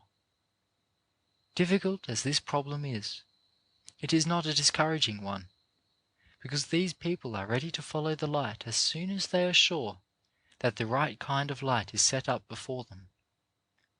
You very seldom meet with a coloured man who is not conscious of his ignorance, and who is not anxious to get up as soon as he finds himself down. In this respect, the problem is encouraging. One of the ways in which the problem is serious is with respect to labour. In almost every city and town in the South, a large proportion of the coloured people are shiftless so far as manual labour is concerned, although I think there is already improvement. The masses of our people are given to thrift and industry, and to unremitting toil in their way. The hard thing about it, the discouraging thing, is that they do not know how to realize the results of their toil, because they have no education and little idea of industrial development. They do not know how to make their work tell for what it ought to. As a general thing, the people, those in the country especially, do not ask anybody to come and give them food, clothing, and houses. All they ask is for some person, some honest, upright man or woman, who is interested in their welfare, to come among them and show them how to direct their efforts and their energy, show them how best to realize the results of their work, so that they can supply their own moral, religious, and material needs, and educate their children. And you will find that wherever this institution, Hampton, Talladega, Fisk, Atlanta, or any other, can put in the midst of the people young men and young women who will settle down among them and make their lives object lessons for the people, plant a good school, and convince the people that the teacher has settled down there to stay through encouraging or discouraging circumstances, you will find that such a teacher will not only be encouraged, but will be supported materially. In every way, there will be an opportunity for that person to revolutionize the community. That opportunity is open to you. It is an opportunity which is being opened to no other set of young men and young women who are being educated anywhere else in the world. Are you going to appreciate the beauty and grandeur of this opportunity? I was talking with a gentleman last night who has recently spent some time in one of the southern states, and he told me that in hardly any country district in that state was there a public school which is kept open longer than 4 months. He tells me that the average salary in some of those districts is little more than $15 a month. In another state the conditions of the people is about the same. In our own state, perhaps, the conditions are worse even than in the states referred to. In some counties in Alabama, the people are this year receiving no money to run their schools more than 3.5 months in the year, except of course in the cities and towns. In some counties the teachers are being paid only $12 to $20, and there are possibly some where the teachers get no more than $10 from the state fund. I was talking with a gentleman from another state not long ago about the material condition of the people in that state, and he told me that so far as their industrial life is concerned, the masses are in a very bad condition this year, that they are too often at the mercy of the landowners. I refer to the people who run the large plantations, and that the same thing is largely true of all of the cotton raising states. I need not go on to describe to you the moral results that must inevitably follow such a condition of things. I need not take your time to tell you that there can be little morality or religion among people who are so ignorant as these people, and who do not know where they are going to get anything to eat. It is needless to describe the train of moral evils that must follow such conditions as these. What I have attempted to describe to you as existing today in these country districts may not be very encouraging, but it seems to me that every young man and young woman who has enjoyed the privileges afforded by this and by other institutions in the South — I speak especially now to the members of the next graduating class — should feel that such conditions as these present one of the most inviting fields possible for labour. Every young man and woman here is being educated by money that is given by others. None of you are paying for the education you are receiving. You might pay for your board, but you would have to do that elsewhere. Everyone must pay for his or her own clothing, but the cost of buildings, rent, tuition, expenses, and other matters pertaining to the institution you do not pay. Your education, in a large measure, is a gift from the public, and it seems to me that one of the first things you should do is to repay, to as large an extent as is possible, with your services, what has been spent in giving you so large a part of your education. This is a debt that you owe not only to yourselves, but to our race and our country. It is a religious debt as well, that you will be willing to go out into these country districts and suffer, as it were, for a few years, until you can get a foothold, so that you can plant yourselves in one of these dark communities. I feel sure that you would not have to suffer very long. I believe that the hardest part of the struggle would come during the first 2 or 3 years. When you can convince the people that you are in earnest, the battle is won. When you can convince them that it is cheaper to keep an educated teacher than to keep one who is ignorant, and when you can once demonstrate your value to them, not only in an educational respect, but industrially and morally, the battle is won, and these people will stand by you and support you. In many cases, it is my belief that you will eventually find yourselves better supported financially than you would if you had gone to work in cities and large towns. No matter from which side you look at this problem, good is bound to come from it. And while we are talking about the reward that will come as a result of your services, let me tell you that no greater satisfaction can come to anyone than that which you will get from the worship and praise which will come to you from these old mothers and fathers, who will be benefited by your services. I know of instances where teachers have gone and planted themselves in these country districts, who, even if they do not make such a very great success financially, receive the love and most sincere worship from year to year, because of the feeling of gratitude which the people among whom they have settled have for them on account of their having helped them in so many ways. This same kind of pioneer work had to be done all over the world before the right kind of civilization was planted. It was such work as this that the people did who settled the Great West, where they were deprived of the comforts of life. The people who planted Oberlin College in what was then a wilderness had to suffer many such hardships. The men who went to Washington, Oregon, and California and established what now large cities there are had to suffer many such hardships. They had to suffer just what you must and should suffer. Are you going to suffer for your own people until they can receive the light which they so much need? If the young men and women before me have the right kind of stuff in them, they will do this.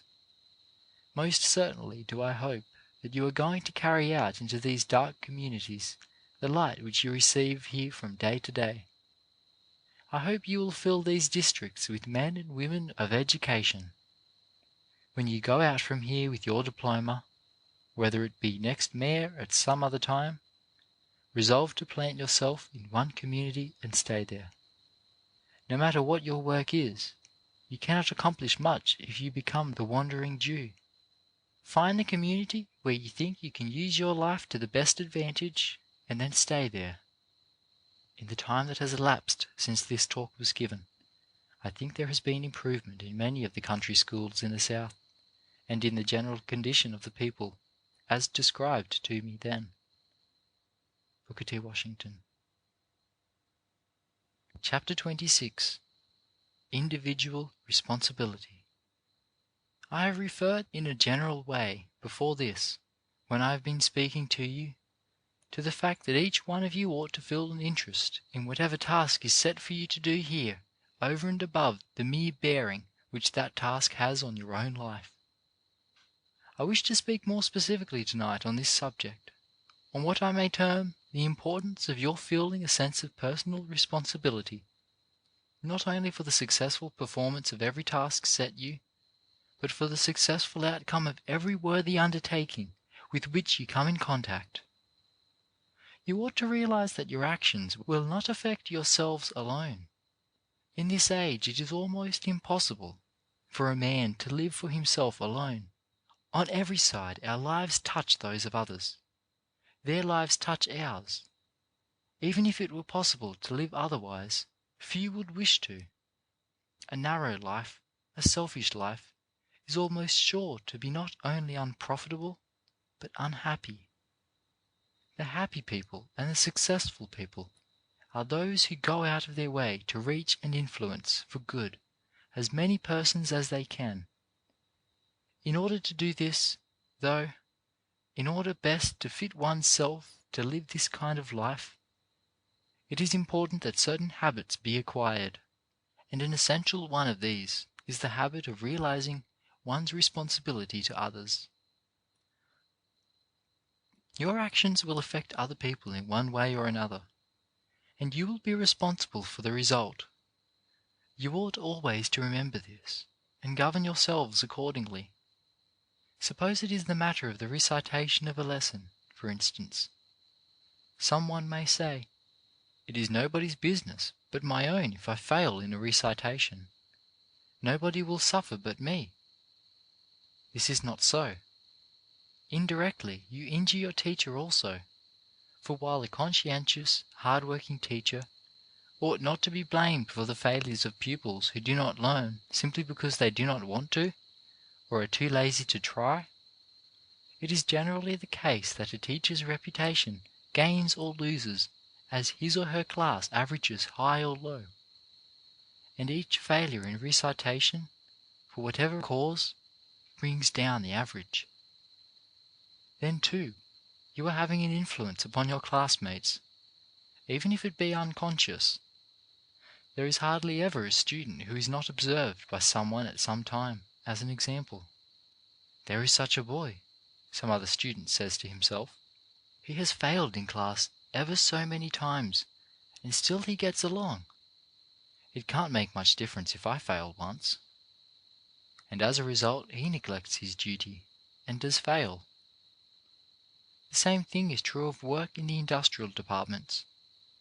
Too many students try to see how easily they can get through the day, or the work period, and yet not get into trouble. Or even if they take more interest than this, they care for their work only for the sake of what they can get out of it for themselves, either as pay or as instruction, which will enable them to work for pay at some later time. Now there ought to be a higher impulse behind your efforts than that. Each student ought to feel that he or she has a personal responsibility to do each task in the very best manner possible. You owe this not only to your fellow students, your teachers, the school, and the people who support the institution, but you owe it even more to yourselves. You owe it to yourselves because it is right and honest, because nothing less than this is right and honest, and because you never can be really successful and really happy until you do study and work and live in this way. I have been led to speak specifically on this subject tonight, on account of two occurrences here which have come to my notice. One of these illustrates the failure on the part of students to feel this sense of responsibility to which I have referred. The other affords an illustration of the possession by a student of a feeling of personal interest and personal responsibility, which has been very gratifying and encouraging. The first incident, I may say, occurred some months ago. It is possible that the students who were concerned in it may not be here now, or, if they are, that it would not happen again. I certainly hope not. A gentleman who had been visiting here was to go away.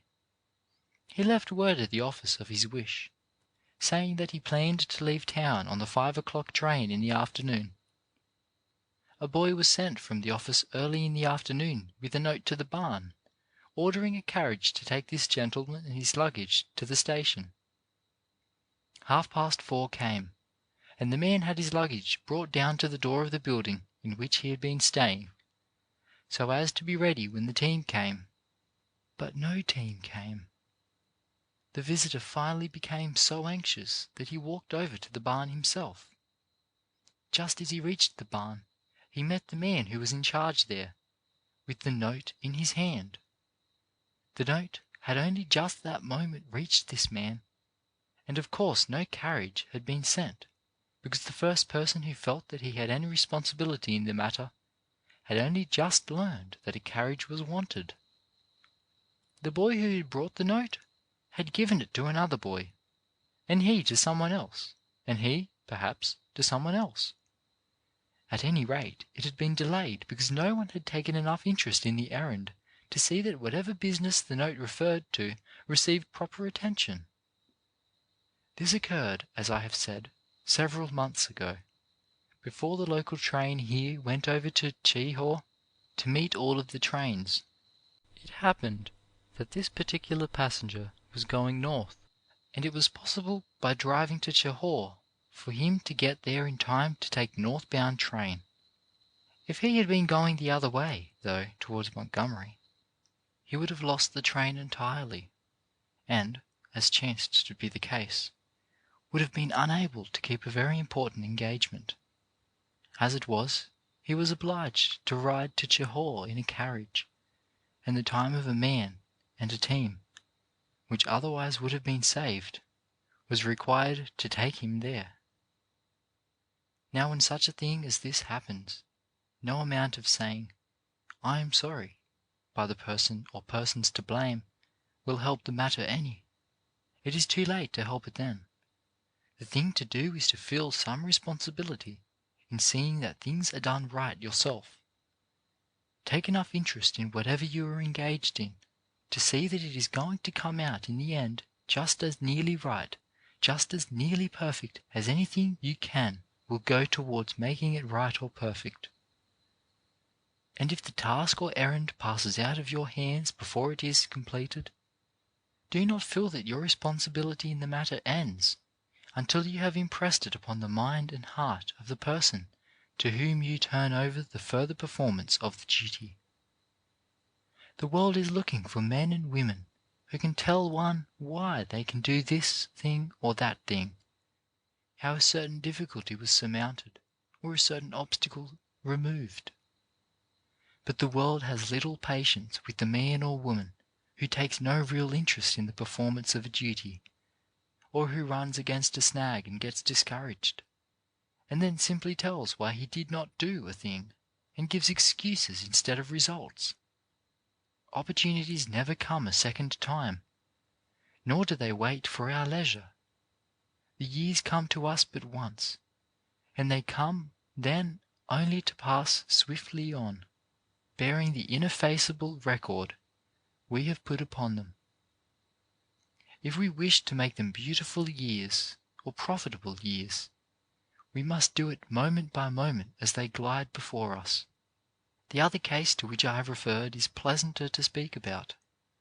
One day this spring, after it had got late enough in the season, so that it was not as a general thing necessary to have fires to heat our buildings, A student passing Phelps Hall noticed that there was a volume of black smoke pouring out of one of the chimneys there. Some boys might not have noticed the smoke at all. Others would have said that it came from the chimney. Still others would have said that it was none of their business anyway, and would have gone along. This boy was different. He noticed the smoke, although he saw that it came from the chimney, and if so was probably no sign of harm. He felt that any smoke at all there at that time was such an unusual thing that it ought to be investigated, for fear it might mean danger to the building. He was not satisfied until he had gone into the building and had inspected every floor clear up to the attic, to see that the chimney and the building were not in danger. As it happened, the janitor had built a fire in the furnace in the basement for some reason, so that the young man's anxiety, fortunately, was unfounded. But I am heartily glad he had such an anxiety, and that he could not rest until he found out whether there was any foundation for it or not. I shall feel that all of our buildings are safer for his being here, and when he graduates and goes away, I hope he will leave many others here who will have the same sense of personal responsibility which he had. Let me tell you, here and now, that unless you young men and young women come to have this characteristic, your lives are going to fall far short of the best and noblest achievement possible. We frequently hear the word lucky used with reference to a man's life. Two boys start out in the world at the same time, having the same amount of education. When 20 years have passed, we find one of them wealthy and independent. We find him a successful professional man with an assured reputation, or perhaps at the head of a large commercial establishment employing many men, or perhaps a farmer owning and cultivating hundreds of acres of land. We find the second boy, grown now to be a man, working for perhaps $1 or $1.50 a day, and living from hand to mouth in a rented house. When we remember that the boys started out in life equal-handed, we may be tempted to remark that the first boy has been fortunate, that fortune has smiled on him, and that the second has been unfortunate. There is no such nonsense as that. When the first boy saw a thing that he knew he ought to do, he did it, and he kept rising from one position to another until he became independent. The second boy was an eye servant who was afraid that he would do more than he was paid to do. He was afraid that he would give 50 cents worth of labor for 25 cents. He watched the clock for fear that he would work 1 minute past 12 o'clock at noon and past 6 o'clock at night. He did not feel that he had any responsibility to look out for his employer's interests. The first boy did $1 worth of work for 50 cents. He was always ready to be at the store before time, and then, when the bell rang to stop work, he would go to his employer and ask him if there was not something more that ought to be done that night before he went home. It was this quality in the first boy that made him valuable and caused him to rise. Why should we call him fortunate or lucky? I think it would be much more suitable to say of him, he is responsible. Chapter 27. Getting on in the world. It is natural and praiseworthy for a person to be looking for a higher and better position than the one he occupies. So long as a man does his whole duty in what he is engaged in, he is not to be condemned for looking for something better to do. Now the question arises, how are you going to put yourself in a condition to be in demand for these higher and more important positions? In the first place, you should be continually on the lookout for opportunities to improve yourselves in your present work. You should be constantly on the lookout for chances to make yourselves more valuable to your present employer and more efficient in your work for him. Suppose you are engaged in the work of milking cows. I think it better to talk of practical things with which you all are acquainted. Although I know that many of you boys had rather I would tell you how to go to Congress than how to become successful milkers. Inasmuch, though, as I suspect a good many more of us will have to milk cows than go to Congress, I think it will not hurt us to talk about milking. If the boy who milks cows now does that thoroughly, by doing it he may lay the foundation to go to Congress later. The point is that we want to be constantly on the lookout for ways of improving whatever work we are engaged in, whether that work be milking cows or doing something else. In whatever you are doing, there are a great many improvements which you want to become acquainted with. If your work is dairying, read the dairy journals. Get hold of every book or paper that you can which has anything to do with your line of work. Be sure that you know all, or as nearly as possible, all there is to know about milking cows. And then don't be content with what you get out of books and newspapers, for that information is only the result of some other person's experience. By conversing with intelligent and experienced persons, and by your own experiments, you can get much valuable information about your work. Never get to the point where you are ashamed to ask somebody else for information. The ignorant man will always be ignorant if he fears that by asking for information he will betray his lack of knowledge. Know all there is to be known about the position you occupy, but ever feel that there is more for you to learn. There is no person who makes himself of so little use in the world as the one who feels that he knows all there is to be known about his work. If you are milking cows, and feel that you know all there is to be known about that subject, you have simply reached a point where you are practically useless and unfitted for the work. Feel that you can always learn something from somebody else. It is a mark of intelligence to learn, even from the humblest person. I do not mean for you always to put into practice every suggestion that is made to you, or to agree with every statement made to you. But listen to what people say, weigh their plans alongside of your own, and then profit by the one which you are convinced is the best. Persevere in such conversation, and in reading. You will constantly be surprised to find how little you really know about your work, and how much more somebody else knows about it than you do. You want to get to the point where you can anticipate the wants of your employer. In this way, you will make yourself of great service to him. You do not know how vexing and discouraging it is to a man to be compelled to say every morning to those in his employ, "Do this at 9 o'clock, and that at 12 o'clock, and the other at 5. Or how pleasant it is to have a person with whom you come in contact anticipate the needs of the man who employs him. Then you can make yourself valuable and in demand, just in proportion as you consider that the work you are performing is your own. Do not consider that it is being performed for a certain man or a particular organization. Make haste and get to the point where you can feel that everything connected with the shop in which you work, or in the office, or in the stable, is under your care, and that you alone are responsible for it.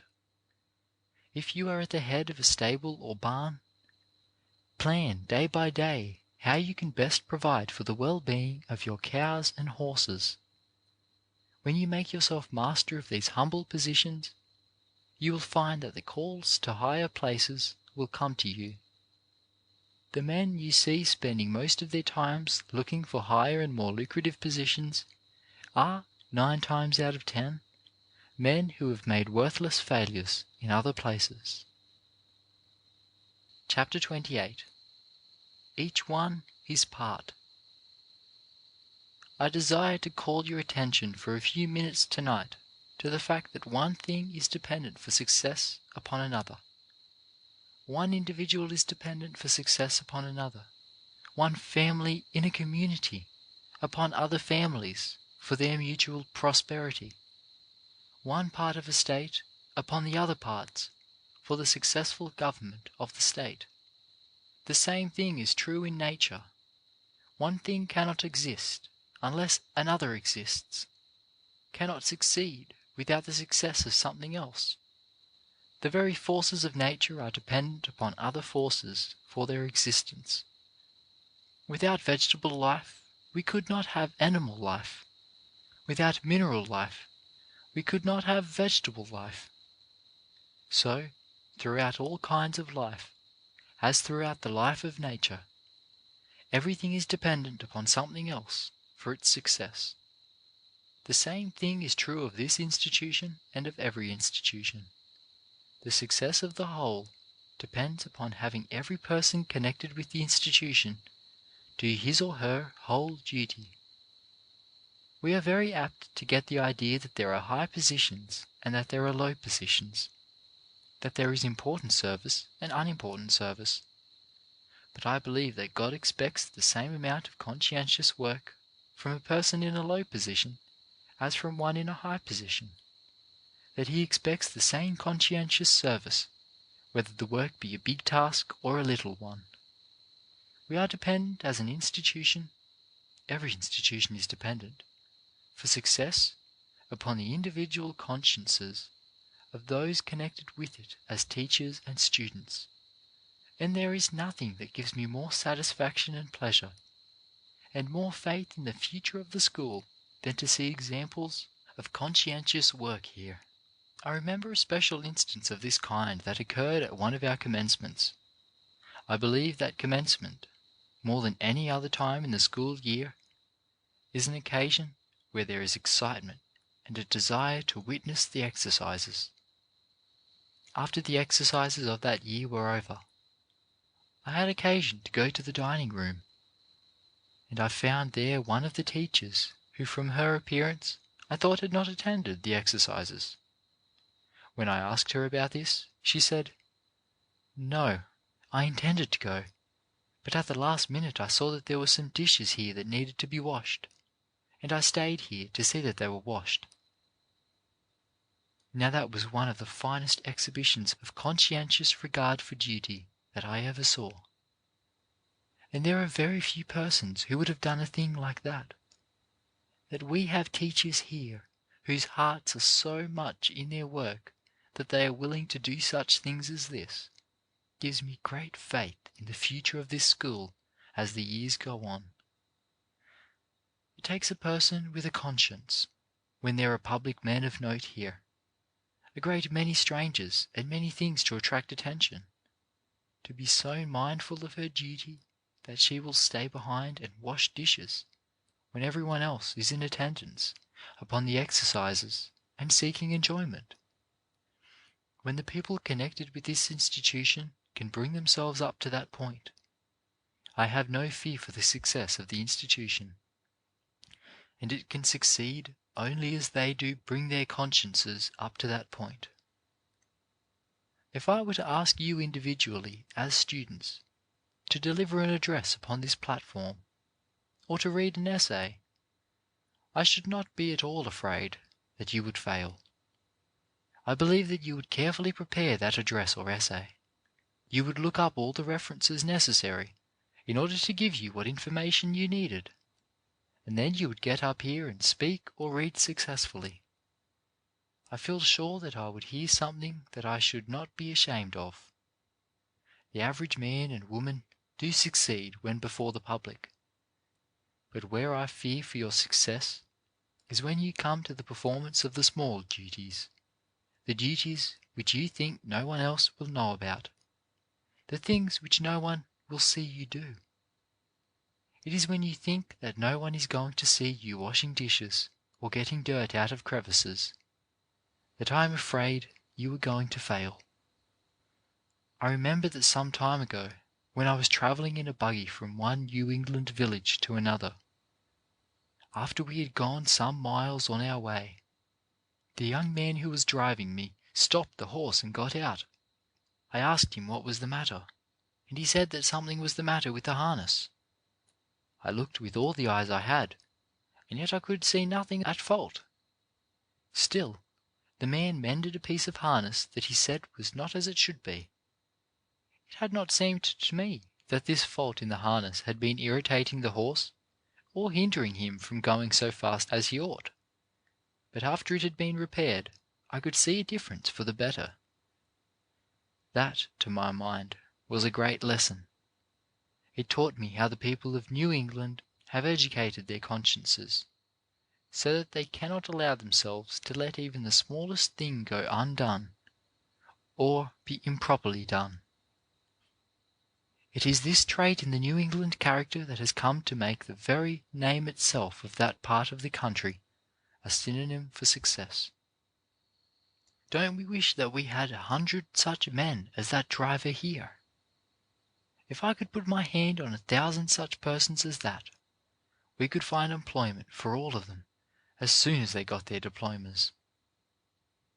One learns to judge persons by their character in this respect. Not long ago I had an opportunity to go through the jail of this county. As the sheriff showed me through the building, I was impressed to see how clean everything was, and I noticed that the man who seemed to be the janitor of the jail, although he too was a prisoner, seemed to take a great deal of pride in showing me the cleanness of the corners and the general good appearance of the place. He seemed to put his whole heart into the keeping of that jail clean. "Who is that man?" I asked the sheriff, after we had got out of the janitor's hearing. "He is a prisoner," the sheriff replied, "but I believe he is innocent. I do not believe that a man can be so honest and faithful about his work and be guilty of a crime. When I see how well he does his work here, notwithstanding the fact that he is shut up here in prison, I believe that he is an honest man and deserves his freedom." In plain words, then, the problem we must work out here is not, can you master algebra or literature? We know you can do that. We know you can master the sciences. The general problem we have to work out here, and work it out with fear and trembling, is, can we educate the individual conscience? Can we so educate a group of students that there will be in every one of them a conscience on which we can depend? Can we educate a class of girls here who will not be satisfied, when sweeping their rooms, to make the middle of the rooms look clean, but leave a trail of dirt in the corners and under the furniture? Will they see to it that everything is properly cleaned and put in its appropriate place? Can we educate a class of young men who will do their duty on the farm as they would do it on this platform? Can we educate your consciences so that you will do certain things, not because it is the rule that they should be done, but because they should be done? These are the problems we must work out here. Chapter 29. What would father and mother say? I think there is no more important or more critical time in a person's life than when he or she leaves home for the first time, to enter school, or to go to work, or to go into business. I think that as a general thing, you can judge pretty accurately what a person is going to amount to in life by the way he or she acts during the first year or two after leaving home. You will find, usually, that if a young man is able during this time to stand up against temptation, is able to practice the lessons that his father and mother have taught him, and instead of falling by the wayside, gains help and inspiration as he goes along from these lessons, he is almost sure to prove himself a valuable citizen, one who not only will be a help to his parents in their old age, but a help to the community in which he lives. There is no better way to test an act than to ask yourself the question, what would my father or my mother think of this? Would they approve, or should I be ashamed to let them know that I have done this thing? If you will ask yourselves these questions day by day, I think you will find that you will get a great deal of assistance from them in the shaping of your lives while you are here at school. I want you to put that question to yourselves with regard to deportment, because that is a thing on which we must lay emphasis. We can fill your heads with knowledge, and we can train your hands to work with skill. But unless all this training of head and hand is based upon high, upright character, upon a true heart, it will amount to nothing. You will be no better off than the most ignorant. Now, one of the ways in which young people are likely to go astray, especially when they first go away from home to school, is in yielding to a temptation to spend their time with persons who have mean and low dispositions, persons whom you would be ashamed to have your parents know that you kept company with. Avoid that.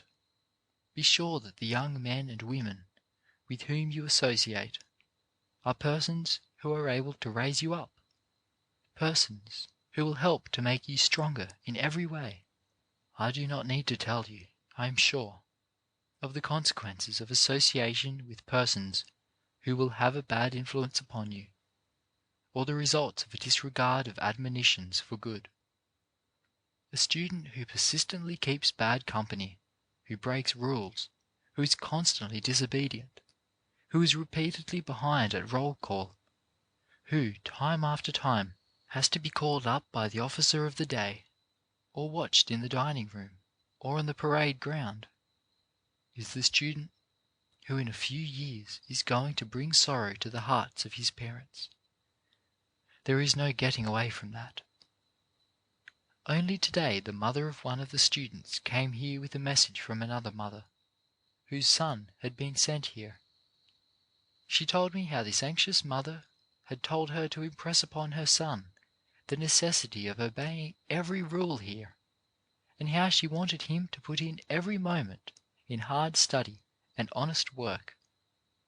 She wanted this woman to impress upon the man how hard his mother was struggling every day so that she could keep him here, and at the same time provide for the younger children of the family at home.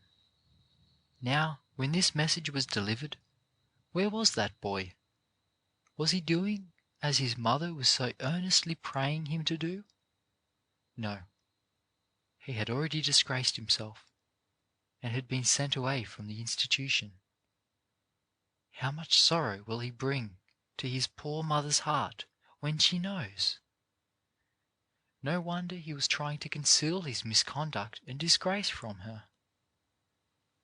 Let me entreat you then, if you are inclined to fritter away the best hours of your lives, think how the news of your misconduct will act upon the hearts of your parents, those fathers and mothers whose every thought is of you. I have spoken of these as some of the things that we do not want to have you do at school. What are some of the things that we do want you to learn to do? We want to have you learn to see and appreciate the practical value of the religion of Christ. We hope to help you to see that religion, that Christianity is not something that is far off, something in the air, that it is not something to be enjoyed only after the breath has left the body. We want to have you see that the religion of Christ is a real and helpful thing, that it is something which you can take with you into your classrooms, into your shops, onto the farm, into your very sleeping rooms, and that you do not have to wait until tomorrow before you can find out about the power and helpfulness of Christ's religion. We want to have you feel that this religion is a part of your lives, and that it is meant to be a help to you from day to day. We hope to have you feel that the religious services that we have you attend here are not burdens, but that it is a privilege, greatly to be desired, to come to these meetings and into the prayer meetings of the various societies on the grounds, and there commune, not in a far-off imaginary way, but in a humble and intimate way, with the Spirit of Jesus. We want you to feel that religion is something to make you happier, brighter, and more hopeful, not something to make you go about with long, solemn faces. We want you to learn, if you do not already know, that in order to be Christ-like, one does not have to be unnatural. Then we want to have you learn to govern your actions, not alone for the sake of the result which they will have upon yourself and those who are near and dear to you, but for the sake of your influence upon all with whom you will come in contact. Your life here will be largely wasted. I am tempted to say wholly wasted, if you failed to learn that higher, broader, and far more important lesson of your relations to your fellow students and to all the persons by whom you are going to be daily surrounded. Your life will be wasted if you go away from here and have not learned that the greatest lesson of all is the lesson of brotherly love, of usefulness, and of charity. I want to see young men who are here realizing this spirit to such an extent that they will rise in chapel and give their seats to students who are strangers at the school. I want to have you get to the point where you will go to the matron in the dining room and ask her permission to have some new student who has not had a chance to get acquainted take his meals at a seat beside you. Of the many noble traits exhibited by the late General Armstrong, none made a deeper impression upon me than his supreme unselfishness. I do not believe that I ever saw in all my association with General Armstrong anything in his life or actions which indicated in the slightest degree that he was selfish. He was interested not only in the black South, but in the white South, not only in his own school, but in all schools. Anything which he could do or say to benefit another institution seemed to give him as much pleasure as if he were speaking or acting directly for the benefit of Hampton Institute. I had a pleasant experience of this spirit of a desire to be helpful to others a little while ago, when I was visiting a certain theological seminary in Pennsylvania. I think I was never in such an atmosphere as during the 2 days I spent in that institution. I was surrounded by a crowd of young men whose sole object seemed to be to make me comfortable and happy. Most of these young men were far advanced in the study of theology and the sciences, and yet they were not above serving me, even to the extent of offering to black my boots. When I came away, several wished to carry my luggage to the station. This is the kind of thoughtfulness we want to have in every corner of this institution. Get hold of the spirit of wanting to help somebody else. Seek every opportunity possible to make somebody happy and comfortable. Do all this, and you will find that the years will not be many before we will have one of the best institutions on the face of the globe, and that you, in helping to make it such, have been doing these things that, when you ask yourselves, "What would father and mother say about my doing this?" will enable you to answer the question with pride and satisfaction. Chapter 30. Object Lessons. Not long ago, an old colored man living in this state said to me, "I's done quit livin' in dashes. I's got my second freedom." That remark meant, in this case, that old man by economy, hard work, and proper guidance, after 20 years of struggle, had freed himself from debt, had paid for 50 acres of land, had built a comfortable house, and was a taxpayer. It meant that his 2 sons had been educated in academic and agricultural branches, that his daughter had received mental training in connection with lessons in sewing and cooking. Within certain limitations, here was a Christian American home, the result of industrial effort and philanthropy. This Negro had been given a chance to get upon his feet. That is all that any Negro in America asks. That is all that you in this school ask. What position in state, in letters, or in commerce and in business the offspring of that man is to occupy must be left to the future and the capacity of the race. What position you are to occupy must be left to your future and to your capacity.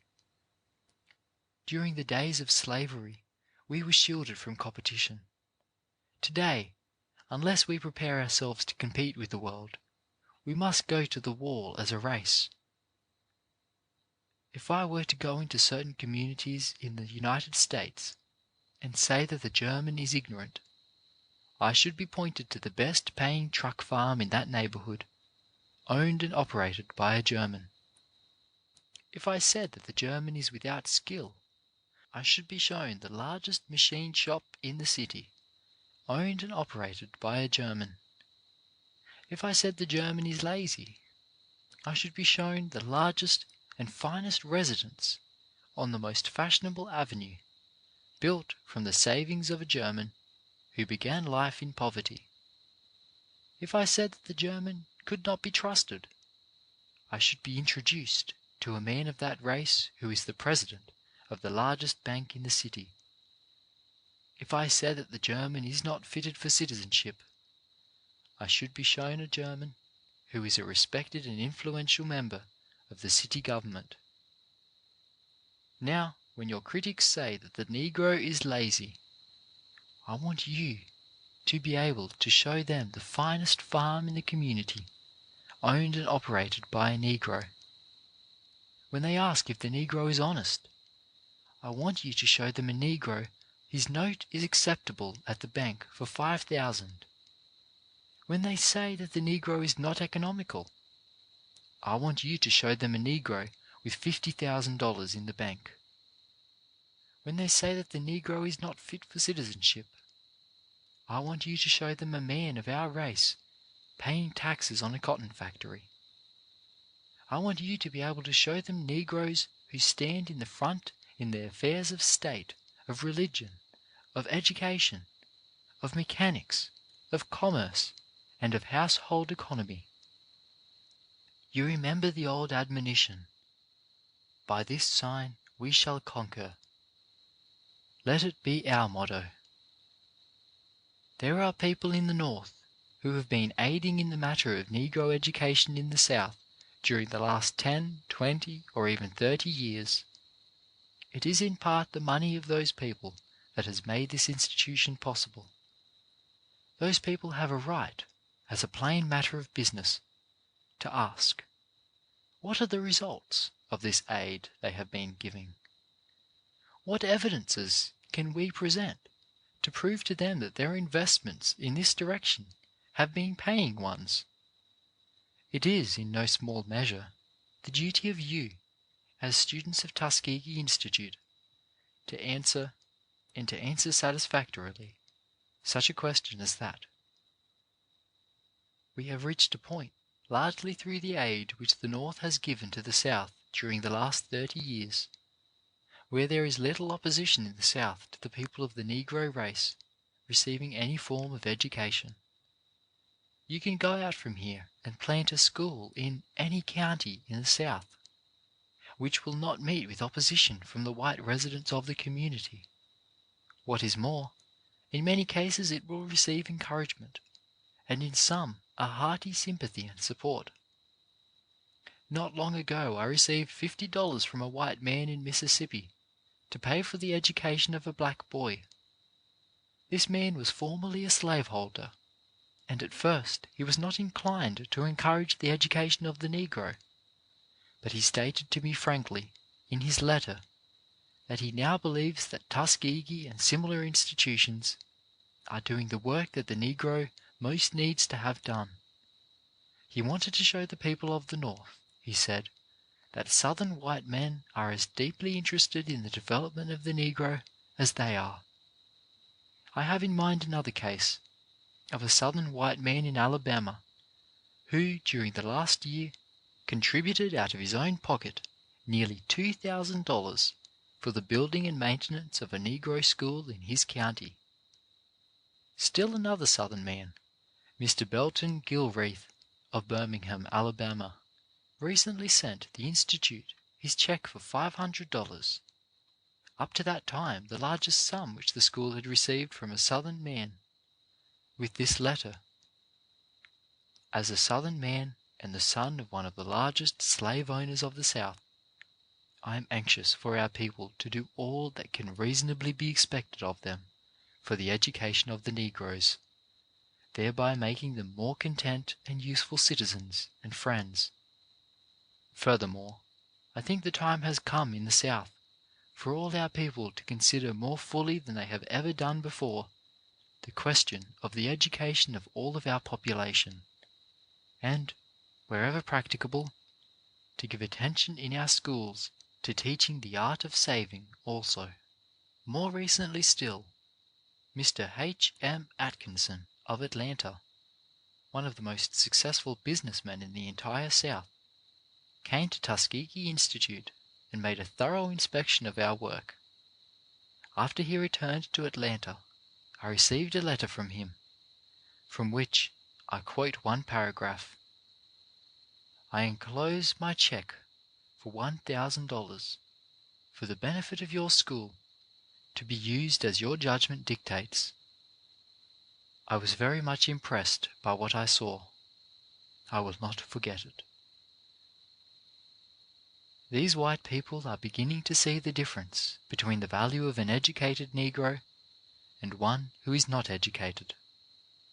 It is for you to demonstrate to them this value more and more clearly every year. Chapter 31. Substance versus Shadow. You are here for the purpose of getting an education. Now, one of the results of an education is to increase a person's wants. You take the ordinary person who lives on a plantation, and so long as that person is ignorant, he is content to live in a cabin with one room in which he has a skillet, a bedstead, or an apology for one, a table, and a few chairs or stools. He is content if he has fat meat, cornbread, and peas on the table to eat, and for clothing he is satisfied to wear jeans and Osnaburg himself, and to have his wife wear a calico dress and a 25-cent hat. But as soon as that man becomes educated, he feels that he must have a house with at least 2 or 3 rooms in it, furnished with neat and substantial furniture. Instead of jeans and Osnaburg for clothes, he wants decent woolen cloth, neat-fitting shoes, and a white collar and a necktie, things which he never thought of wearing before he became educated. Sometimes he even thinks that he must have jewelry. So you see, the result of education is to increase a person's wants. Now, the crisis in that person's affairs comes when the question arises whether his education has increased his ability to supply his wants. Such ability, I claim, is one of the results of industrial education. But such an education as that, while we are getting culture along all the lines that in any degree tend to increase the wants of a person, we are in the meantime getting skill to increase our ability to supply these wants. And unless we have this ability, we will find, sooner or later, that instead of going forward, we are going backward.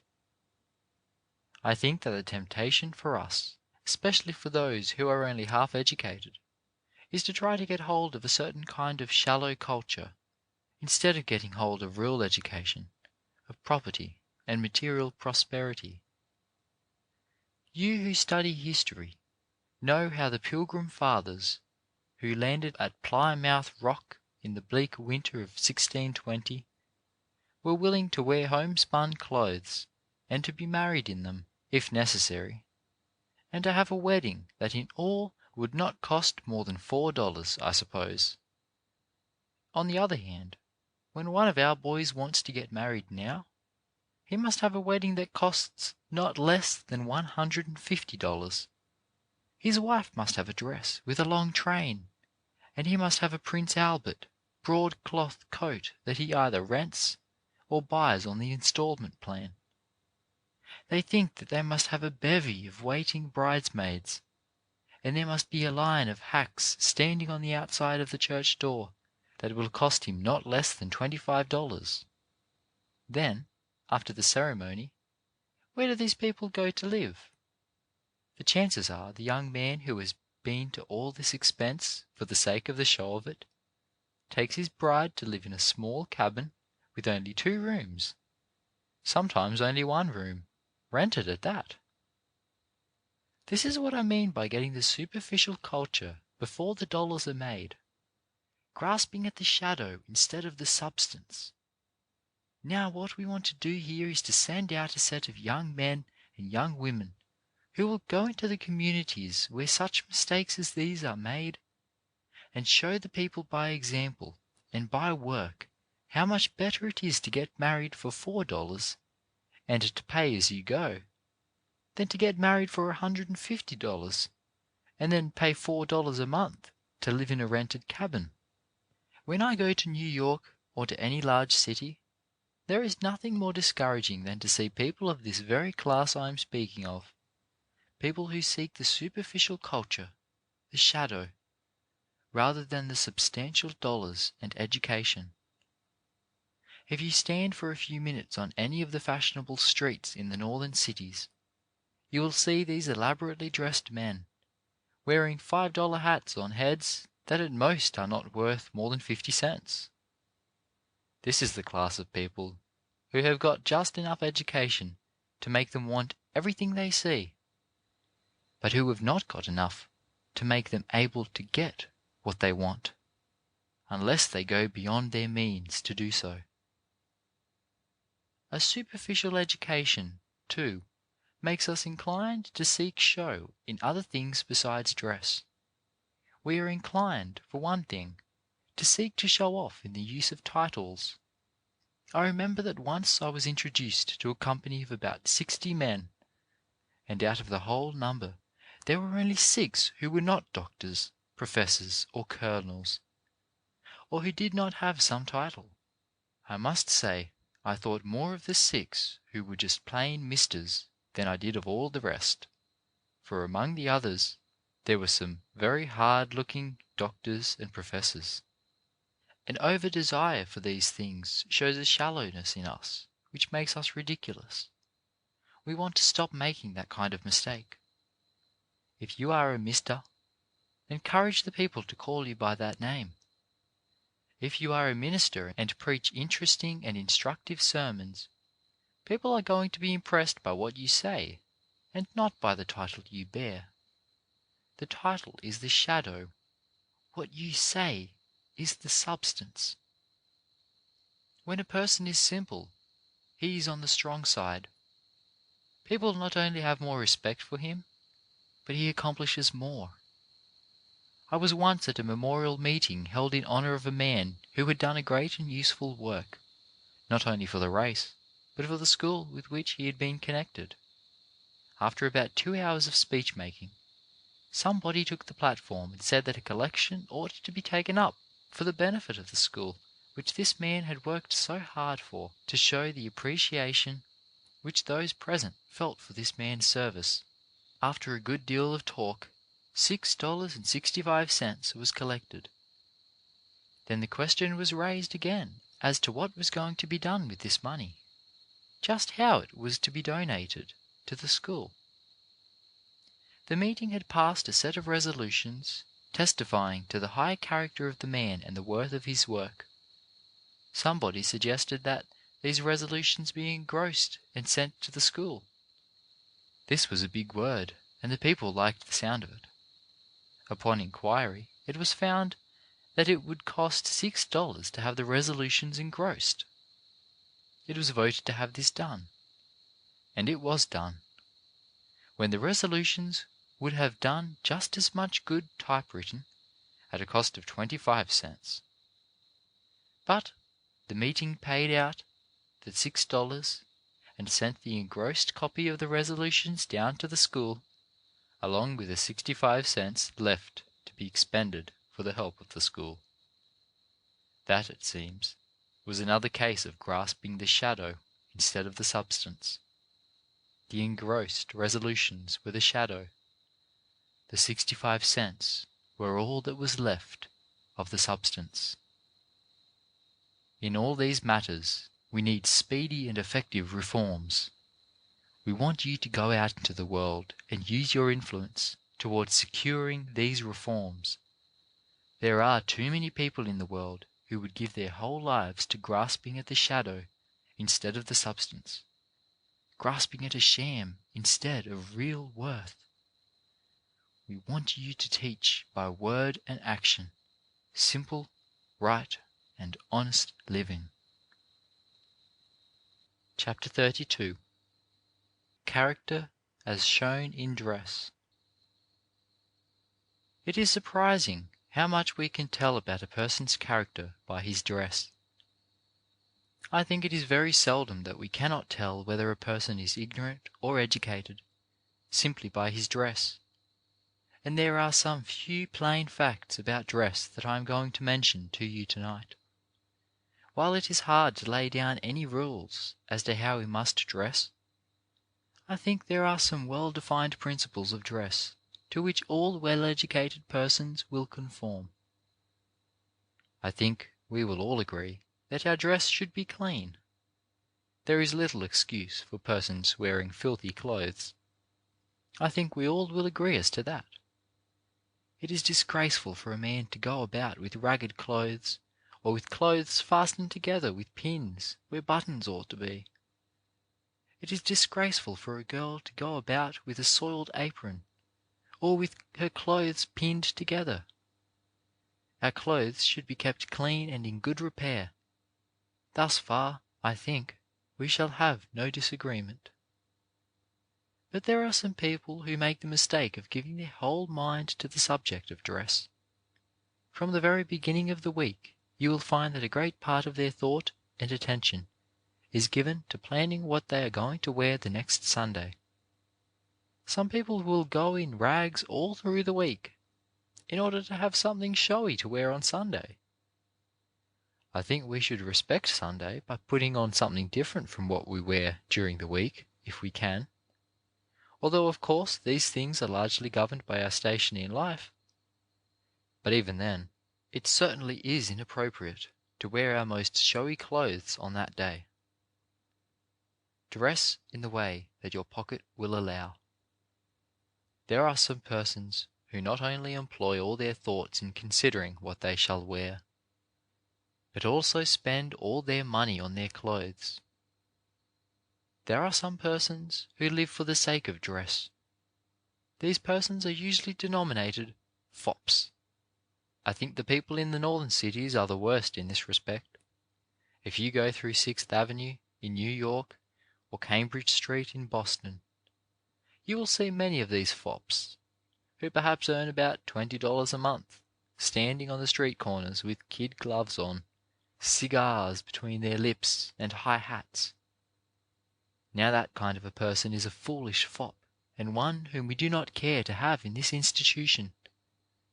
There is no more foolish person than the one who spends all he makes, and sometimes more, on dress. Then, too, I think there are persons who make mistakes in the matter of ornaments, what we call jewellery. You will find many a man whose income is not $20 a month, wearing a great brass watch chain with so much brass in it that you can almost smell it. You will see men and women with 3 or 4 brass finger rings, or women with brass earrings. Do you know that one of the most common mistakes among the masses of our people in the country is throwing away their money on cheap jewellery? Do you know that they will come into town to the stores and spend their money on jewellery worth about 10 cents apiece, jewellery that you actually can get for $6, and a bushel $7 at wholesale?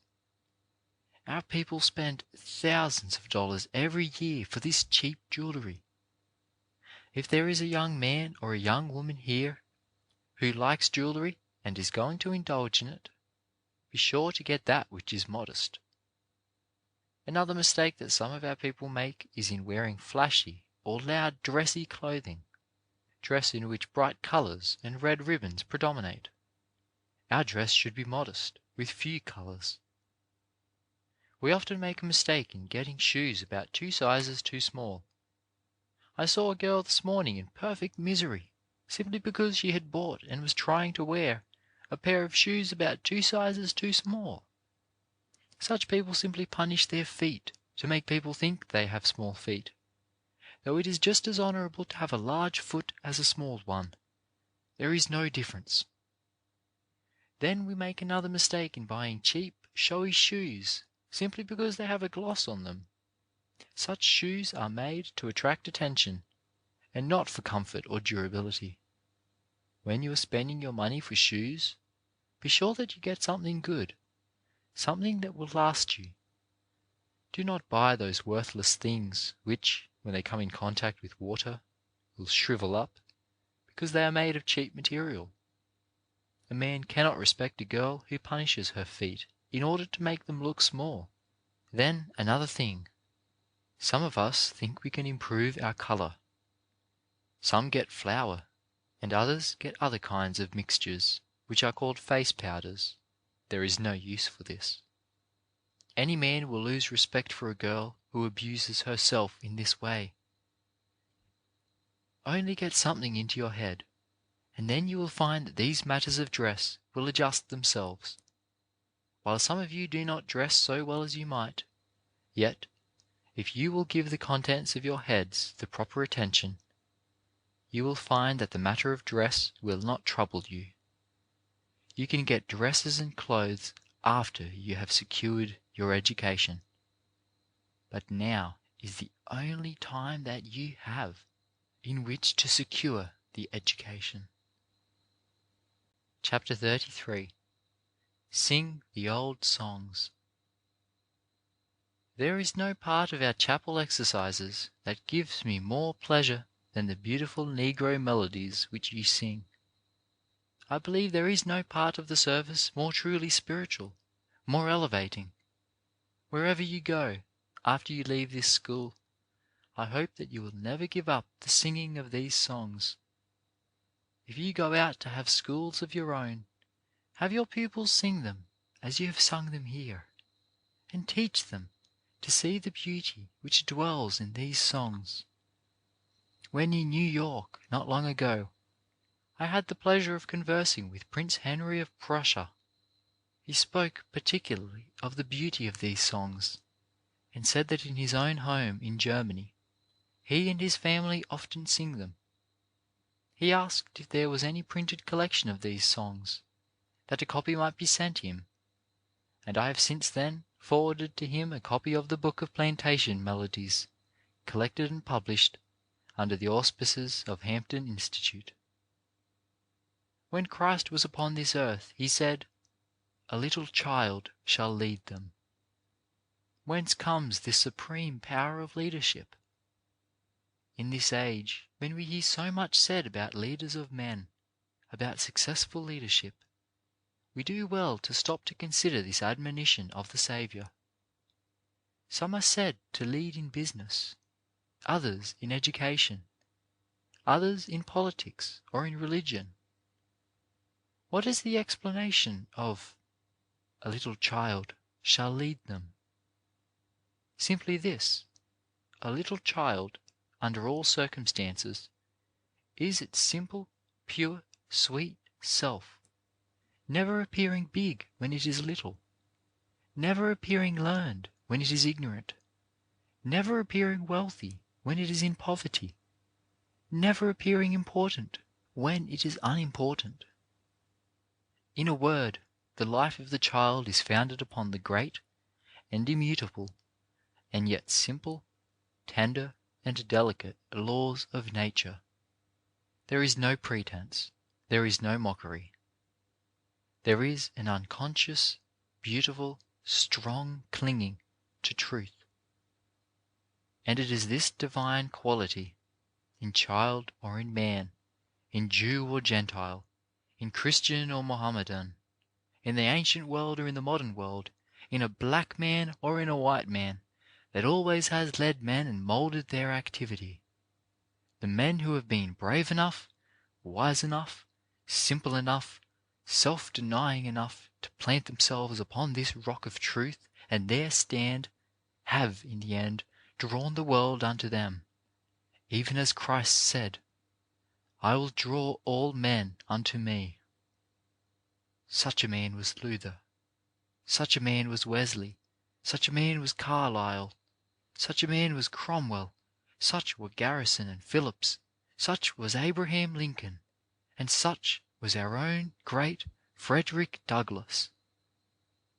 The thing aimed at by all great souls has been to bring men and races back to the simplicity and purity of childhood, back to reality. What is the most original product with which the Negro race stands accredited? Yes, I am almost ready to add, with which America stands accredited.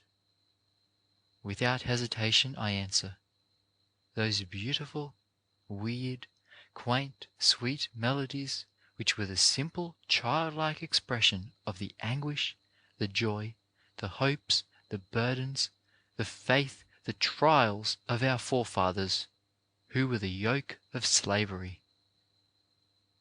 Why are they the admiration of the world? Why does every attempt at improvement spoil them?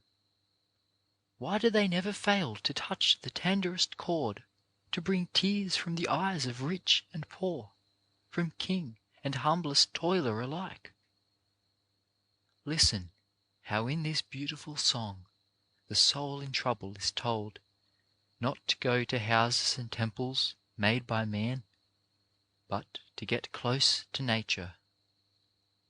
If you want to see Jesus, go in the wilderness. Go in the wilderness. Go in the wilderness. Go in the wilderness. If you want to see Jesus, go in the wilderness, leaning on the Lord. Oh, brother, how do you feel when you come out of the wilderness? Come out the wilderness. Come out the wilderness. Oh, brother, how do you feel when you come out the wilderness, leaning on the Lord? Then, in another, hear how our foreparents broke through all the deceptions and allurements of false wealth, and in their long days of weariness, expressed their faith in a place where every day would be one of rest. Oh, religion is a fortune. I really do believe. Oh, religion is a fortune. I really do believe. Oh, religion is a fortune. I really do believe. Where Sabbaths have no end. Where you been, poor mourner? Where you been so long? Been down in the valley for to pray, and I ain't done praying yet.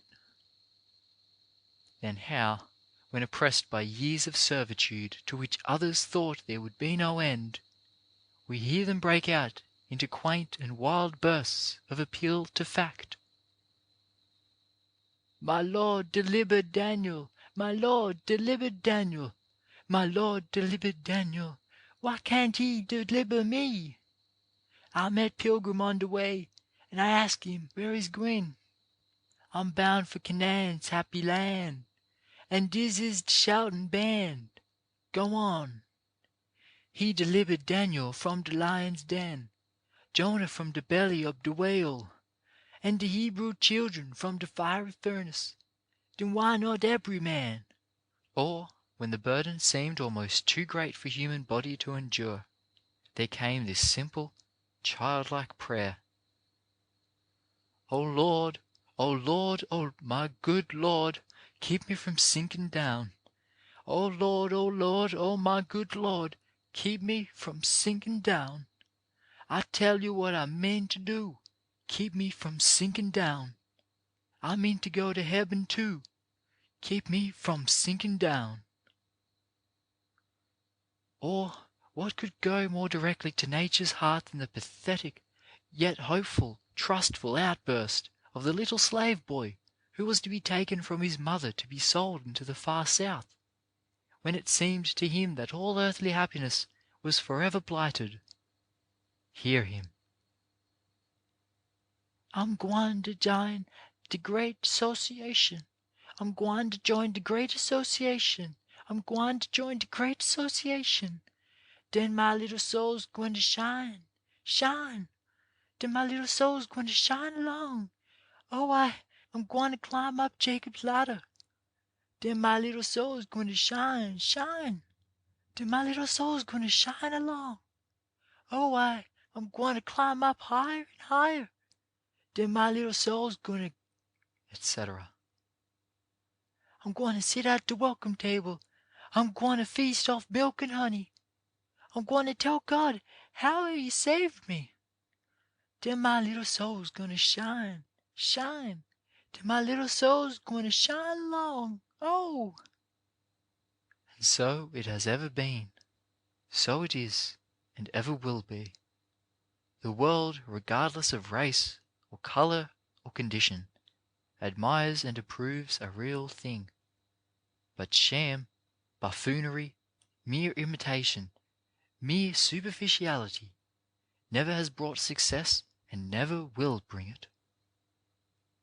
An individual or a race that is strong enough, is wise enough, to disregard makeshifts, customs, prejudices, alluring temptations, deceptions, imitations, to throw off the mask of unreality and plant itself deep down in the clay, or on the solid granite of nature, is the individual or the race that will crawl up, struggle up, yes, even burst up, and in the effort of doing so will gain a strength that will command for it respect and recognition. Before an individual or a race thus equipped, race prejudice, senseless customs, oppressions, will hide their faces forever in blushing shame. Chapter 34. Getting Down to Mother Earth.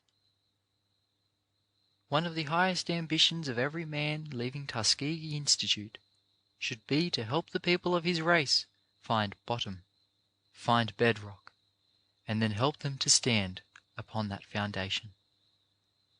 If we, who are interested in the school, can help you to do this, we shall count ourselves satisfied. And until the bedrock of our life is found, and until we are planted thereon, all else is but plaster, but make-believe, but the paper on the walls of a house without framework. That is one of the stepping stones with which nature has provided us. Here the path is plain, if we have the courage to follow it. 85% of the people of the Negro race live, or attempt to live, by some form of agriculture. If we would save the race and lift it up, here is the great opportunity around which, in a large measure, individual, organized, religious and secular effort should center for the next 50 years. But to do this, we must take advantage of the forces at hand. We must stand upon our own feet, and not upon a foundation supplied by another. We must begin our growth where our civilization finds us, and not try to begin on some other civilization. To illustrate what I mean, we need not go to another race, nor very far from home. In a little town in Alabama, there was a sturdy, industrious black man who for nearly 20 years had lived upon rented land, had hired mules and horses to work that land, and had mortgaged his crops to secure food and clothes. He had driven to church on Sunday in a buggy that was not his, and he wore good-looking clothes that were not paid for. In outward appearance he seemed to prosper. He seemed to be what the white men about him were. But this black man knew that he was trying to stand upon an imperfect basis. And so, one day, about a dozen years ago, he made up his mind that henceforth he would be himself, that he would stand upon his own foundation. He told the white man to take back his mules, to take back his wagon and buggy, and he gave up the rented land. He had resolved to be a man. A few acres of land were secured. He made his bed in the cottonseed at night. He hired a boy to come to his place at night, and by moonlight he pulled a plough which the boy guided. In this way a cotton crop was made free from debt. With the small surplus which he got from this, he bought an ox, and with this beast made a second crop free from debt. A mule was bought, and then another. Today, this man is the owner of a comfortable home, is a stockholder in one of the banks of his county, and his note or check will be honored by any business house there. While others were talking or debating over second-hand doctrines learned by rote, this strong son of nature had found himself and solved his own problem. I might tell you the story of another man of our race who began his successful business life in the hollow of a tree for his home, without furniture or bed clothing.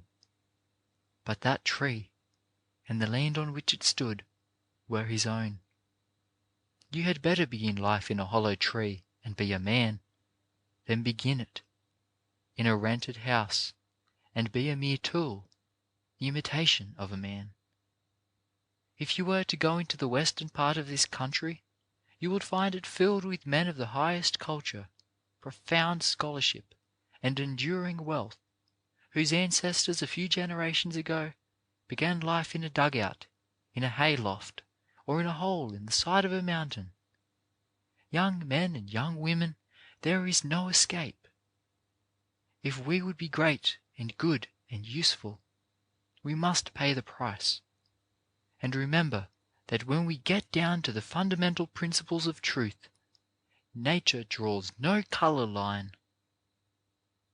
I do not want to startle you when I say it, but I should like to see during the next 50 years every colored minister and teacher whose work lies outside the large cities, armed with a thorough knowledge of theoretical and practical agriculture, in connection with his theological and academic training. This, I believe, should be so, because the race is an agricultural one, and because my hope is that it will remain such. Upon this foundation almost every race in history has got its start. With cheap lands, a beautiful climate, and a rich soil, we can lay the foundation of a great and powerful race.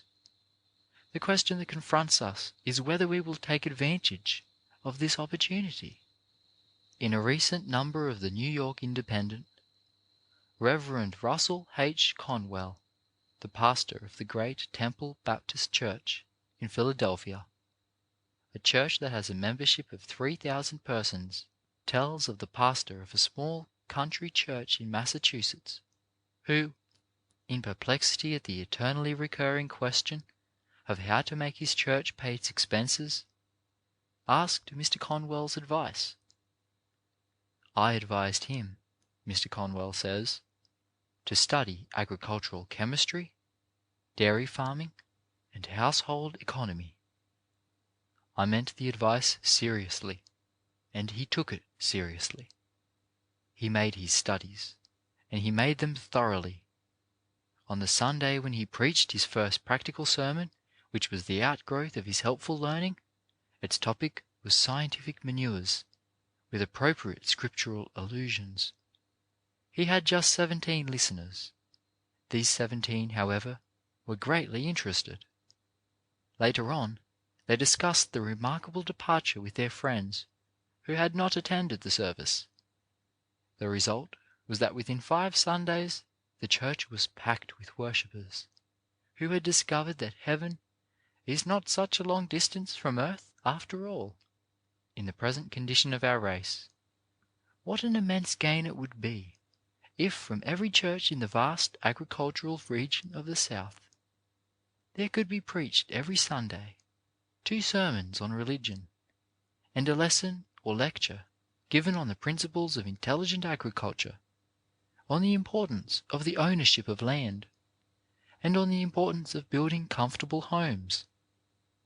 I believe that if this policy could be pursued, instead of the now too often poorly clothed, poorly fed, and poorly housed ministers, with salaries ranging from $100 to $300 a year, we should soon have communities and churches on their feet to such an extent that hundreds of ministers who now live at a dying race would be supported in a manner commensurate with the dignity of the profession.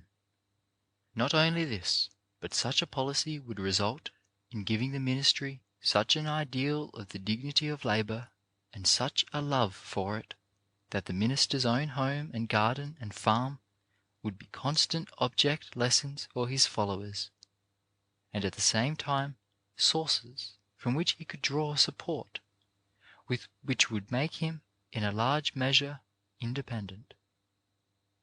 One of the most successful and most honoured ministers I know is a man who owns and cultivates 50 acres of land. This land yields him an income sufficient to live on each year. This man's note or cheque is gladly honoured at the bank.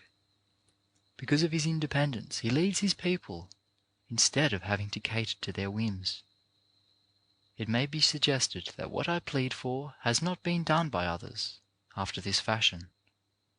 It was done in the early years of the settlement of New England, and persevered in by the ministers there until the people of the country had become sufficiently prosperous to support their ministers suitably.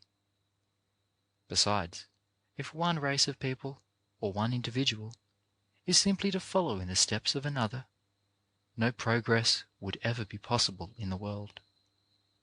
Let us remember that no other race of people ever had such a problem to work out as we have. What I have tried to say to you tonight about agricultural life may be said with equal emphasis about city occupations. Show me the race that leads in work, in wood and in metal, in the building of houses and factories, and in the constructing and operating of machinery, and I will show you the race that in the long run moulds public thought, that controls government, that leads in commerce, in the sciences, in the arts, and in the professions. What we should do in all our schools is to turn out fewer job seekers and more job makers. Anyone can seek a job, but it requires a person of rare ability to create a job. If it may seem to some of you that what I have been saying overlooks the development of the race in morals, ethics, religion, and statesmanship, my answer would be this. You might as well argue that because a tree is planted deep down in Mother Earth, because it comes in contact with clay and rocks and sand and water, that through its graceful branches, its beautiful leaves, and its fragrant blossoms, it teaches no lesson of truth, beauty, and divinity. You cannot plant a tree in air and have it live. Try it. No matter how much we may praise its proportions and enjoy its beauty, it dies unless its roots and fibers touch and have their foundation in Mother Earth. What is true of the tree is true of a race. Chapter 35. A penny saved. A large proportion of you, for one reason or another, will not be able to return to this institution after the close of the present year. On that account, there are some central thoughts which I should like to impress upon your minds this evening, and which I wish you to take with you into the world, whether you go out from the school as graduates or whether you go as undergraduates. I have often spoken to you about the matter of learning to economize your time, to save your time, the matter of trying to make the most of every minute and hour of your existence. And I have often spoke to you about the hurtful reputation which a large proportion of the people of our race get in one way or another because of this seeming inability to put a proper value upon time, or a proper value upon the importance of keeping one's word in connection with obligations. You know to what a large extent the feeling prevails, whether justly or unjustly, that as a people we cannot be depended upon to keep our word, that if we are hired to work in a mill or a factory, we work until we have got $3 or $4 in wages ahead, and then go on an excursion, or go to town, and do not return to work until what we have earned has been consumed.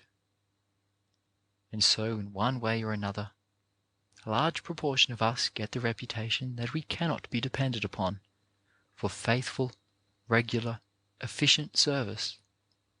And that hurts the race. Wherever you go, we wish you by your own actions, by your advice, by your influence, to try and disprove and counteract that hurtful reputation. You can do this in the most efficient manner by yourselves being the highest possible example. The people who succeed are, very largely, those who learn to economize time in the ways I have referred to, and those who also have learned to save not only time, but money. Now this may seem to you a very materialistic thought for me to emphasize this evening, the saving of money.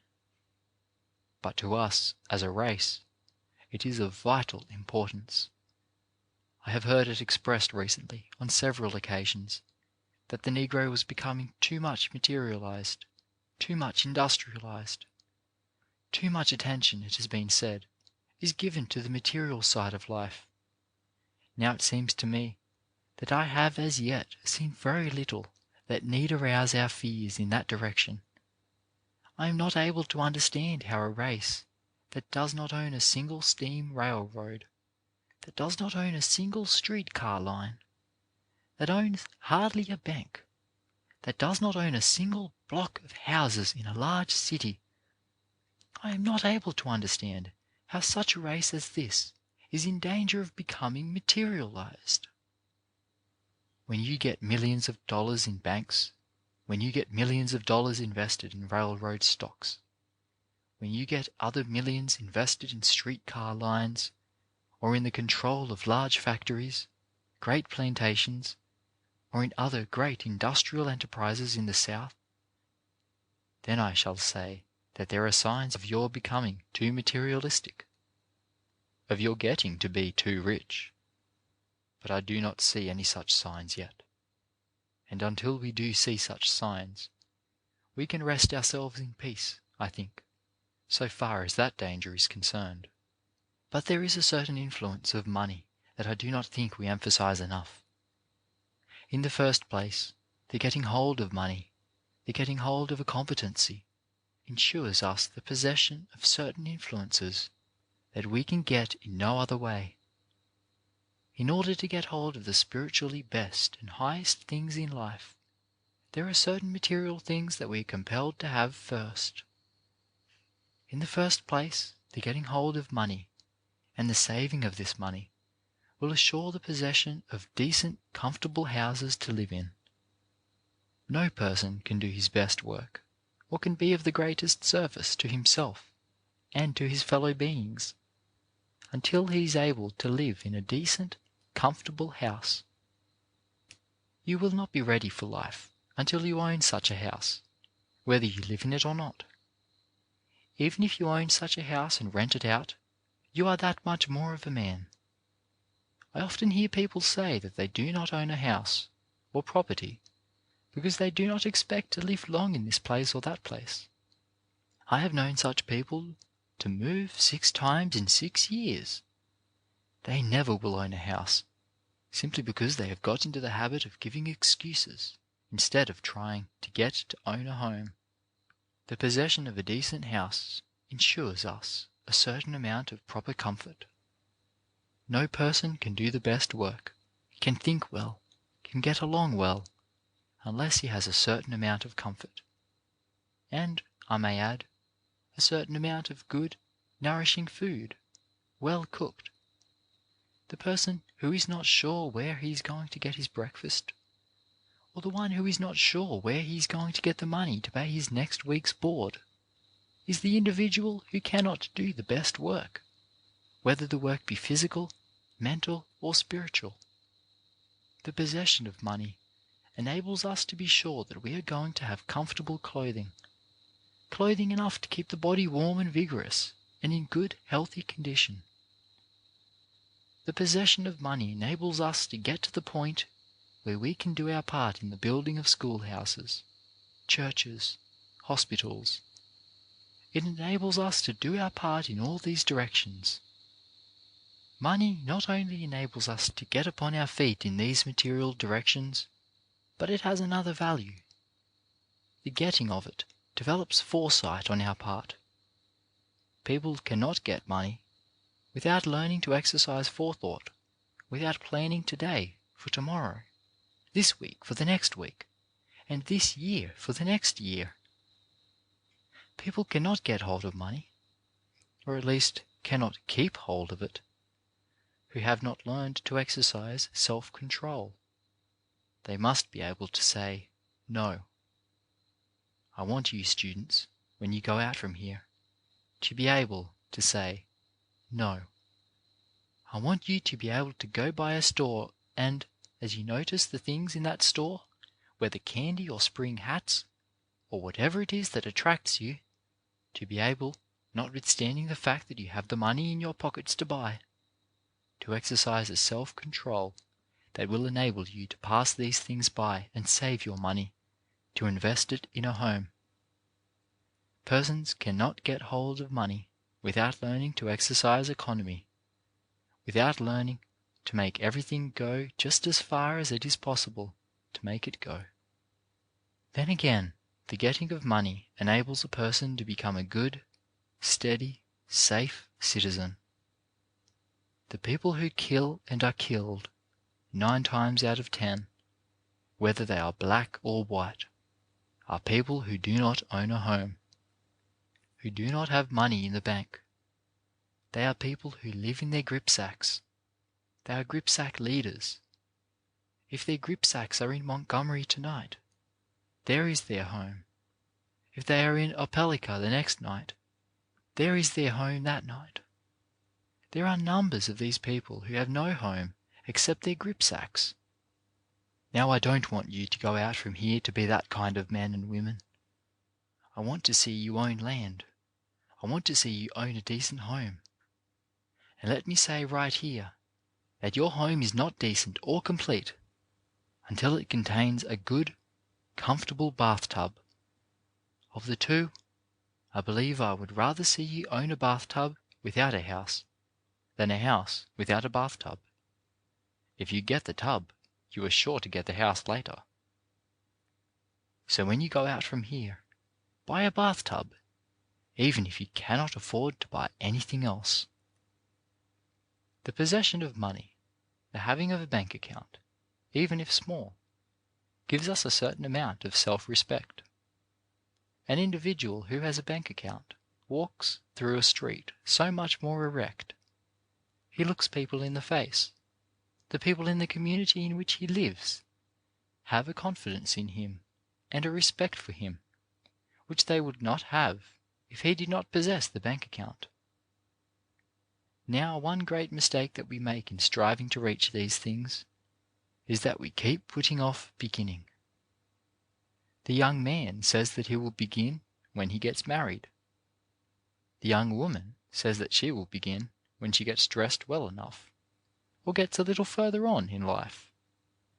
Yielding to this temptation or to that, they keep putting off beginning to save. It makes one sick at heart, as he goes into the cities, to see young men on Sunday afternoons paying $2 or $3 for a hack or carriage to take young women out to drive, when in too many cases the men do not earn a salary of more than $4 a week. Young women don't go driving with such men. A man who goes driving on a salary of $4 a week cannot own a home or possess a bank account. When you are asked to go to drive by such a man as that, tell him you would rather he put his money in the bank, because you know he is not able to afford to spend it in that way. I like to see people comfortably dressed and neatly dressed, but there is no sadder sight than to see young men and women yielding to the temptation to spend all they earn upon clothes. Then, when they die, in many, many cases, somebody has to pass around a hat to take up a collection in order that they may be decently put away. Do not make that mistake. Resolve that no matter how little you may earn, you will put a part of the money in the bank. If you earn $5 a week, put $2 in the bank. If you earn $10, save 4 of them. Put the money in the bank. Let it stay there. When it begins to draw interest, you will find that you will appreciate the value of money. A little while ago I was in the city of New Bedford, the city which was formerly the home of Mrs. Hetty Green, who is said to be the richest woman in the world. I want to tell you a story about her that was told me by a gentleman who lived in New Bedford, and who knew Mrs. Green when she lived there. For many years they had in New Bedford no savings bank that would take a very small deposit. Finally, a 5-cent savings bank was opened there. Just after this had been done, Mrs. Green told this gentleman that she was glad they had opened a 5-cent bank, so that now she would be able to put that amount in and have it draw interest. You who are here do not think about 5 cents as a sum to be saved. You think of it only as money to buy peanuts and candy, or cheap ribbons, or cheap jewelry. On last Sunday evening, I was in the home of a gentleman in New York who has in his family a girl who is now only 18 years old, and who, when she came to this country a few years ago and went to work in this family as a maid, could not speak a word of English. This girl now has $1,500 in the bank. Think of it! A young woman coming to this country poor and unable to speak a word of English has saved in a short time $1,500. I wonder how many of you, 5 years from now, will have $1,500 in the bank or in some other safe kind of property. The civilization of New England and of other such prosperous regions rests more, perhaps, upon the savings banks of the country than upon any other one thing. You ask where the wealth of New England is. It is not in the hands of millionaires. It is in the hands of individuals who have a few hundreds or a few thousands of dollars put safely away in some bank or banks. You will find that the savings banks of New England and of all countries that are prosperous are filled with the dollars of poor people, dollars aggregating millions in all. We cannot get upon our feet as a people until we learn the saving habit, until we learn to save every nickel, every dime, and every dollar that we can spare. Chapter 36. Growth. I want to impress upon you this evening the importance of continued growth. I very much wish that each one of you might imagine this evening your father and your mother to be looking at you and examining into every act of your life while here. I wish that you might feel, as it were, their very heart throbs. I wish that you might realize, perhaps as you have never realized before, how anxious they are that you should succeed here. I wish that you could know how many prayers they send up day after day, that your school life may be more and more successful as one day succeeds another, that you may grow to be successful, studious, strong men and women who will reflect credit upon yourselves and honor upon your families. Each one of you must have had some thoughts about those who are anxious about you, some thought for those persons whose hearts are very often bowed down in anxiety because they fear your school life here will not be useful, not only for your own sake, but for the sake of those who are near and dear to you, those who have done more for you than anybody else. I want you to make up your minds that this year is going to be the best one of your lives. I want you to resolve that you are going to put into this year the hardest and the most earnest work that you have ever done in your life, to resolve that this is going to be the greatest, the most courageous, and the most sinless year of life that you have ever lived. I want you to make up your minds to do this, to decide that you are going to continually grow, and grow more tomorrow than today. There are but two directions in this life in which you can grow, backward or forward. You can grow stronger or you can grow weaker.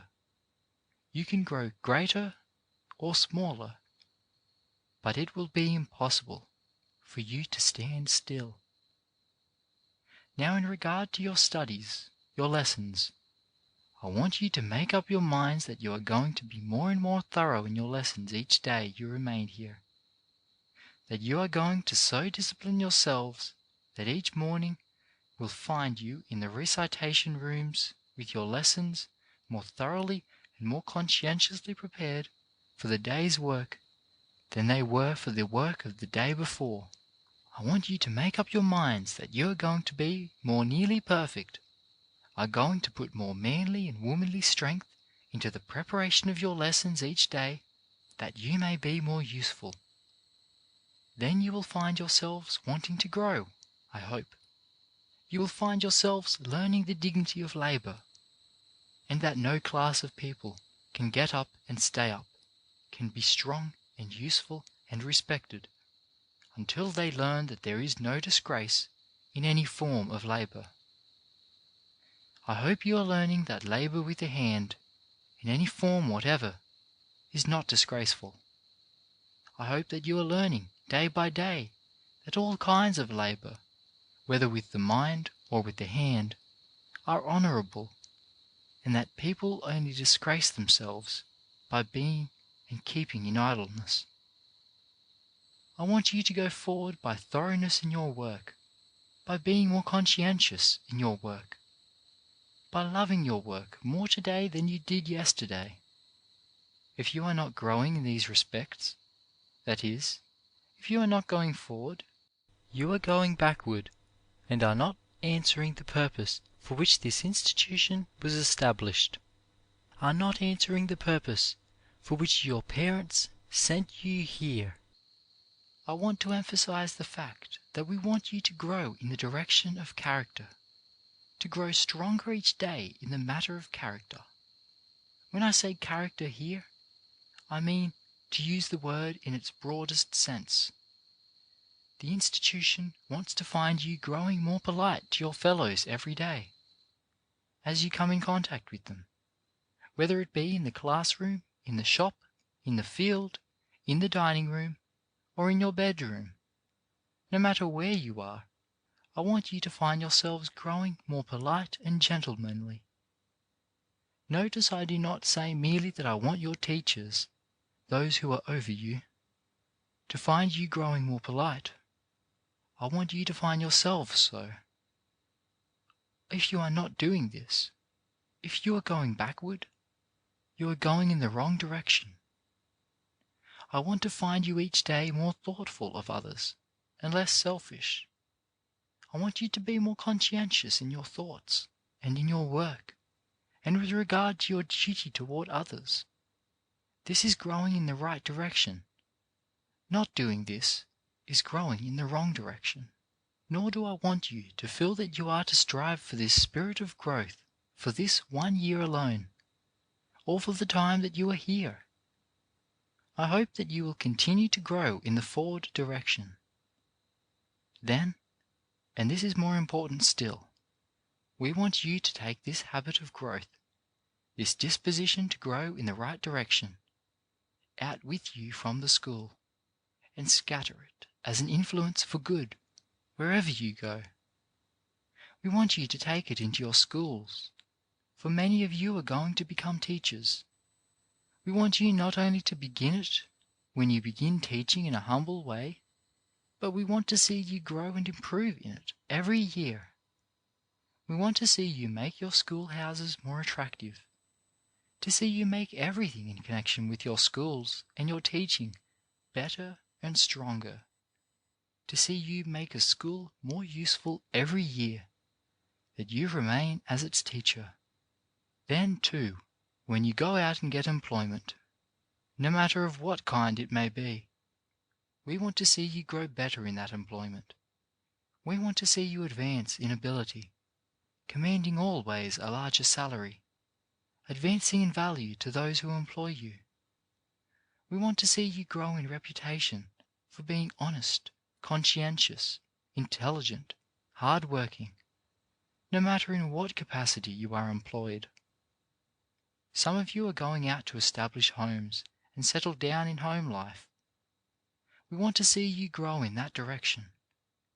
Nothing is so disheartening, there is nothing so discouraging, as to see a man or woman settle down in a home, and then not to see that home grow more beautiful, inside and outside, to see it, instead of this, each year grow dingy and dirty, because it each year receives less and less attention. We want Tuskegee students to go out from here and establish homes that will be models in every respect for those about them, homes that will show that the lives of the persons who have established them are models for the lives of those who live about them. If you do this, your lives are going to be a constant going forward, for, I repeat, your lives are going to be one thing or the other, continually going backward or continually going forward. Chapter 37. Last Words. We have come to the close of another school year. Some of you will go out from among us now, not to return. Others will go home for the summer vacation and return at the end of that for the next school year. As you go out, there is one thing that I want to especially caution you about. Don't go home and feel that you are better than the rest of the folks in your neighborhood because you have been away at school. Don't go home and feel ashamed of your parents because you think they don't know as much as you think you know. Don't think that you are too good to help them. It would be better for you not to have any education than for you to go home and feel ashamed of your parents or not want to help them. Let me tell you of one of the most encouraging and most helpful things that I have known of in connection with the life of our students after they leave this institution. I was in a southern city and going about among the homes of the people of our race. Among these homes I noticed one which was so neat looking that it was conspicuous. I asked the person who was with me, "How is it that this house is in such good condition, looks so much better than some of the others in the neighborhood?" "It is like this," said the man who was accompanying me. "The people who live there have a son, whom they sent to your school, at considerable self-denial to themselves. This young man came home from school a few weeks ago. For some time after he came back, he did not have work to keep him busy, and so he employed his spare time in fixing up his parents' home. He fixed the roof and chimney, put new palings on the fence where they were needed, and did such things as that. Then he got a stock of paint and painted the house thoroughly, 2 coats outside and in. That is why the place looks so neat." Such testimony as that is very helpful. It shows that the students carry out from here the spirit which we try to inculcate. Another thing, go home and lead a simple life. Don't give the impression that you think education means superficiality and dress. Be polite to white and colored people both. It is possible for you, by paying heed to this, to do a great deal toward securing and preserving pleasant relations between the people of both races in the South.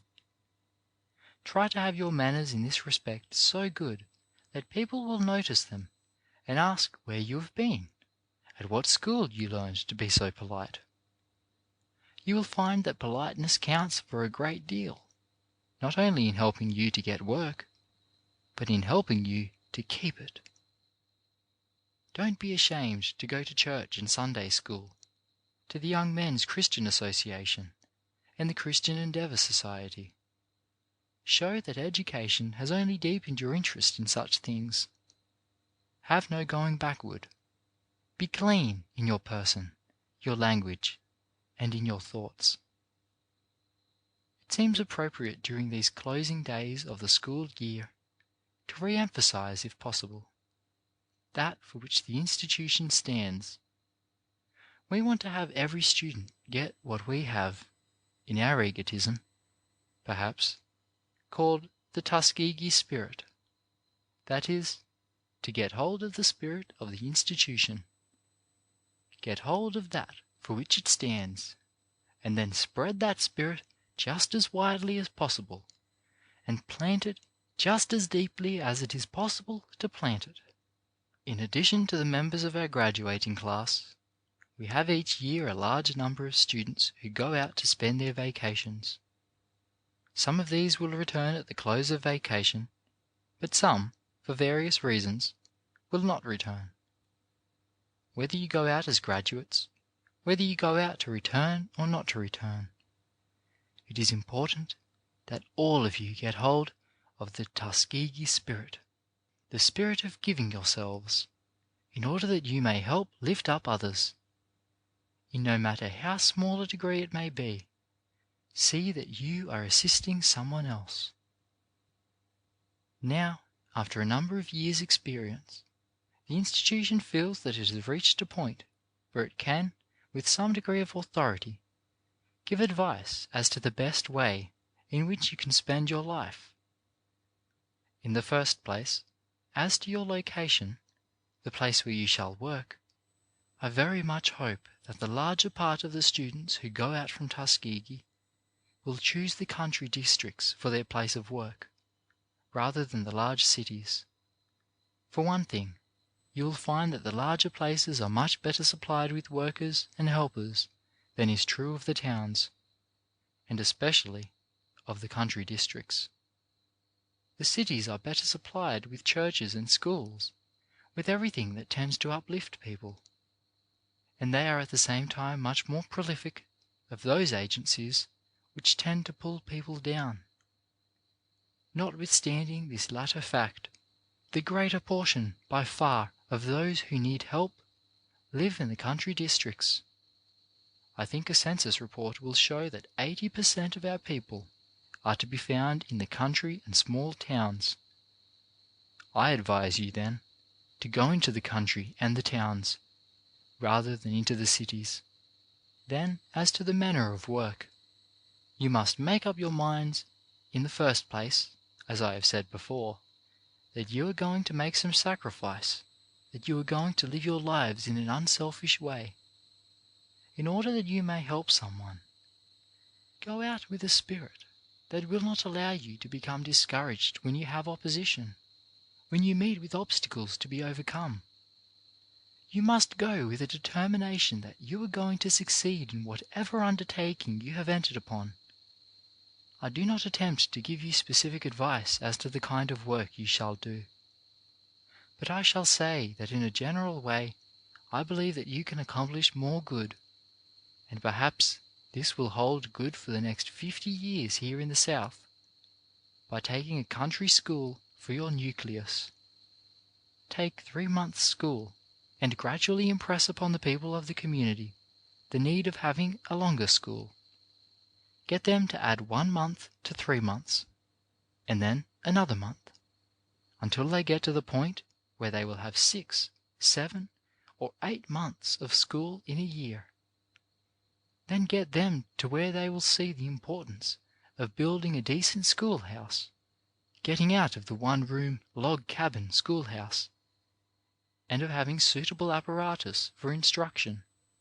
There are 2 things you must fix your mind on: the building of a suitable schoolhouse, and the arousing in the people, at the same time, a spirit that will make them support your efforts. In order to do this, you must go into the country with the idea of staying there for some time at least. Plant yourself in the community, and by economical living, year by year, manage to buy land for yourself on which to build a nice and comfortable home. You will find that the longer you stay there, the more the people will give you their confidence, and the more they will respect and love you. I find that many of our graduates have done excellent work by having a farm in connection with their schools. This is true also of many who did not remain here to graduate. I have in mind such a man. He has been teaching school in one of the counties of this state for 7 or 8 years. He has lengthened the school year to 8 months. He has a nice cottage with 4 rooms in it, and a beautiful farm of 40 acres. This man is carrying out the Tuskegee idea. There will be some of you who can spend your life to better advantage by devoting it to farming than to any other industry. I speak of farming particularly because I believe that to be the great foundation upon which we must build for the future. I believe that we are coming to the point where we are going to be recognized for our worth in the proportion that we secure an agricultural foundation. Throughout the South, we can give ourselves in a free, open way to getting hold of property and building homes in a way that we cannot do in any other industry. In farming, as in teaching, no matter where you go, remember to go with the Tuskegee spirit. I want the boys to go out and do as Mr. N. E. Henry is doing. I want the girls to go out and do as Miss Anna Davis and Miss Lizzie Wright are doing. I want you to go out into the country districts and build up schools. I would not advise you to be too ambitious at first. Be willing to begin with a small salary and work your way up gradually. I have in mind one young man who began teaching school for $5 a month, another who began teaching in the open air under a tree. Then, too, I want you to go out in a spirit of liberality toward the white people with whom you come in contact. That is an important matter. When I say this, I do not mean that you shall go lowering your manhood or your dignity. Go in a manly way, in a straightforward and honorable way, and then you will show the white people that you are not of a belittling race, that the prejudice which so many people possess cannot come among you and those with whom you work. If you can extend a helping hand to a white person, feel just as happy in doing so as in helping a black person. In the sight of God, there is no color line, and we want to cultivate a spirit that will make us forget that there is such a line anywhere. We want to be larger and broader than the people who would oppress us on account of our color. No one ever loses anything by being a gentleman or a lady. No person ever lost anything by being broad. Remember that if we are kind and useful, if we are moral, if we go out and practice these traits, no matter what people say about us, they cannot pull us down. But on the other hand, if we are without the spirit of usefulness, if we are without morality, without liberality, without economy and property, without all those qualities which go to make a people and a nation great and strong, no matter what we may say about ourselves and what other people may say about us, we are losing ground. Nobody can give us those qualities merely by praising us and talking well about us. And when we possess them, nobody can take them from us by speaking ill of us. End of Character Building by Booker T. Washington. Recording by Luke Sartor, Griffith, New South Wales.